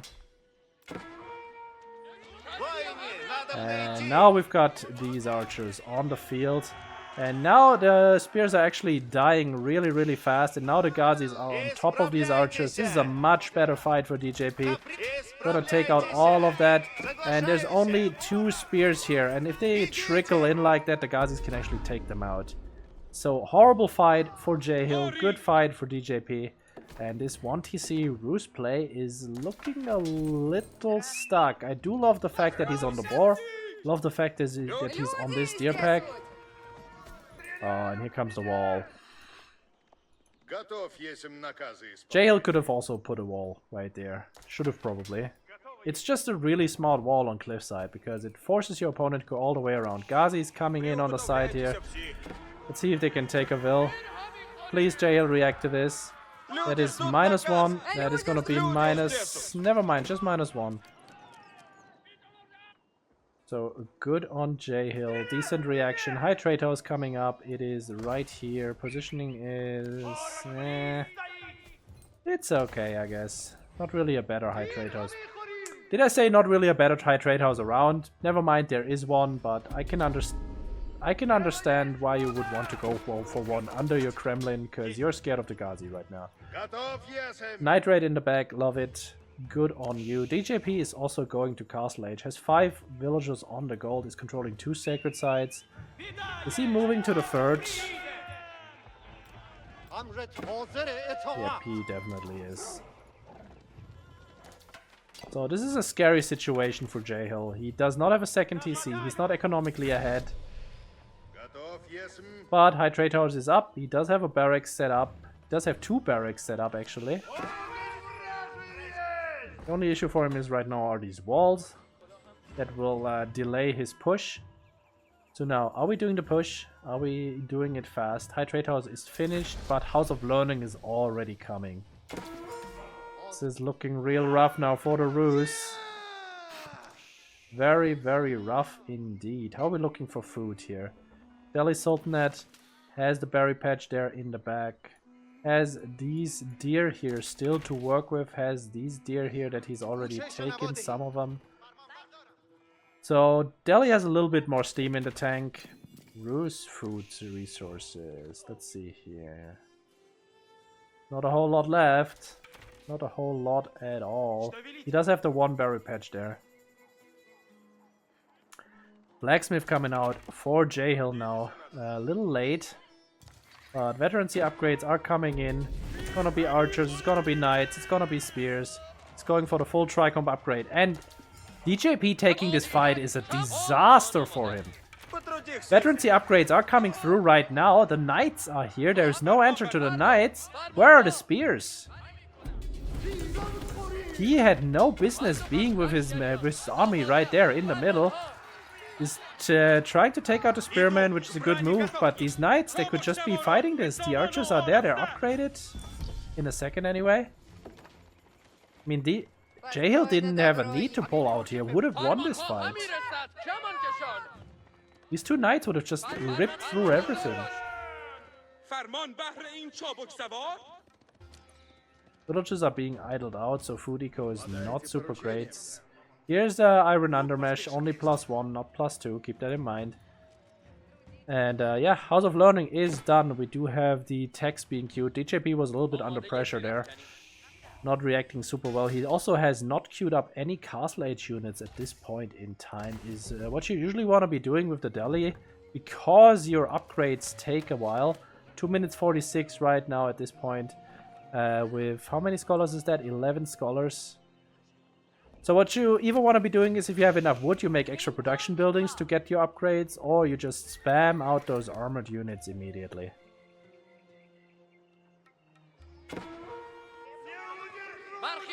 Engagement in the middle again. These are still feudal. 17 archers. They would be really valuable if they could be kept alive, but here's a full Rus castle army. And so far there is no answer. There's only feudal units here in DJP's arsenal. He's only going for the relics. Is he gonna die with 5 relics in the tank?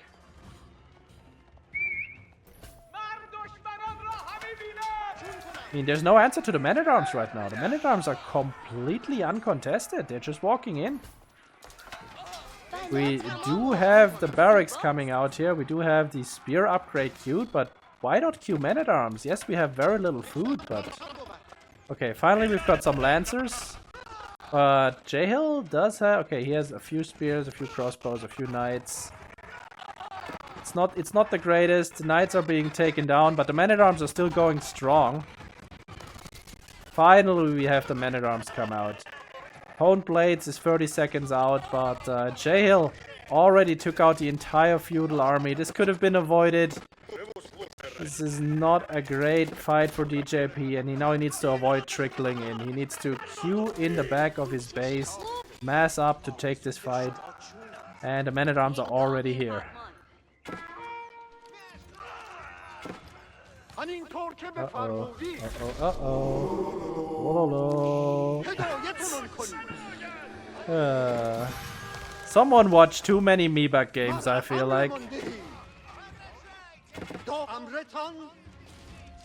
Yeah. It was a very good attempt at distraction. Not so good attempt at conversion. But yeah, DJP, he currently has 2 knights, he has no man-at-arms, some crossbows are coming out, some Ghazis. He has an elephant queued. The elephant's gonna do great. Elephant is only being countered by the spearman at this point. There's 2 crossbows. But yeah, the elephant is gonna be really juicy. Jahil really wants to decap the other sacred side. He also took 2 relics behind this, so good on him. Let's see here. These blacksmiths, second round of upgrades are coming in. And how's the Delhi food situation? Because right now it looks real rough. Because this deer pack has just been secured by Jahil, and by secured I mean there's a knight here that will be fighting right there, and I hope that Jahil realizes it. So far no reaction. That is gonna be 8 dead villagers. He can scarcely afford that. Lancer is still full health. As soon as you see this dropping, you know Jahil realized it. So I guess that's -2 now. -3.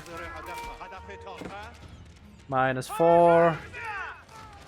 -5. Yeah, that Lancer is doing real work right now. -8. Oh god. This is... If you look at your screen and you find this on top of the deer pack you just took, you're not happy. You're not happy. The elephant gets downed by 1,000 cuts. And military numbers are still squarely in Roos's favor. There's 10 crossbows now. So the men-at-arms need to be careful that they do not trickle in here, because then they're gonna go the way of the dodo. But look at that. More villagers about to go down. We've got 26 to 52 eco units. This could be really good. Oh! Woohoo! Well, that was a nice twist of fate there.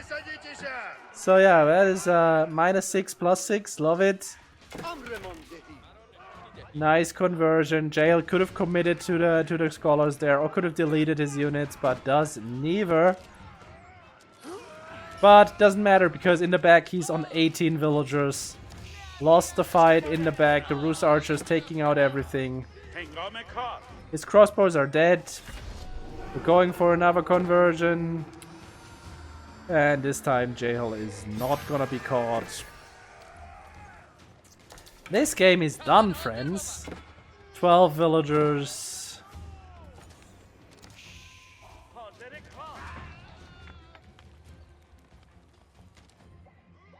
We've got a full farm transition here too.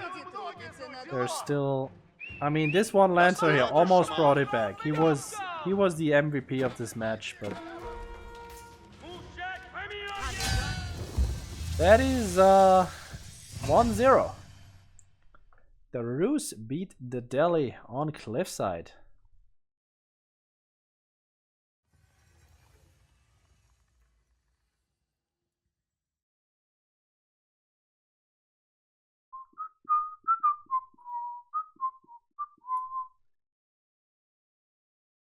Graphics. Let's see what their second match is gonna be.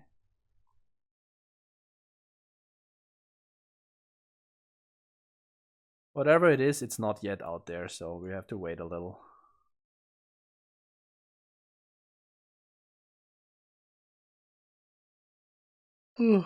Honestly, everyone's just playing Delhi today. Wow. So many Delhi games. Is it because Marine Lord said Delhi is super broken and the best civ right next to HRE, and because everyone's banning HRE, Delhi is best civ essentially? Is that the reason?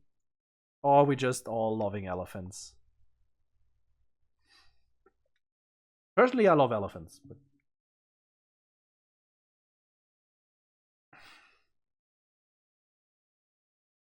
let's wait for the second game. I wonder what map they're gonna pick.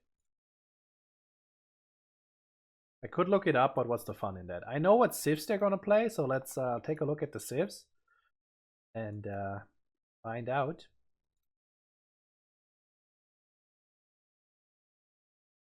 It is going to be Mongols versus Abbasids. And they banned Delhi and they banned English.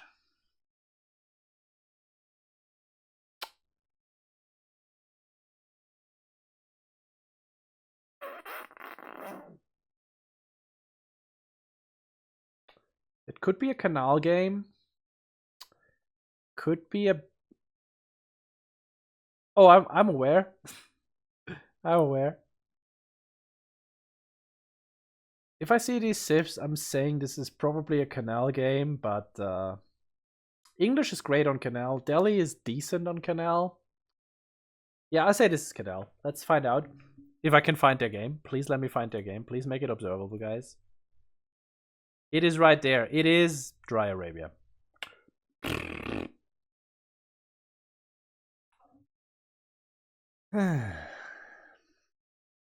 Fine.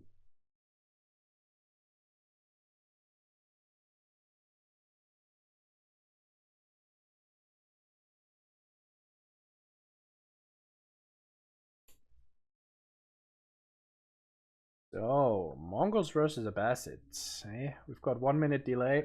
Gotta wait real quick. I'll say... I mean, I like Abbasid a lot more in this matchup. But, you know, with the rise of Eco-Wing, people have gotten greedy. And Mongols love nothing more than to punish greed severely. So, you can't really be sure. If the Mongol manages to deter the Abbasid and contain them in their base and just starts trading behind it, easy Mongol win. If Abbasid doesn't kill themselves by going super greed and just makes army, looking good for Abba. I feel like you just go melee wing. You just go melee wing into 2 TC into mass units. Just play the full feudal game. Stop your opponent from trading. Raid the trade. We're in the game right now, by the way. Let's see where we're going. Hello? Okay, hotkeys not... Oh, I can... Apparently, the hotkey for town center doesn't jump you to the town center if it's not packed. If it's not unpacked, rather. Interesting, didn't know that. Anyway, we are watching DJP's Mongols, the man who just got his Delhis killed off. And he's gonna be facing off against J-Hill with the Abbasid Dynasty. We are on the driest of Arabias. And we do find the Mongol town center immediately, which is always a little scary if you scout the map and you know there's a Mongol TC somewhere. It could be anywhere, really. It could be unpacking right here. But yeah, take a look at this Mongol spawn. 8 out of 10. 8 out of 10, but look at that. DJP is opening without an Uwe? Is this a stable opening? Is this a Dark Age Horseman Tower Rush? What is this? And he has only 140 wood. What am I looking at? What's going on here, folks? What is going on here? He didn't open with an Ubu. He only got 140 wood, which I think is because he sent his wills to drop off, but maybe he sent one accidentally on another resource immediately and the 10 wood got deleted. Either way, not great. Not great at all. Gur is unpacking on the deer camp, so that kind of indicates a fast feudal play. He has 150 wood now. He's opening with a pasture.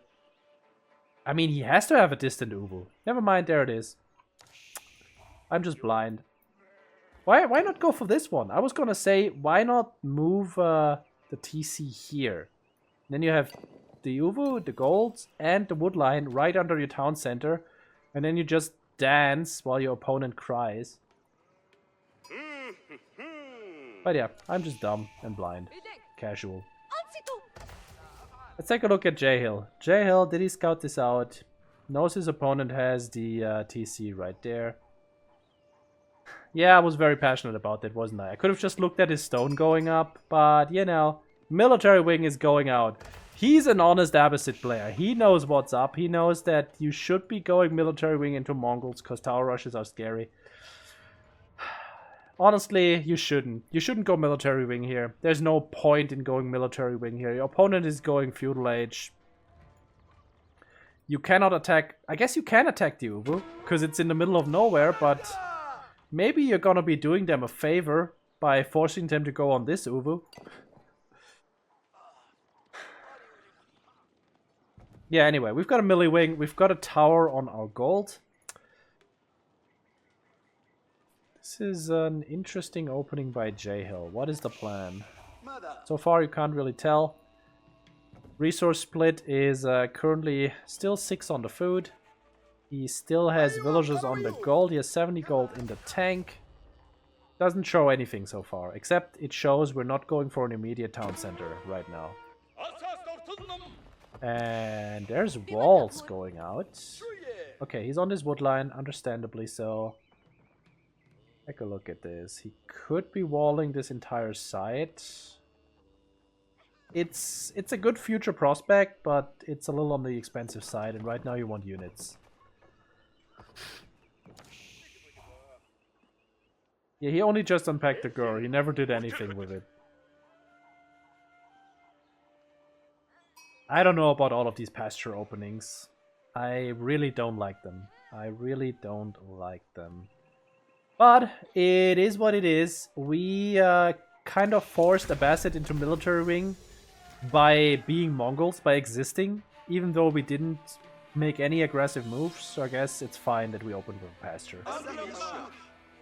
Military wing is done. We see the units move out, and they're going straight to the deer that have not been collected yet.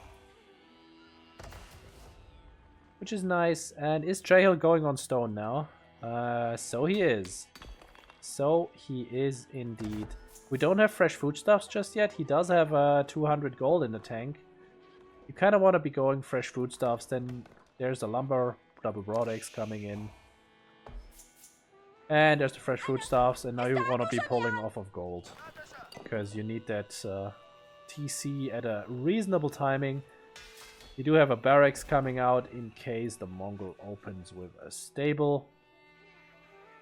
And the wheelbarrow is coming in through this girl, 50 seconds. But looks like J-Hill spots there is nothing here. Wheelbarrow is being cancelled. This is not Delhi, so he has to completely requeue it when he unpacks the girl again. But where are you guys going? All the way around to the berries. Interesting move. And we do have the spear upgrade come in for those 2 military wing spearmen. Looks like this will be a very slow town center actually. Only 3 on the stone.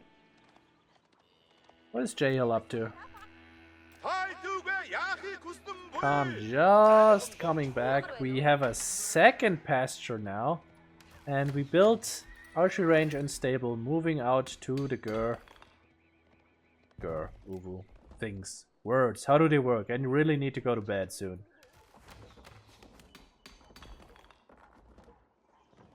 And a third pasture. Why? Why? Imagine if you had not invested 150 resources for each of these and made like 5 archers instead for less resources and just dealt with these military wing units in order to take these deer. You'd be in such a better position. Meanwhile, J-Hill, he's almost up to the 350-400 resources that he needs. I know Abbasid players out there, you're shocked. That is actually what a town center costs if you don't go ecoing. I know, everyone is a little bit flabbergasted now, but, you know, there's people out there who don't go ecoing. From your calculations, you would be correct. Unfortunately, he has 13 on food right now. So there's even more reason to go for that deer pack instead and for some units. PC is coming out. It's gonna be on that forward wood line. Which also means, I mean, there's a tower here already to protect this, so that's nice. I would have liked to see this town center here on the berries and the deer. Yes, it is exposed, but at the same time, your opponent has been so passive, he's not trading. And you do have the military wing, you do have the boot camp, so you're actually quite fine. DJP going for that Mangudai and Kashik approach again. And unfortunately, J-Hill can't really deal with it super well. The Mangudai taking pokes is very bad for them because they have so little health, but he cleans up all the military wing units. Here comes the long wall of the Abbasid dynasty, trying to secure himself the left side completely. And now J-Hill's issue is, where's his food? His food is right here. Is it secure? No.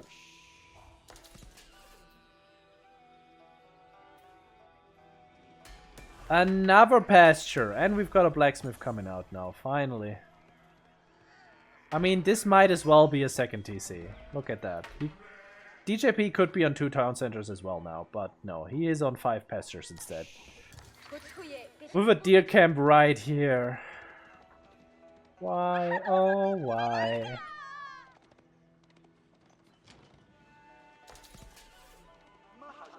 If only he had an Uvu nearby. I mean, he could be moving these pastures out to the Uvu. That's a thing that you can do. Sheep have legs. I know people have never noticed this, but they can move. You can actually set pasture rally points, and you can send rally points from here to your town centers, and the sheep will move there. It actually works. So DJP is coming in from the bottom side. There is no coverage there, but there's also nothing really to attack. Oh, and we've got an outpost. No, no, no, no.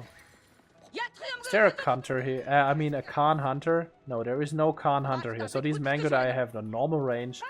If you have the deer stones, definitely go for a Khan hunter. It's just really, really good to have the extra range. No, no Khan hunter at all. I am very sad. Yeah, okay, there's, you know, if they have to walk a lot, there's sinews, they develop more muscles. I get it, but still. Okay, your opponent is full on Kashik and Mangudai.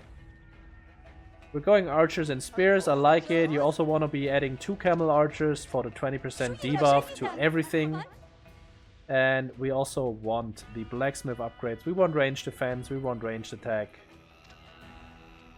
And then you can very comfortably take this fight. Do we have markets anywhere? We have a market moving out to half map trade? Weird.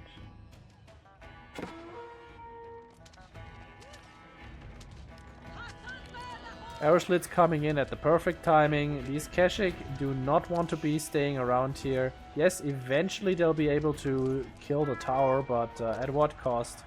And the spears make connections with the Kashik. A little bit of an oversight here. DJP is currently everywhere else on the map, but here loses 2 Kashik for free. What is this market doing here? Anyway, it is here, it exists. J-Hill's second TC is already pushing him to 10 villager leads at this point in time. Blacksmith is finally coming out. We have double archery range, we have a barracks pumping out spears, and here's the first camel archer as well. Second outpost though, not a fan. Villager's gonna be able to get into the building quick enough, and this outpost will not be cancelled. Spears though cannot really follow. Oh, this is so scary. Assume J-Hill had re-walled this. This entire army is stuck. Oh, I'm so sad he didn't re-wall. This would have been a distraction, as Maraiki puts in. But yeah, we have some berry villages here, so the Mongol army could actually be going there and threatening that particular resource. And then J-Hill would be forced to follow, because, you know, the tower does not stop this amount of Kashik without upgrades. Market is finally in the corner, trade has begun. We also have a market in that corner, so we've got the cross, yeah. And these Kashik are just healing up. I like this. This is a nice detail. Just look at that. I mean, the healing is so slow, but still. Very nice detail. Very nice indeed. And Jael is on so much stone. Is he going for another town center? Are we going 3TC military wing Abbasid? Is this a thing now? Or are we planning to drop a keep somewhere? Kashik coming in real sneaky like, taking out those archers. Oh, we're just upgrading these outposts, fortifying them. Not sure if that's the play. Looks like DJP will be able to take out this little berry patch here now. That's 5 dead villagers. Not great. Not great at all. But Abbasid army is coming in right now, and he will be forced to leave because he cannot fight this. There's so many archers here. Jael has a really nice army at this point in time. The spears can't really follow like that, but this army could just walk on top of this trade post. What does Jael see on the map? Okay, he has no idea the trade is going on. That is an issue. That is not good for him. We've got Steeled Arrow coming in. We've got the superior mobility for DJP. Is he planning to put more markets in the corners? Oh yeah, he's on 3 markets now. Potential 4th soon. And he is going full on gold. He is so greedy. Look at that. He has almost no army. Abbasid army is just increasing. And now Jael found the trade. The issue is he went out with an immobile army here, and DJP is on full cavalry, so he's gonna be able to eat this up. But the main force of his army could just be moving here to the trade post and kill all of these traders. And that's exactly what he's gonna do. Oh, double tower here to get that stone. I don't know about that one, buddy. Why are we taking so much stone? We could be Castle Age right now.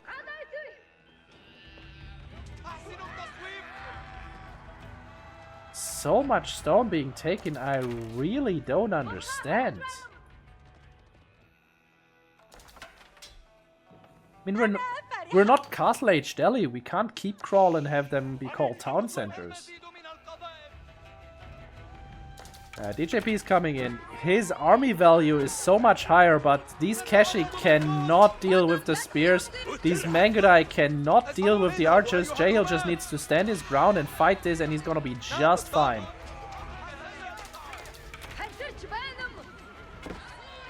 And look at that. Kashik being debuffed as well. -2 damage. Gonna all get taken out. DJP is just throwing away his army here.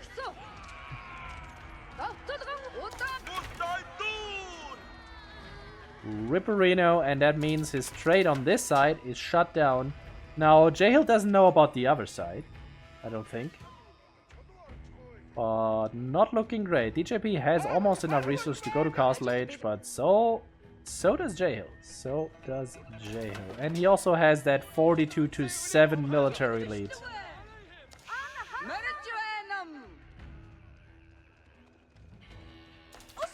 Full walls coming out for the Abbasid. 900 stone and still counting. We're just gonna keep drop the Mongolian base and then they're just gonna pack up and leave? Is that it? There is the Kurotai, but it is in a super exposed place right next to Jael's army. How many villages are we gonna sacrifice to get that up? Why not just build it here? Oh, I hate this so much. Culture Ring is coming out for Jael. I mean, there's the Castle Age, but at what cost? That is 10 plus dead Mongolian villagers on 1 TC. And he taps out. And that, I think, means that Jael is up 2-0 and is taking this win. Yeah. Think that is it for our middle bracket. Whew. Didn't expect the Rus over Delhi victory. Did expect the Abbasid over Mongol victory. But yeah, 2-0 it is. GG's to Jael. Good games. Good games.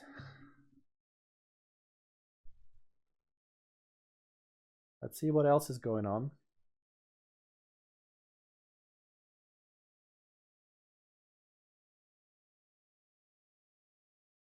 Welcome in. Howdy.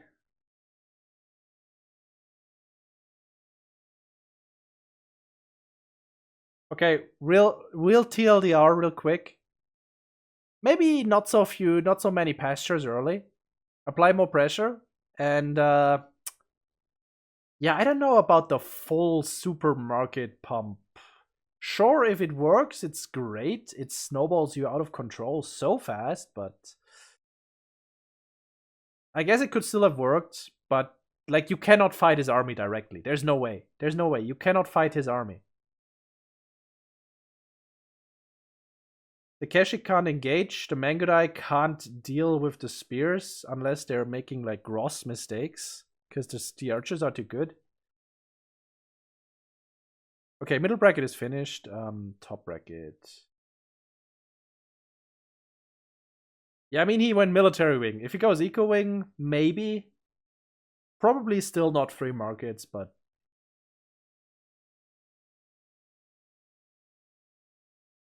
And I would still try to tower rush them, honestly.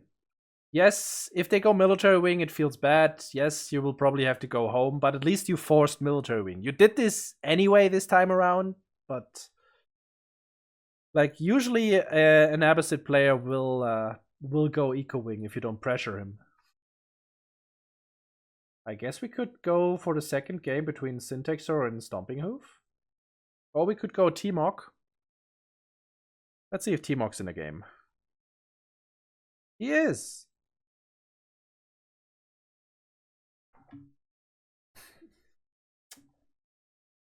I immediately regret my decision. But we're gonna be casting T-Mock versus Uncle Iroh. Let's go for the bottom bracket final. And it is going to be on bridges. And it is going to be an English game.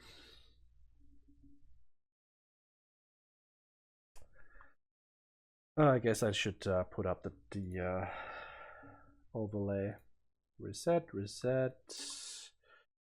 T-Mock versus Iroh.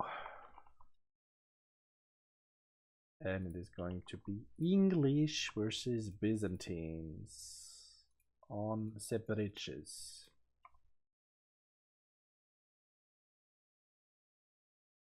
Update. Here we go. Let's see what we can do. Oh yeah, and I should probably put this in a best of 3 thingy so people can see. I don't even know if this is the first game. But we're also gonna find that out. 3, 2, 1, we're in. Folks, welcome to the bottom bracket finals. We've got the purple T-Mock. They switched the colors around. Mother truck. Anyway, we've got the purple English. T-Mock 85 in the western spawn on bridges. And he will be facing off against Uncle Iroh, playing the green Byzantines. And he has a forward gold and forward berries. Oh my rip. This is rough. So, as Marine Lord has it, this is a fairly even matchup. And we'll see if that is actually true or not. Now, if I'm the English player, hypothetically, I would never play English, of course, but no, I just random them occasionally. And I see this spawn for my Byzantine opponent. I play Council Hall, 1TC all in. And then they probably die. Because all of their resources are forward and they cannot deal with this. They cannot deal with the mass longbows. And then they just fall over and die. Now, if I'm the Byzantine and I see this spawn here against English, I'm probably crying. And I'm probably forced to go Hippodrome. Because if I build a forward winery and I'm being pushed off, it's useless. And yeah, I'm very unhappy. I am very, very unhappy. Honestly, this is pretty much a death sentence, but we'll see. We'll see how they play it. Keep in mind, this is bottom bracket. People might not notice what they're seeing and how to react to this. Uncle Iroh just on his little sheep hunt in the northern island. And Timok currently, he did scout his opponent's base. How much does he see? So this is the gold. Grand Winery coming out. Or not. There it is. Look at that. I mean, it's not right on top of the berries, but it is more in the back. Usually I'd hate this because it's not directly on the berries. But in this situation, I feel like having at least one set of farms buffed here immediately on the TC. Yeah, I mean, no, I still hate it. Abbey of Kings coming out for Timok. And you can still go Abbey and go 1 TC all in. The only thing I'm scared of is that this Abbey also means that Timok will be going for that 2 TC option. Right now he's not. He's still with 3 on the gold as he ages up. So that could either mean he's going fast castle, or it could mean he's going for his techs as well as going for a feudal aggression. You never know. Grand Winery for the Byzantines here. We've got still 3 on gold. It's just classic stuff. You move all of your vills onto the wood line. This cistern, by the way, let's talk about it. Perfect. 10 out of 10. Buffs your wood cutting, buffs your gold, buffs your berries. What else do you need? And then you just build your second cistern either here in the back or here on the other side of the winery. Or if you're super greedy, you could build it forward and go for the second round of berries.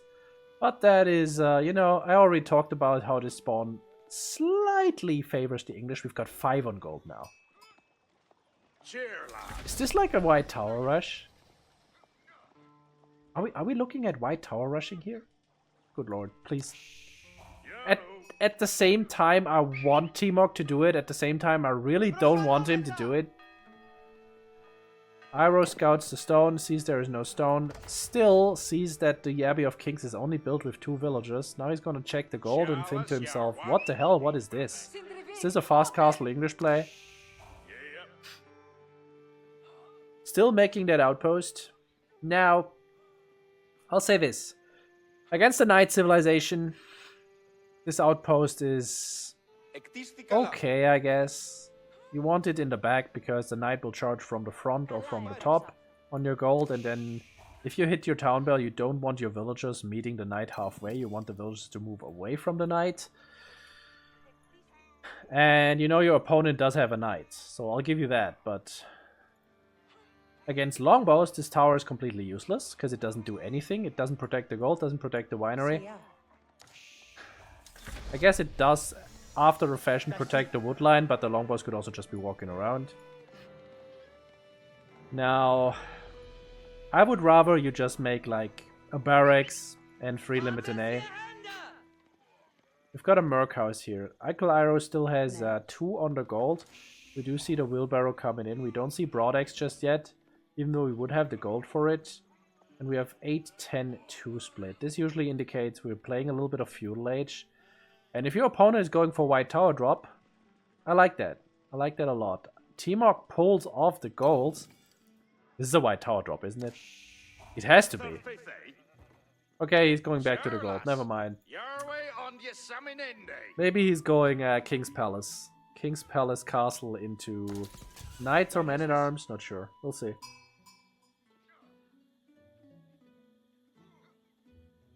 Yeah, very curious about this fast castle play here.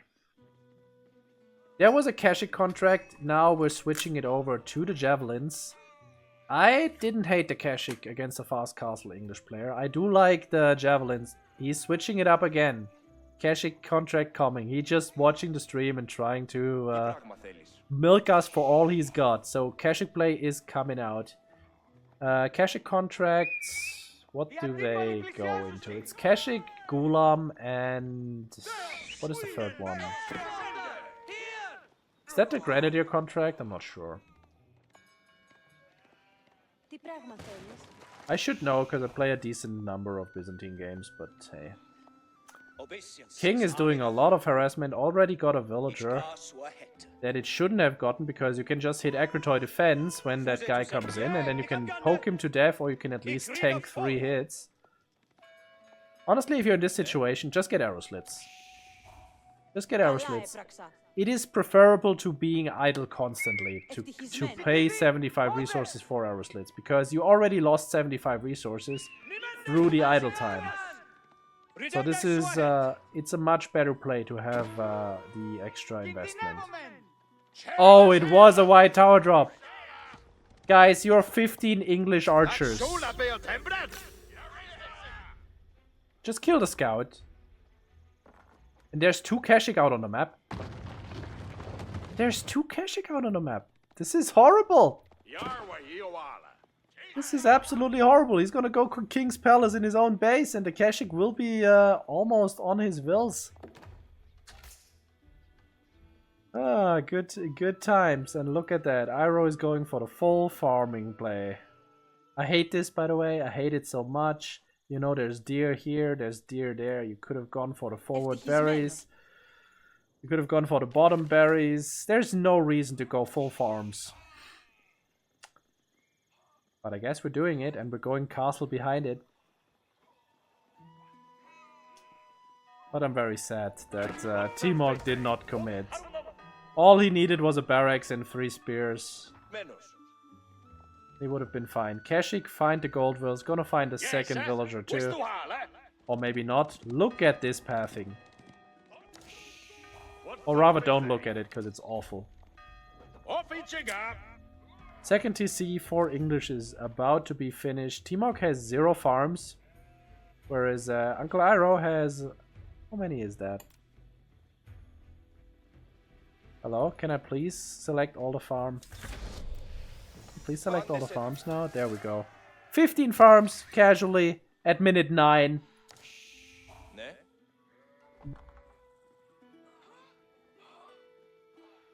Totally not outraged or anything. This is fine. This is perfectly fine. This is how it should be. Yeah, this is... You know, I hate leaving my base too. Just make farms, lol. And look at that. He's getting stone from every single farm he builds, so he can just go for a 3rd cistern now.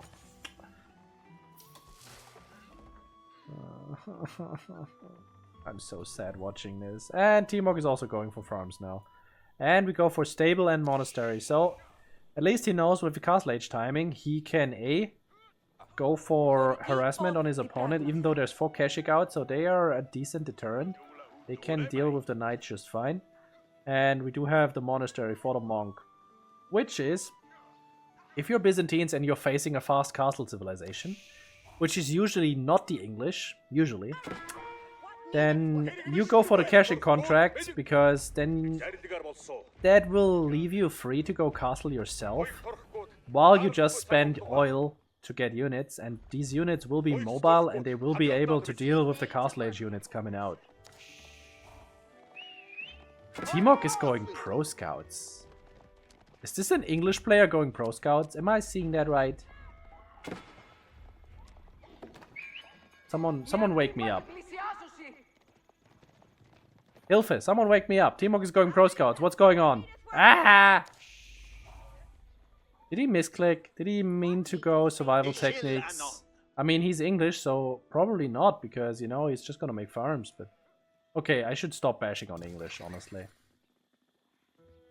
But yeah, in this situation, you just hit castle age.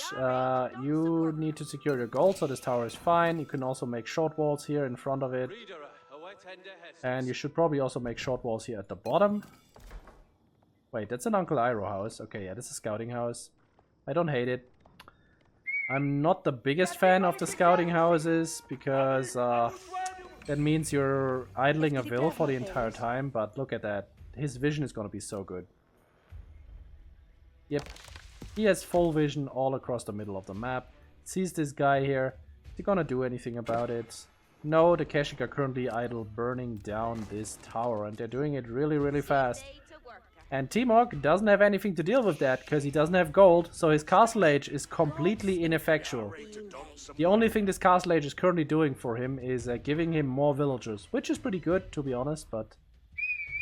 Look at it, he's 1 eco unit ahead, and that's about to change.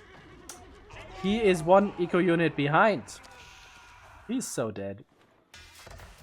Castle Age coming out for the Byzantines. Golden Horn Tower. We've got the double barracks set up, which will be resulting in a lot of Varangian spam. And Timok just can't do anything about it because he doesn't have any gold. Like, the Varangians are gonna go through that easily. Kashik are still denying the gold at the top. There's not enough farms out here to spam actual feudal units, and we don't have enough resources to upgrade them. I mean, this is just super cheeky. Does Timok know this is going on? Oh yeah, he sees the house. He's pro-scouting the deer in. And this farming setup. Just no. Why? No. No, no, no, no. Actually, this is the perfect distance. The mill could be in the middle and you could build farms around it, but you're not.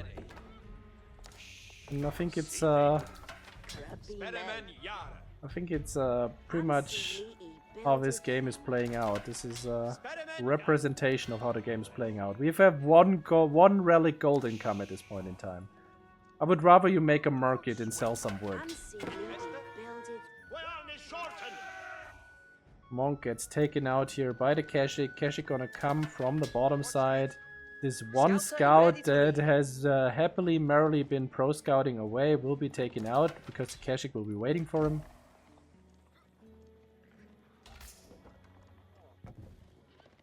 And the Kashik just gonna go straight to the base instead. There is a lot of barracks here that cannot produce because we're being pop-capped. These are still feudal age Kashik, keep that in mind. There has been no upgrades for Uncle Iroh. He's just spamming Varangian guards. A lot of them. And does he have range defense? He does not. So next time you're going for a man-at-arms push, it's great that you're denying gold. That means your opponent can't get crossbows. That is amazing. That is absolutely the right move. Because there's no counter to your Varangians. Still, this is an English base. Town centers still do decent damage. Longbows still exist and they have +1 extra damage. So if you build a blacksmith and you get range defense, there it is, +1. But you really want +2 to push this. Yep, Dialecticus switch, perfect. So for those who don't know, you can switch these cisterns around. They have a small influence radius outside of this circle. It's just a small not hexagon, a small, what am I looking for here? Wow, the name escapes me. Anyway, it's a small radius there around the thingy. I'm just gonna go with block. Why do I not remember words today? It's horrible. I need to go to bed. But yeah, you can speed up your research, your production speed, all those things, and you can swap these influences around to buff the correct thing. Oh, we're berserking. No! Look at this. We have one range defense right now. We're inside an English base. This town center is gonna rip us apart. I mean, we're 31 Varangians, so it doesn't really matter, but never do that, please. Never do that. Berserking is for when you fight knights. Or if you're in Imperial Age and you want to discover what actual speed is. But never if you're under archer fire. That's just throwing away health. But yeah, nice game. Timok just couldn't make it work. I feel like if you're opening Abbey and you're not being aggressive, just go 2TC. Just go 2TC. It's still super good. It's so good. Don't go Castle 2TC because you know you just saw what happens. Well, anyway. That is, I guess 1-0. I'm gonna check if that was game 1 or game 2.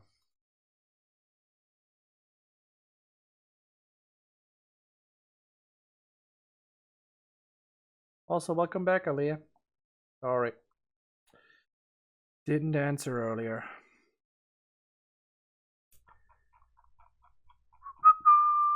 There it is. Uncle Iroh versus Timok. Game number 2. Alright. Did they make a draft? They did, actually. And by draft, I mean they just picked, but it's fine. I can import it.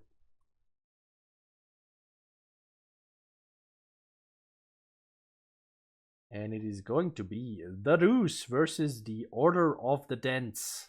Love me some OTD matchups. I would very heavily favor Rus in this one, but hey, never know.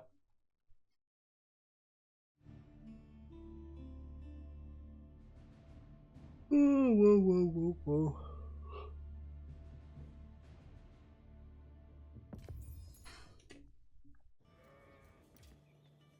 Oh my lord, we're on canal. We're on canal. Evasive action, evasive action. Update this, update that. Welcome, folks, to the bottom bracket grand finals. Uncle Iroh is currently up 1-0 over T-Mark. And we're going to game number 2, which will be T-Mark in the purple as the Rus. He is back to his purple self. And Uncle Iroh in the green, playing the Order of the Dragon. And he's not opening water.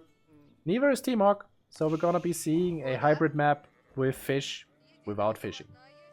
I'll see, maybe one of those guys will switch up his approach. And T-Mark is going 2 scouts again. People love the 2 scout play on Rus. I really am not sold on it. I am not sold on it at all, especially on a hybrid map where I would go fishing, but you know, not the biggest fan. Now, denying sheep from OTD is nice, but hey, we're on a hybrid map where there's fishing, so they could also be fishing, and they should.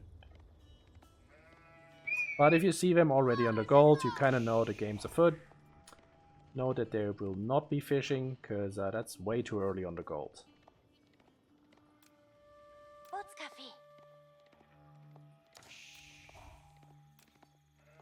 Why am I riding this, speeding it like a dead horse?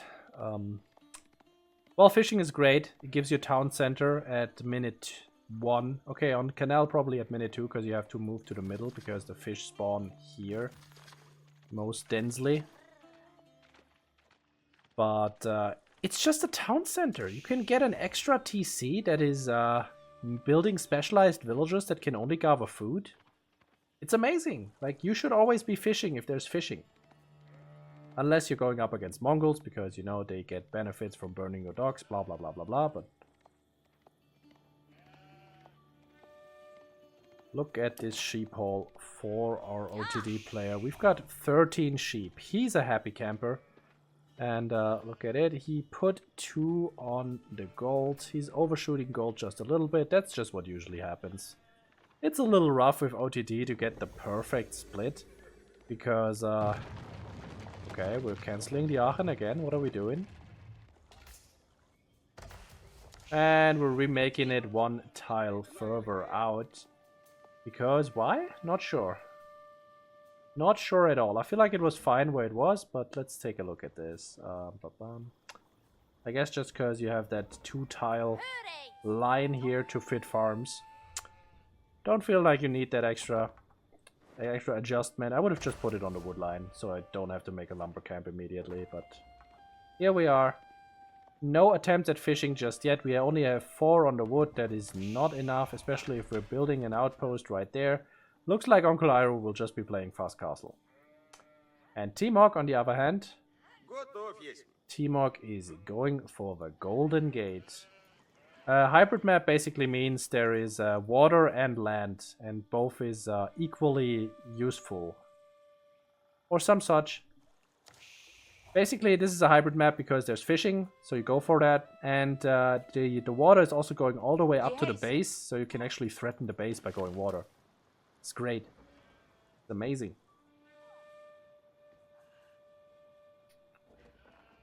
Now, some civs in this scenario, they can make do without water.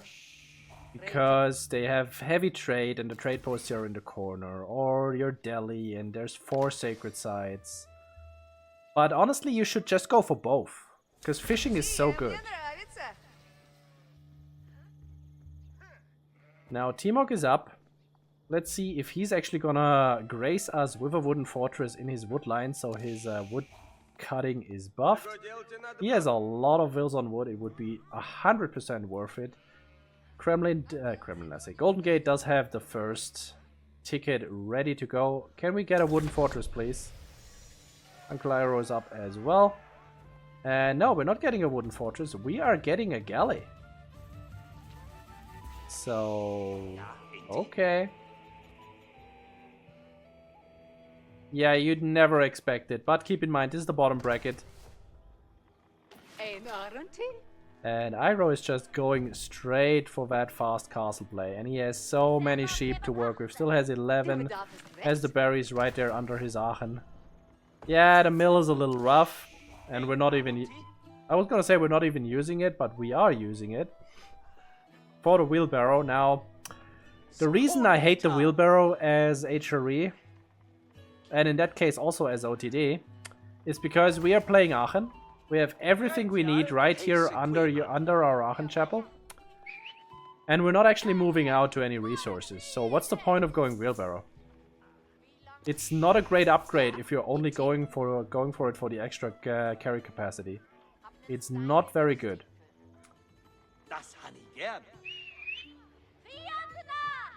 If it works, it works. Galley has arrived. Unfortunately, you know, this is all outside of range. This galley could be moving all the way at the front and then it would be denying these berries. Or would it even? Apparently not. But if this outpost actually gets arrow slits, it can fire on the galley. And the galley can't fire back. So yeah, that's a little sad. We do have a stable here. Ready to go. Nothing has been produced out of it yet. And you actually probably don't want to be going for a horseman anymore right now. Because A, there's a galley sitting on top of it, even though it just got his HP halved. I mean, the Gilded Knights will definitely be killing ships. No argument there. We still don't have a wooden fortress. This hurts my soul every time I see it. Yes, it's annoying to have to build the wooden fortress here in your woodline behind your TC, but it is so funny. It is so worth it to go for it. And it's so good and nobody's doing it anymore. Why? People have just forgotten how it is to play without Kremlin. They just don't know how to do it. Well, we have put up an attack ship here and it is able to... Wait, was that actually able to fire at the outpost? No. It's firing at the mill. Never mind. What do you mean resource float? Look at that. Iroh is going castle age. Okay, he's floating gold. Never mind. Take everything back. Also, welcome back, Rike. And we do see the first farms in effect. Still nothing coming out of the stable. We have a blacksmith set up. Usually, the blacksmith plus production building setup for a castle age rush, I usually expect to see with some barracks. Oh, you animated it, actually. Yeah, sorry. I looked at it and thought, yay, we're floating. But yeah, we're floating upwards now. Very nice.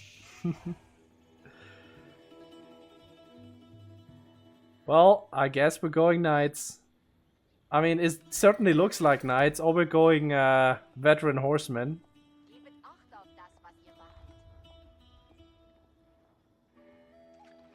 Hey, Timok is actually fishing now. It's great for him. It's really good. This is a lot of income extra. Regnitz Cathedral, halfway done. You know, you don't have to put as many on it with OTD, because diminishing returns with villagers on building are a thing, and you're building faster. That's really good. If only we had ships to stop production. Well, actually, you know, Pleco, now that you mention it, we have ships. Yeah, there's the TC, that's also true, but you know, you could just park here.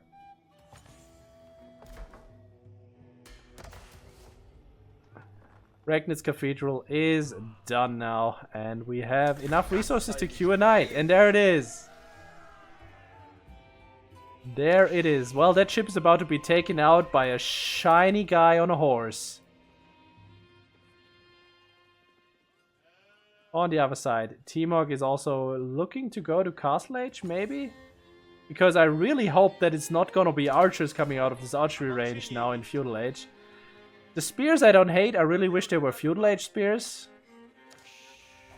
The golden German? I don't know about that one. There's a second one, by the way.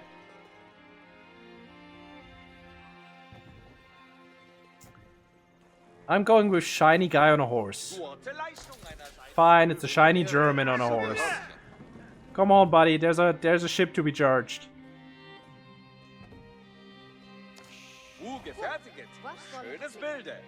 I really wish that farm wasn't here. Well, it is here now. Fight! Fight! Fight! Fight! Fight! Oh god, it does so much damage.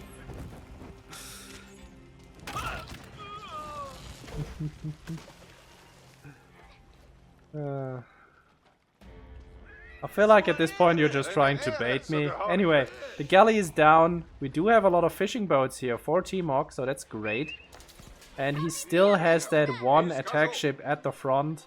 So, and even if Uncle Iroh burns down the double harbor here, double docks, the fishing will still continue because it is Ruse. TC almost, yeah, no, this is dead. So no more attack ships for the Ruse, and there is 2 shiny knights moving across the field, a third one in the queue. We do have double barracks though, and we still have Dark Age spears.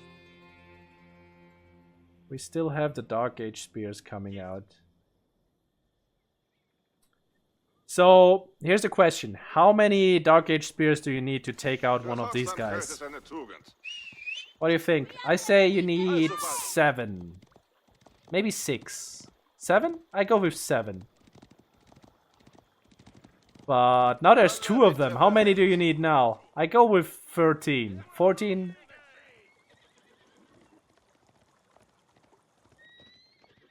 Bonk?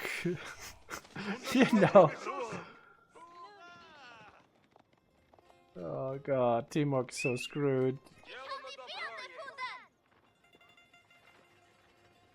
Can we...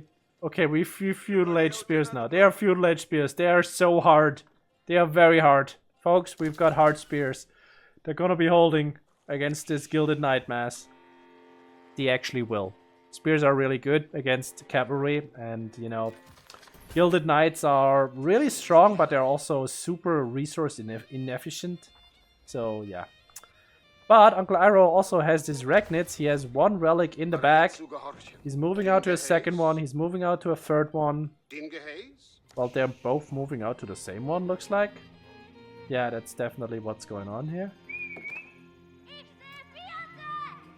I really wish we would be going on to those topside relics.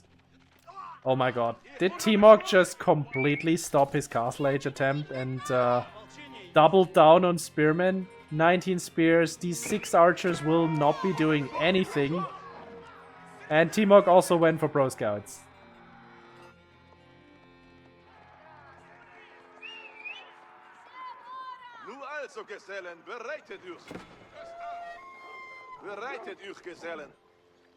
Wait, where are we getting buffs? I forgot. Did I miss some buffs to Spearmen or some buffs to Gilded Knights? What did I miss? Hilfe, Hilfe. Oh, you mean how infantry is completely getting gutted in the next patch? Yeah, true. But that doesn't mean that feudal spears will not still be able to kill Castle Age Knights without any problems. Iroh is going for the Gilded Archers. Good play. Castle Age upgrade is coming through. There's 27 Spearmen though. Oh my.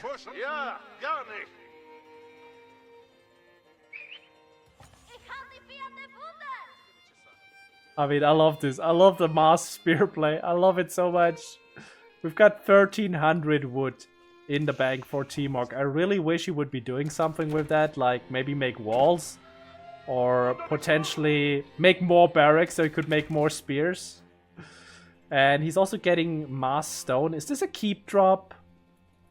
Okay, we're going for ram pushing an OTD base. 1 age down. Now, the way I see this is if Uncle Iroh here builds 1 barracks, makes 2 Gilded Landsknecht, this entire army evaporates. But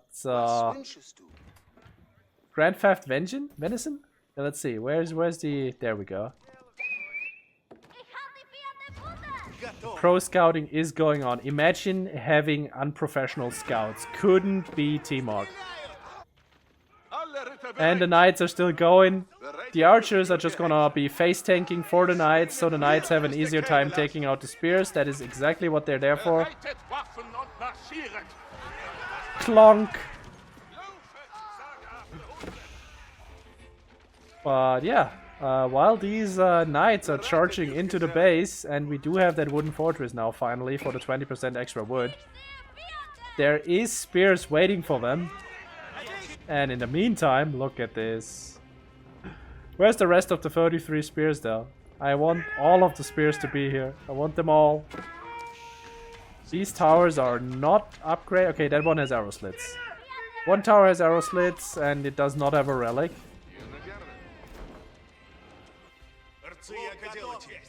The knights lost one of their number. So far, only one. Spears are in hot pursuit, and we have that push going on here. Auto repair is in.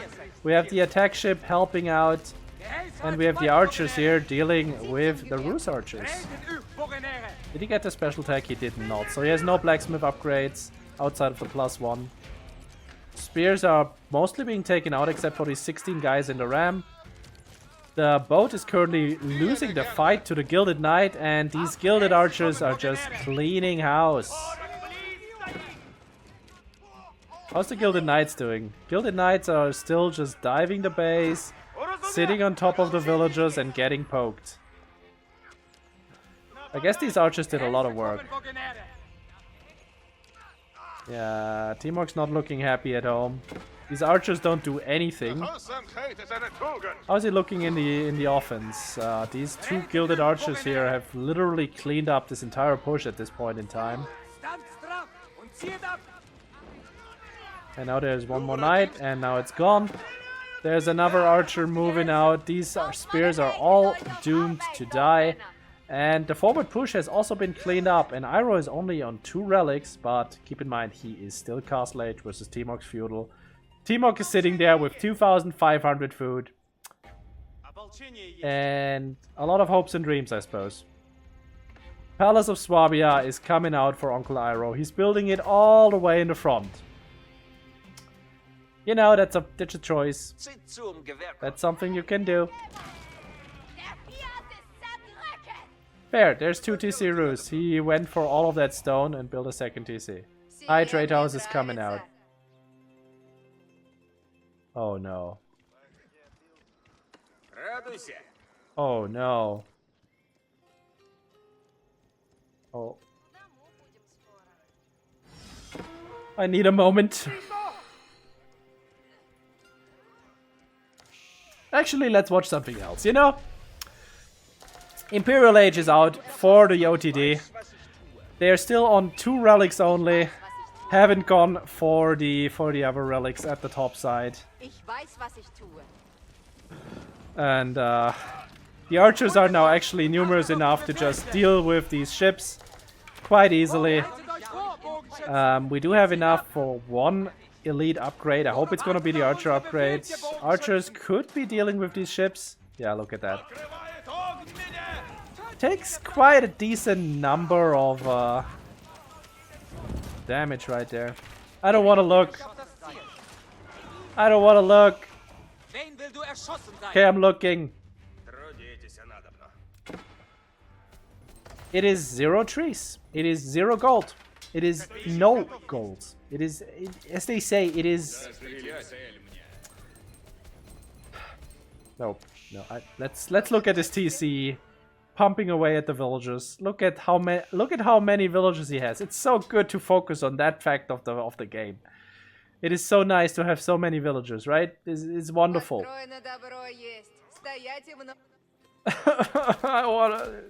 It's horrible. Well, Swabia's pumping away, eliminating T-Mog's economical advantage. 1 by 1 by 1 by 1 by 1. Actually, I was curious. 8 seconds for a Gilded Dragonville. And it is 20 food per Gilded Villager. So that's really, really good. Third relic has been secured by Iroh. His farming transition is fully done now.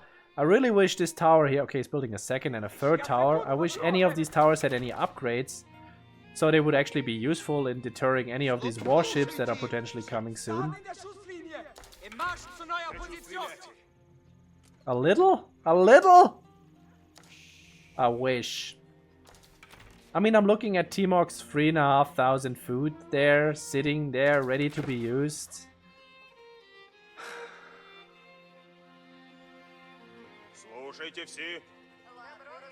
Is he...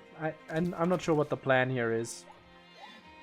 His disdain for gold has already been discovered. Technically, he's getting gold here because, you know, this thing is producing deer, and you get gold by dropping off.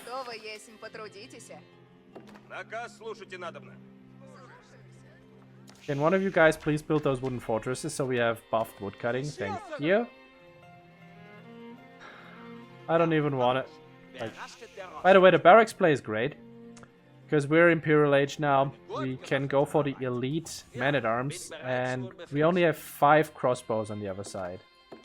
So there's really not a whole lot stopping this. I hate these stone walls with a passion, but that's just because I hate every stone wall with a passion. I mean, if you're gonna go to wall your opponent in, might as well do it with wooden walls. And you can add stone walls later, and you can keep drop them instead for all of these resources. That would be so much more fun. Villagers find that these wooden fortresses have been upgraded, and they're going home again. But Iroh can, at this point in time, actually just fight with his dragon villagers, right? He doesn't have textiles yet, but if he gets that, these are actually a decent fighting force. Big engagement here, lots and lots of archers for Timok, and these dragon boys are gilded elite, but they don't have the range defense extra upgrade, which would be really, really helpful right now. They also don't have +2. Okay, Timok doesn't even have +1, so this is going to be a resounding victory for the dragon archers anyway. But let's quickly take a look here. There is this special tech. He now has its scale armor coming in. +3 range defense is amazing for the archers. And there's a knight. But yeah, these guys, they're big damage dealers, but they currently have absolutely no armor. It's coming in, but it's still a little ways out. Elite gilded man-at-arms are on the way though. And we also have some Landsknecht. In the mix there, we have more of the gilded boys on horses running in. And what's the plan here? Timok has mass archer, mass crossbow, some spears, which is actually a good plan. Not gonna lie, I like this. The spear crossbow mass will just be able to hold off most things. Are these guys idle? Yeah, they're all idle. There is a whole lot of fishing here. That's a lot of missed food. Take a look at that. These guys, they have 100 and... Wait, no, those are the Landsknecht. They have 290 health. It takes quite a lot to kill them, but 14 crossbows and 27 archers will do it. Oh god. Landsknecht makes a connection, does a swing, but only one.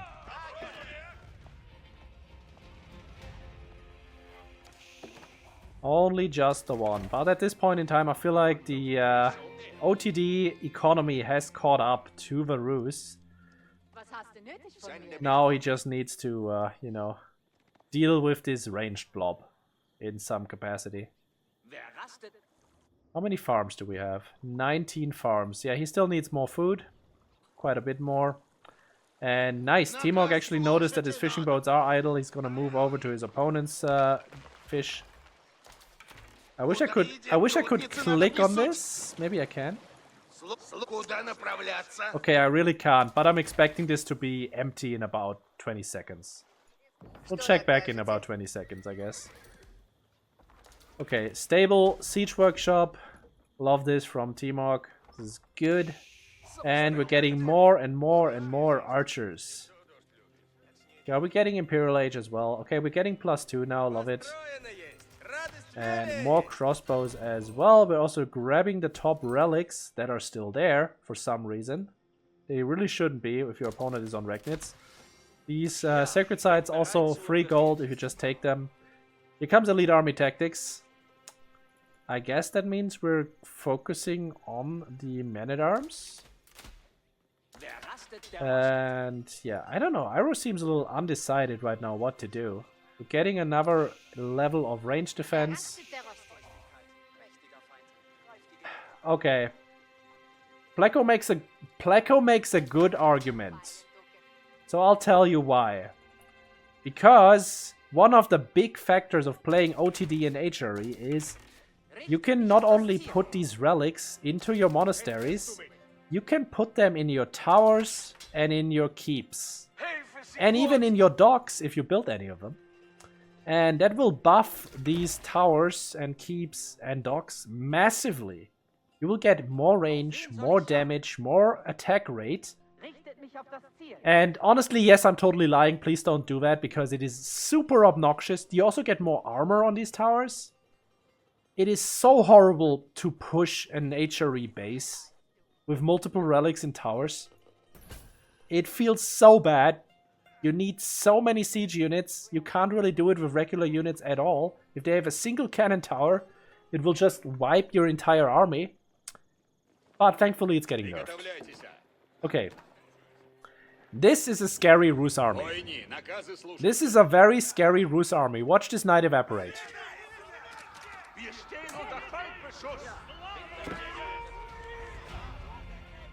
Okay, there's a keep. This keep's gonna come in real handy. It's also gonna get up because the dragon villagers are building very, very fast. But this army is gonna be dead by then.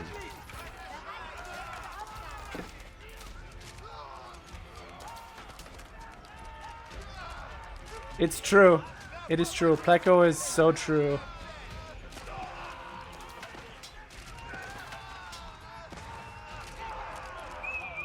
Crossbows just take out all of the armored units. Even the archers have enough damage now. Well, if you have Gilded Landsknecht right on top of your units, that's really painful.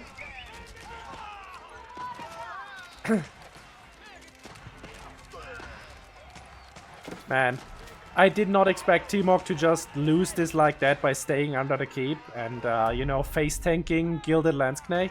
But he did. He did.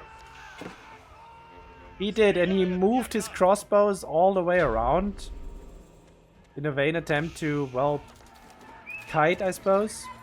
And it didn't do anything. But he has more where they came from.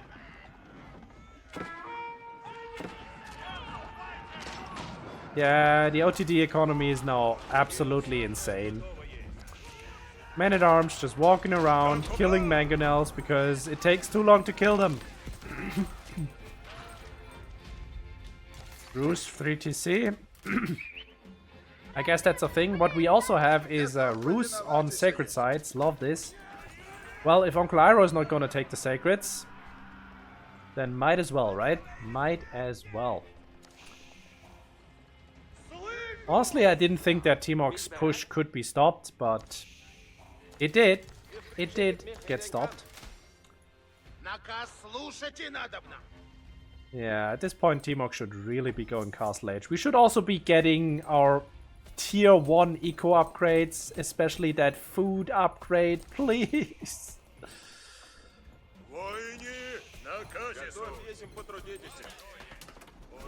Because it is 15% more food income and you have 48 villagers on food. Eco upgrades are for pussies, exactly. You know, for what they also do, they make you win the game. So, T-Mog is going mass crossbows once again, which is a great choice against Men-at-Arms, which is a good choice against the Landsknecht, because, well, there's only a few of them. These gilded hand cannoneers, though, they're scary. They're gonna be an issue. Stone walls have been mostly finished now. I guess T-Mog is finally gonna go Imperial. There's the high armory coming out. Somewhere? Where? Where's the high armory? Where's my high armory? Am I blind? Oh.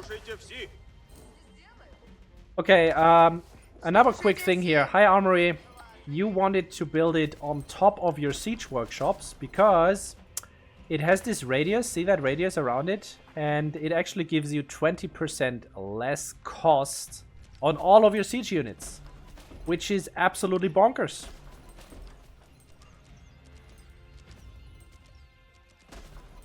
But not what we're gonna be using today. And yeah, Imperial is coming in. We have enough for 2 Imperial upgrades immediately. One should be crossbows. The other should likely be horsemen, but we don't know that yet.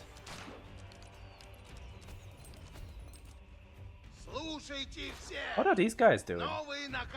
Oh, they're building more stone walls. Never mind, no, the stone wall is finished. They're building another keep! Amazing!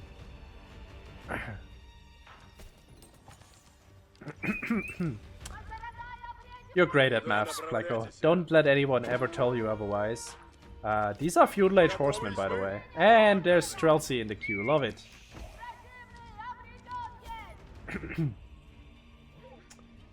I think this used to be one Rus scout.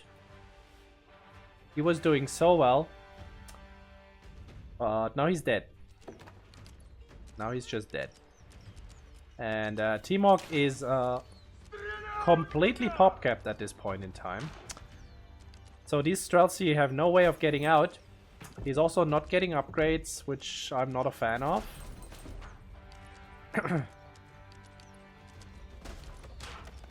And these upgrades are also stuck behind units that are not coming out because we're pop capped. So basically what we need to do is take a fight.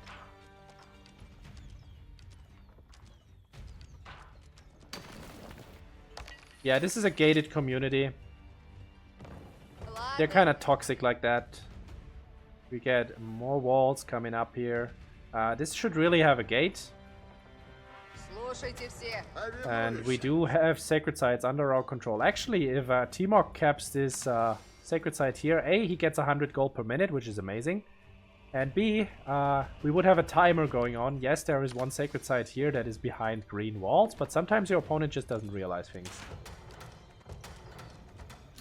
Okay, Iroh's moving out. We've got 13 gilded hand cannoneers. These guys currently don't have chemistry. I realized that. He has 3 sites captured. 1, 2... Wait, where's the 3rd site? Oh, never mind. I'm just blind. I thought this looked like a site. It's just the army blob. Ignore me, listen to Blacko. No! The mango's shooting the melee stack, and these hand cannoneers will be cleaning house. But there's more mangoes coming. And they're also shooting at the melee stack. Shoot the hand cannoneers! Shoot them! Do something!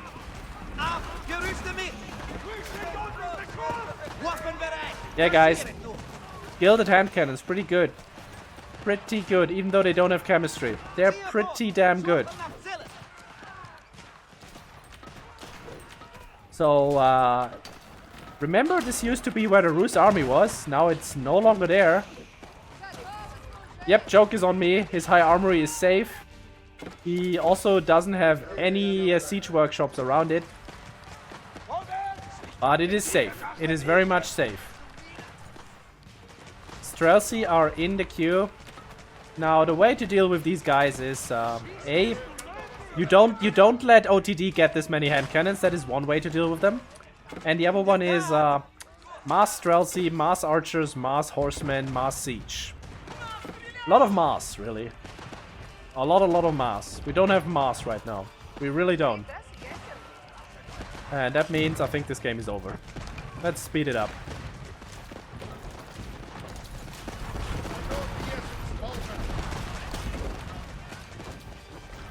Yes, walls also stop them, but you know, Rus only has these things, and they really don't. Irohs keep dropping the golds, which is a really funny move, and a good move too. And Timok has no way of dealing with these hand cannoneers. There's also 19 elite gilded men-at-arms now. They're really good. Yeah, they attack once per second. It's pretty strong. attack speed is 1.62 for the Streltsy. And it is 1.12 for... Never mind, the archers were the one with the 1 second attack timer. These are 1.12.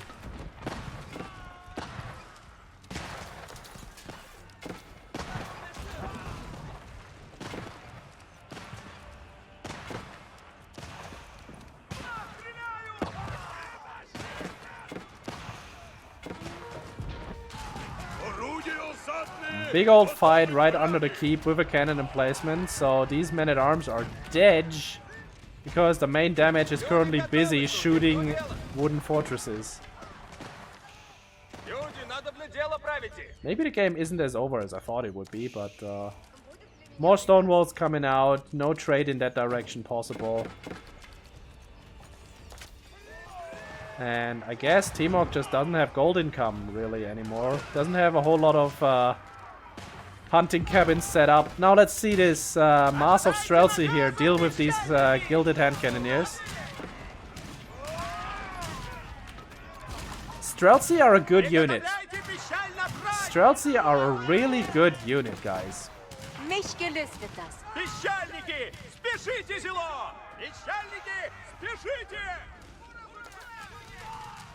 Man, I sometimes forget how good Streltsy are. Welcome in, Raiders. I guess that means that top bracket finished. Welcome in, Maneas. And yeah, we've got another 15 men-at-arms on the way. But there is 33 Streltsy now. Now we have the same situation that Timok just faced, just from the other side. There is not enough to deal with these Streltsy. And we do have another mango coming out. So the way to deal with these Streltsy is mass archers and I guess crossbows because of the extra range. Your gilded hand cannons are also great, but they kind of need a front line. And siege. No, I don't want to show that high trade house. I will never look at it again. We can look at the high armory. It's a sad high armory. It doesn't have any siege workshops around it. This one is out of range. For those who don't know, this circle here gives you 20% discount on your siege that you produce in siege workshops inside the radius. Yes, how trade house? How trade house? No, we're not showing the high trade house.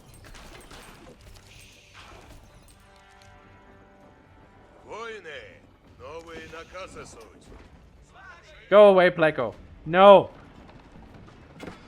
Well, we've got 166 pop against 190. OTD eco is completely cracked. Look at that food income per minute. He has 25 elite gilded men-at-arms.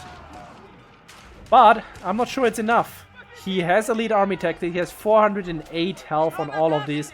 The Streltsy do have chemistry, so they do +7 damage here. I am still betting on the Streltsy. This is gonna be won by the Streltsy. If these elite gilded Landsknecht can make a connection, maybe, but I don't think they can. Elite gilded men-at-arms just walking past. They don't care. They're not looking at explosions. Not even the ones in the middle, right there in between them.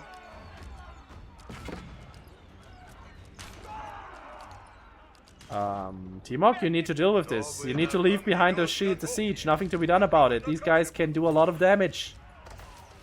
They could even landmark snipe you, and unfortunately you cannot, well, move these guys.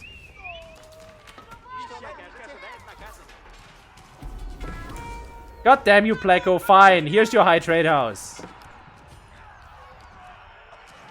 Well, they're actually going for landmark snipe.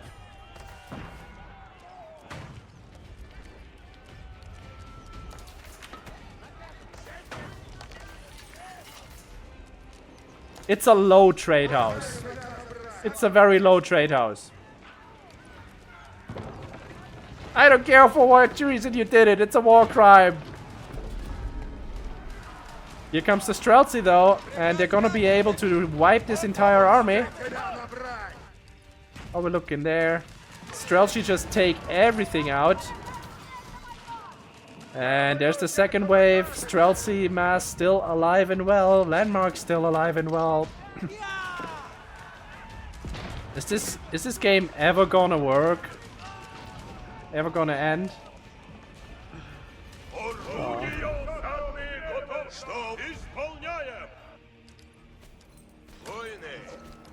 I mean, I'm always bullied. It's just the normal thing. 47 Streltsy actually. Holy smokes. That is some scary mass. And Iroh's current wood income is 0, so he can't make archers. So he can't make horsemen. His only escape is gold units. And I guess you just... What do? You just go crossbows, I guess. Crossbows and mangonels. And you need to buy the wood for that. And you need to also be on this wood. Like, it's nice that you're controlling the top sides. You can also take the sacred sides that are right next to you, please.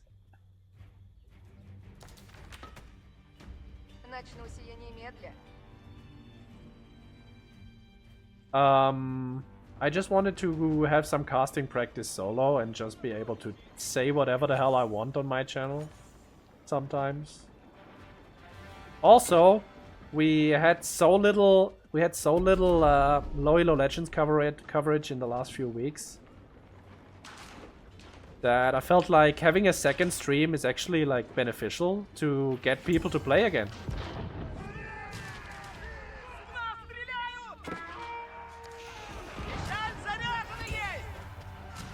Hey, Cow's here! Yay! Everyone say hi to Cow. We greet our overlord. Blah blah blah.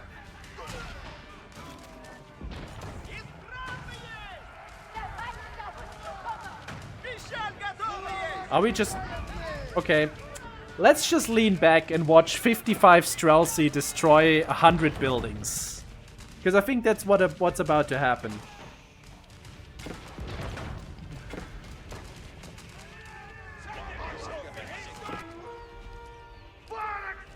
Some gilded Germans on horses at the top side.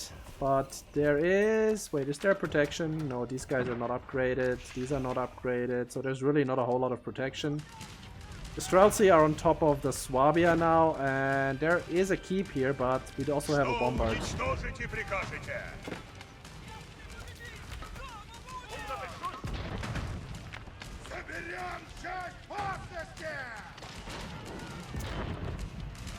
You know, I'm just watching these 10,000 foods in the OTD bank. He could be selling some of that. He could be remacroing.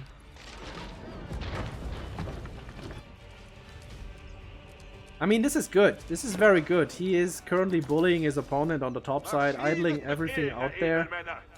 But, like, we really need to make something happen with these resources. And we need to get back to 200 pop. Timok is sitting on 200.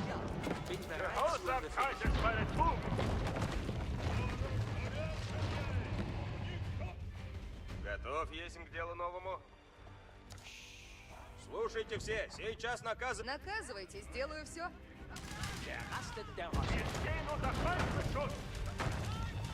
Guys, please don't make Cow cry. A, that's my job, and B, we kind of need him.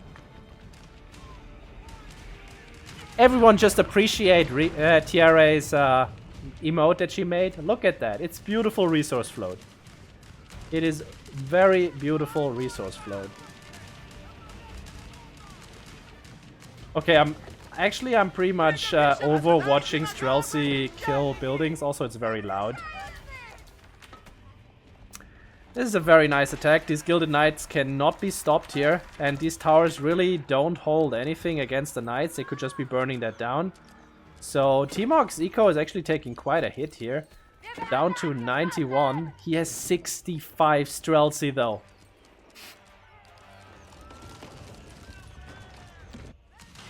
Swabia is going down. Never mind, Swabia is being auto-repaired. But there's double bombards and double mangonel behind this. Did you see how long auto-repair held out against that mass? And now we just move on because there's more landmarks here and none of these towers are upgraded.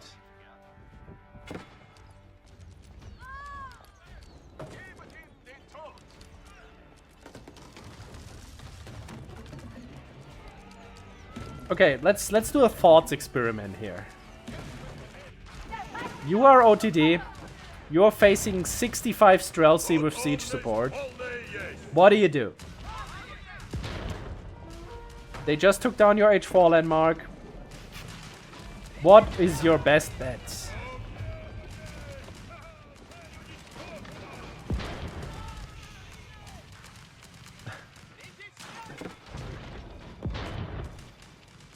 Okay, you're going for the Clown Car Landsknecht.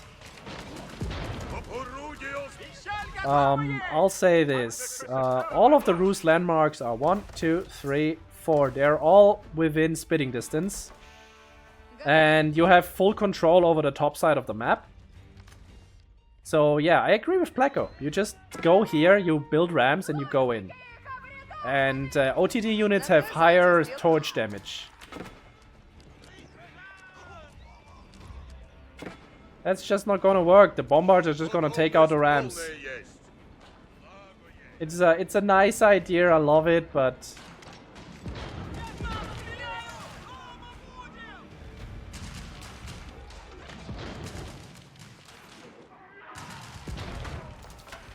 there's triple Springles here too. What do you want? The clown car is not gonna work.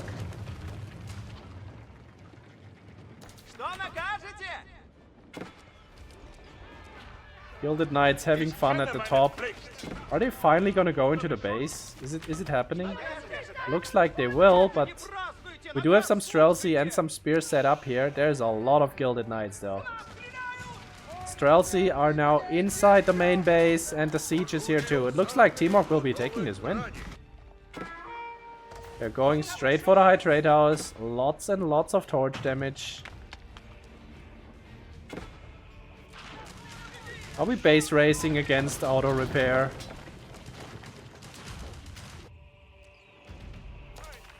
Units have not been engaged just yet. There's 2 landmarks down for Uncle Iroh. We're on to the Regnitz, and there's only the Aachen in the back there. Knights are trying to take out the bombards. Good move there, just YOLO diving this. And they will be successful. Damn! These guys don't want to engage this. I guess he... So honestly, I think Iroh wins this if he fights this mass with these knights. But now we're stuck here watching 58 Landsknecht, 58 Streltsy killing landmarks. Please build rams! Please build some rams! Build some ram. Yes, there we go. 88 Streltsy. You know, T-Mog is winning this. He's doing great. Love it.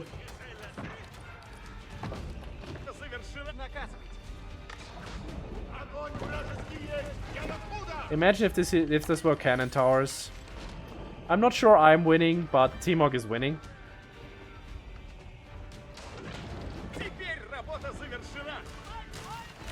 Are these wandering?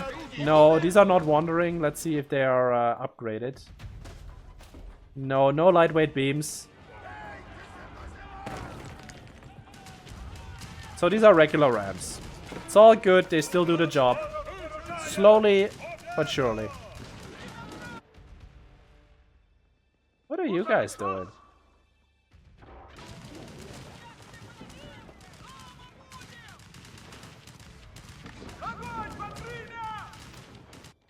Here comes another round.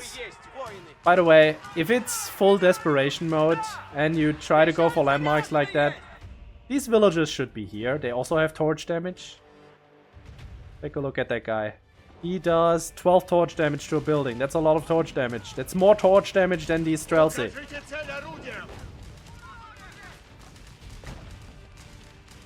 Oh yeah, he doesn't have emergency repairs because the TC is down. One. He rebuilt Swabia.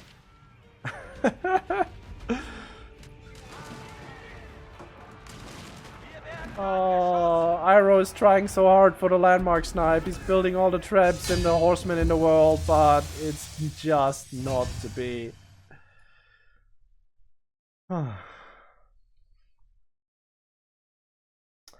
Well, that just happened.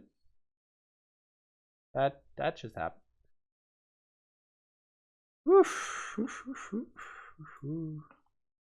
Are they having a game number 3? Or was that game number 3? Let me find out.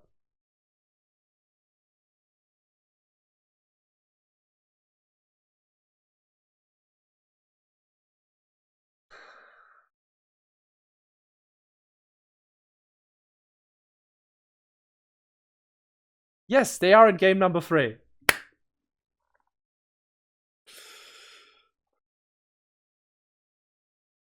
You know what? I actually thought Lel would be finished quickly. And I was like, yeah. I mean, the finals phase is starting now. I'm pretty tired, but hey, it's only like 3 more games, right? It's gonna be fast.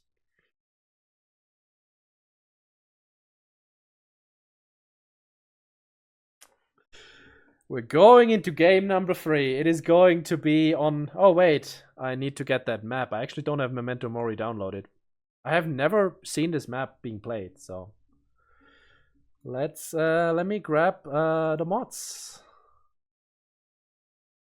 Why? I was not part of the judging committee on the map contest. And I didn't get to see them in the round. Okay.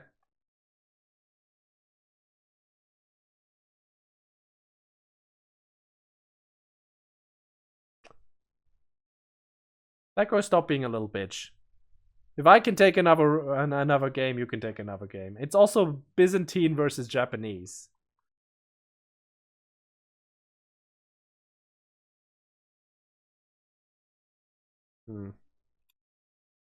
It is not in Kao's backend just yet. Oh wait, it's 1-1. There we go. Also, that was probably a bad choice of words.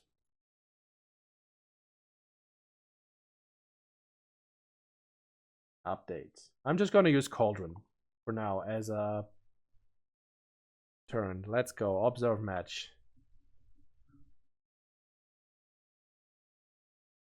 So, Memento Mori. Let's do some map analysis while we wait for things to kick off. And we also have Byzantine versus Japan. So we can analyze that matchup as soon as we know what the map is like.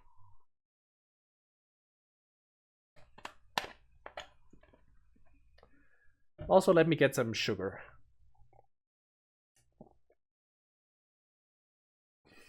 I wish I had cookies. I was buying groceries earlier, and I was like, nah, let's not get the cookies. Always get the cookies, guys. Always get the cookies. Anyway, it is 1-1 in this best of 3. We are in the bottom brackets finals. This is the last game you will ever watch. And, well, we're on Memento Mori. I have never seen this map. But look at this. There is deep water fish. Deep water fish? There is this massive middle island with 4 relics, 2 big gold, 2 big stone, and a sacred site. This is, woo! Wait, I don't want to kill... Why would I kill you? Never mind. We've got a Japanese player on a hybrid map, so... The second fishing enters into the equation, Japanese immediately becomes infinitely better. And Byzantines don't really feel at home on water, so if you ever made one of the Dromans, you know they suck ass, and you really would like to have your hulks back. But yeah, you do have the option to cross the... I guess this is traversable terrain. No, this is actually traversable terrain. I'm not sure the stealth forest is. I guess you can walk on all of this. Would I be correct in assuming that? Except for the deep water spots. This looks...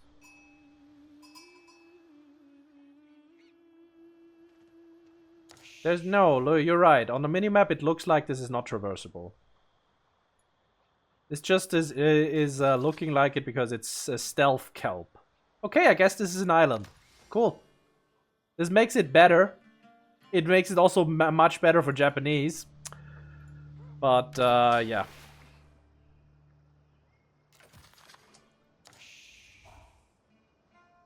It used to be crossable. I mean, we have maps like that. We have maps like that. But, well, I've never seen Memento Mori. We have both players going underwater. Love it. Guys, that is why you're in the grand finals of the top bracket. Because you know that if there's water, you go for water. Good job. Next time we'll see you in middle. And, yeah. Let's see here. Iroh is already on the gold. At 2 minutes 55, he has enough gold to age up. That is not what you want to be doing usually, because you don't ever want to idle your dock like you are doing right now. So basically, you just open on wood, you slowly get on the food, you build up a food bank. At about 3 minutes, you go on the golds, and then you have a decent age up timing. Unless you have a special matchup like against Abbasid, like against Iroh, against Mongol, where you need to go for a specific faster age up, then you'd switch it up. But in a regular matchup against a Byzantine player, yeah, you just go greed.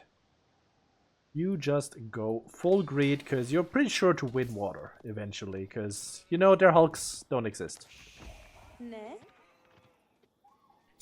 Now let's take a look at a Byzantine player here. First point of interest, this cistern should be here. No, it should actually be here, because you don't care about the berries right now. You care about the fact that your gold is not buffed, your wood is not buffed, and all you're currently getting out of this is sheep. And the sheep could be moved over here. So this is a horrible position for the cistern. You could be gathering 10% faster and you're not.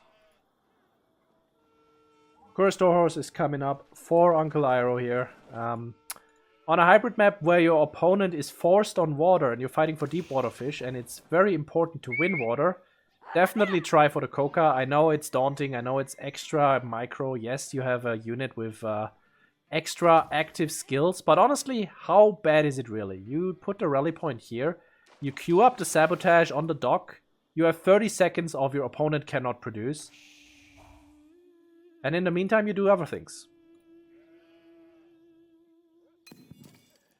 We also have Iroh here on the stone. Not quite sure what the plan here is. Is it gonna be fast daimyo? Yeah, he has queued up the daimyo manor. So it's probably gonna be fast bannerman play. Fast in brackets, because we're already 5 minutes into the game. But you know, Teamwork is also not aging up just yet. And he's going for full walls, which will completely deter the Yuma bannerman.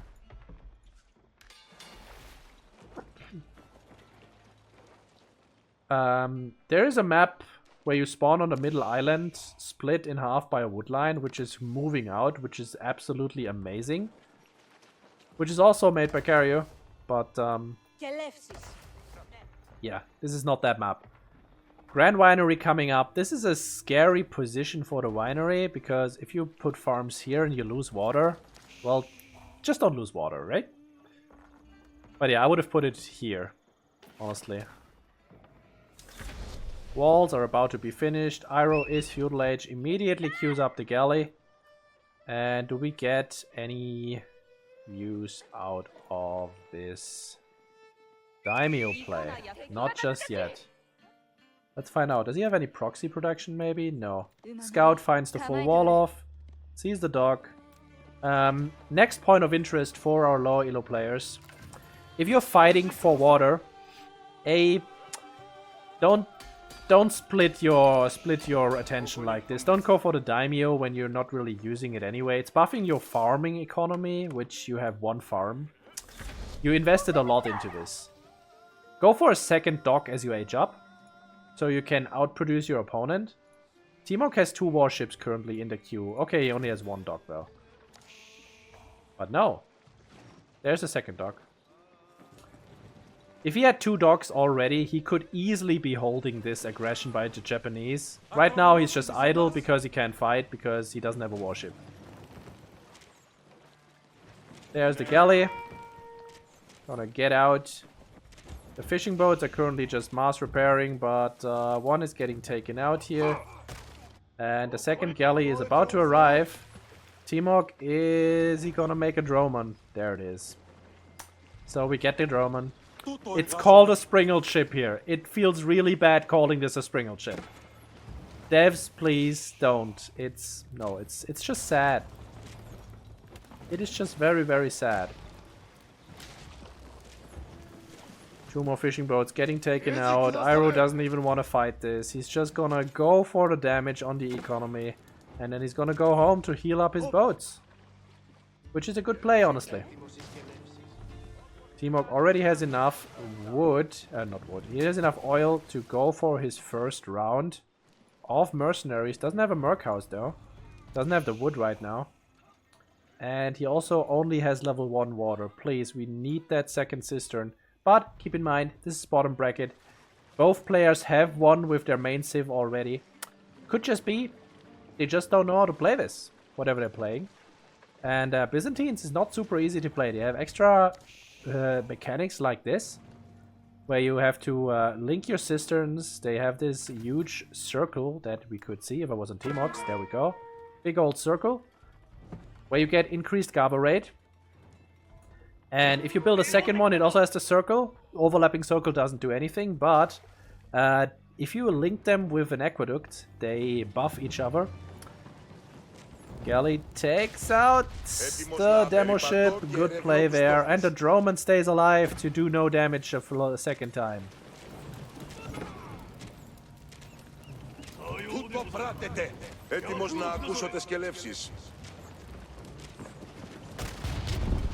At least it has more health than a Hulk, right?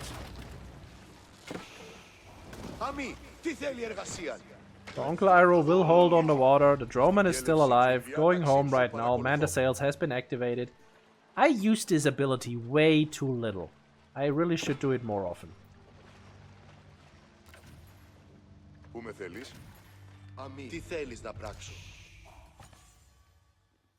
Floating gate coming out for Iroh. So we do have that fast castle Japanese play. The daimyo still makes no sense to me. Yes, he is using 2 of those farms, but honestly, do you care if your 2 of your farms are buffed? He is getting the samurai upgrade right now. Oh, no. Demo ship comes in, clips the Dromon, and kills it.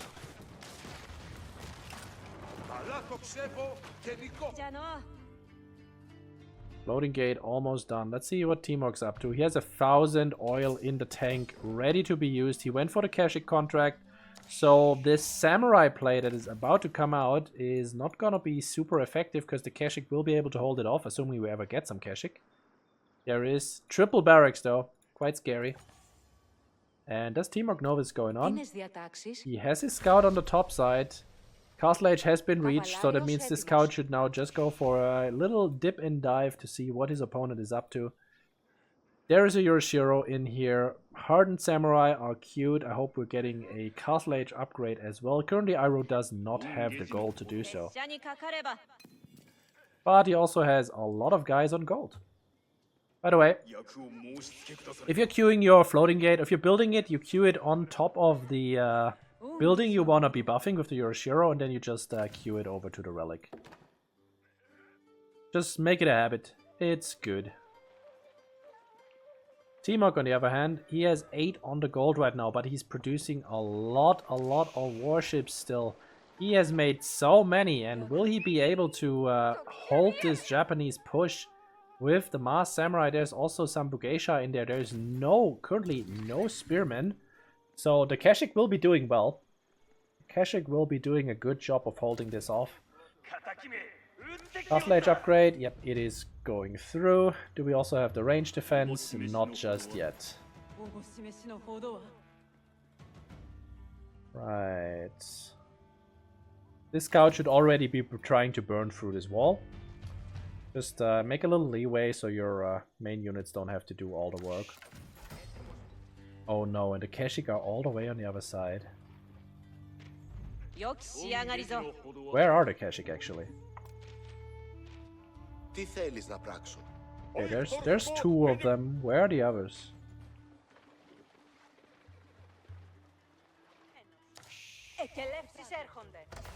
Hey Bart, how you doing? Okay, we're starting to burn.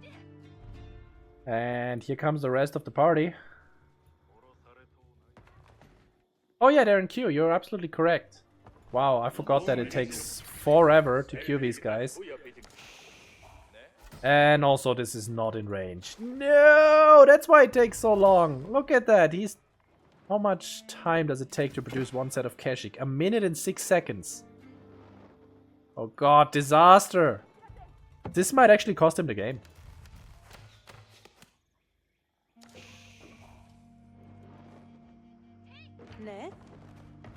Okay, we've got a second layer of walls. I like this. This is exactly what you should be doing. Double rams though, so... Well, it's not gonna help you too much. Castle Age is about to come in. Do we have enough food here? Sometimes, if you're fishing, you should check your fishing boats to see if they hold enough food so you can... basically, you can force drop off to quickly get up. But in this case, it doesn't help you. These archers also don't really help. Here comes the push. Do we know that it's going on? Here comes the ram. We see the units come in. Yep, there's the Castle Age Samurai. And our Keshik are far, far away.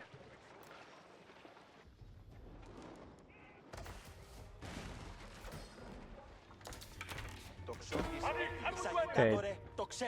Now we've gotta make this work somehow. We've gotta get to Castle Age. We gotta keep those archery ranges here out of focus for your opponent so you can produce crossbows. How are we gonna do that? We're gonna build a market and get up.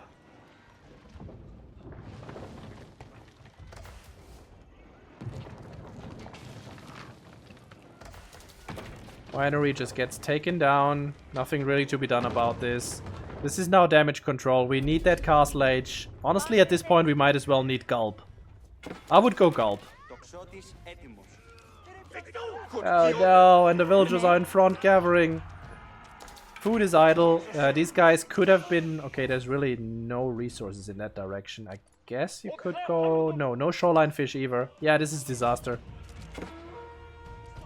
These guys should have been building the landmark. Kind of had to take these deer, but it's just not happening.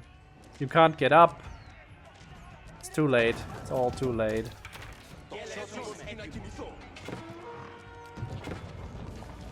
The Keshik are having fun.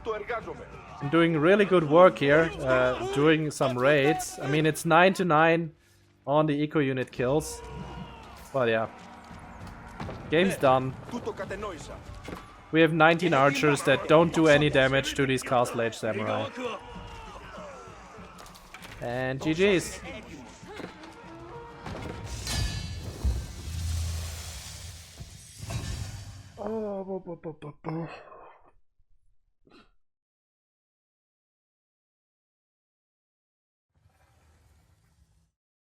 GG's. Wait, let's get this bracket out of the way. And that is 2-1 for Iroh. Which makes him the legend. Yeah, congratulations. And man, so T-Bok, how do you find Dromons? Isn't it wonderful to have the worst water unit in the game?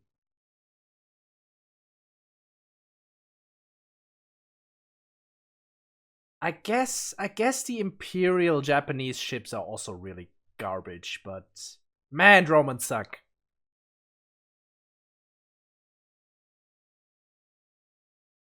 I guess we're going to Tim if he's streaming. Anyone here likes that 10 for Tim guy? I don't know. Yak is also streaming. Do we want to support Yak instead?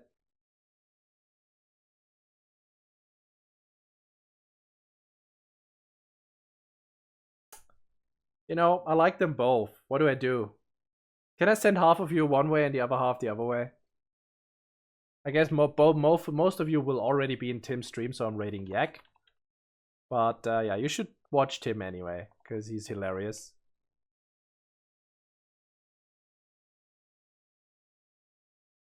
It's a good plan. It's a really good plan. Honestly, if your scout is the second Iroh hits Castle Age, if you go down and your scout sees the triple barracks, you just beeline to Castle Age with a market, and you make crossbows.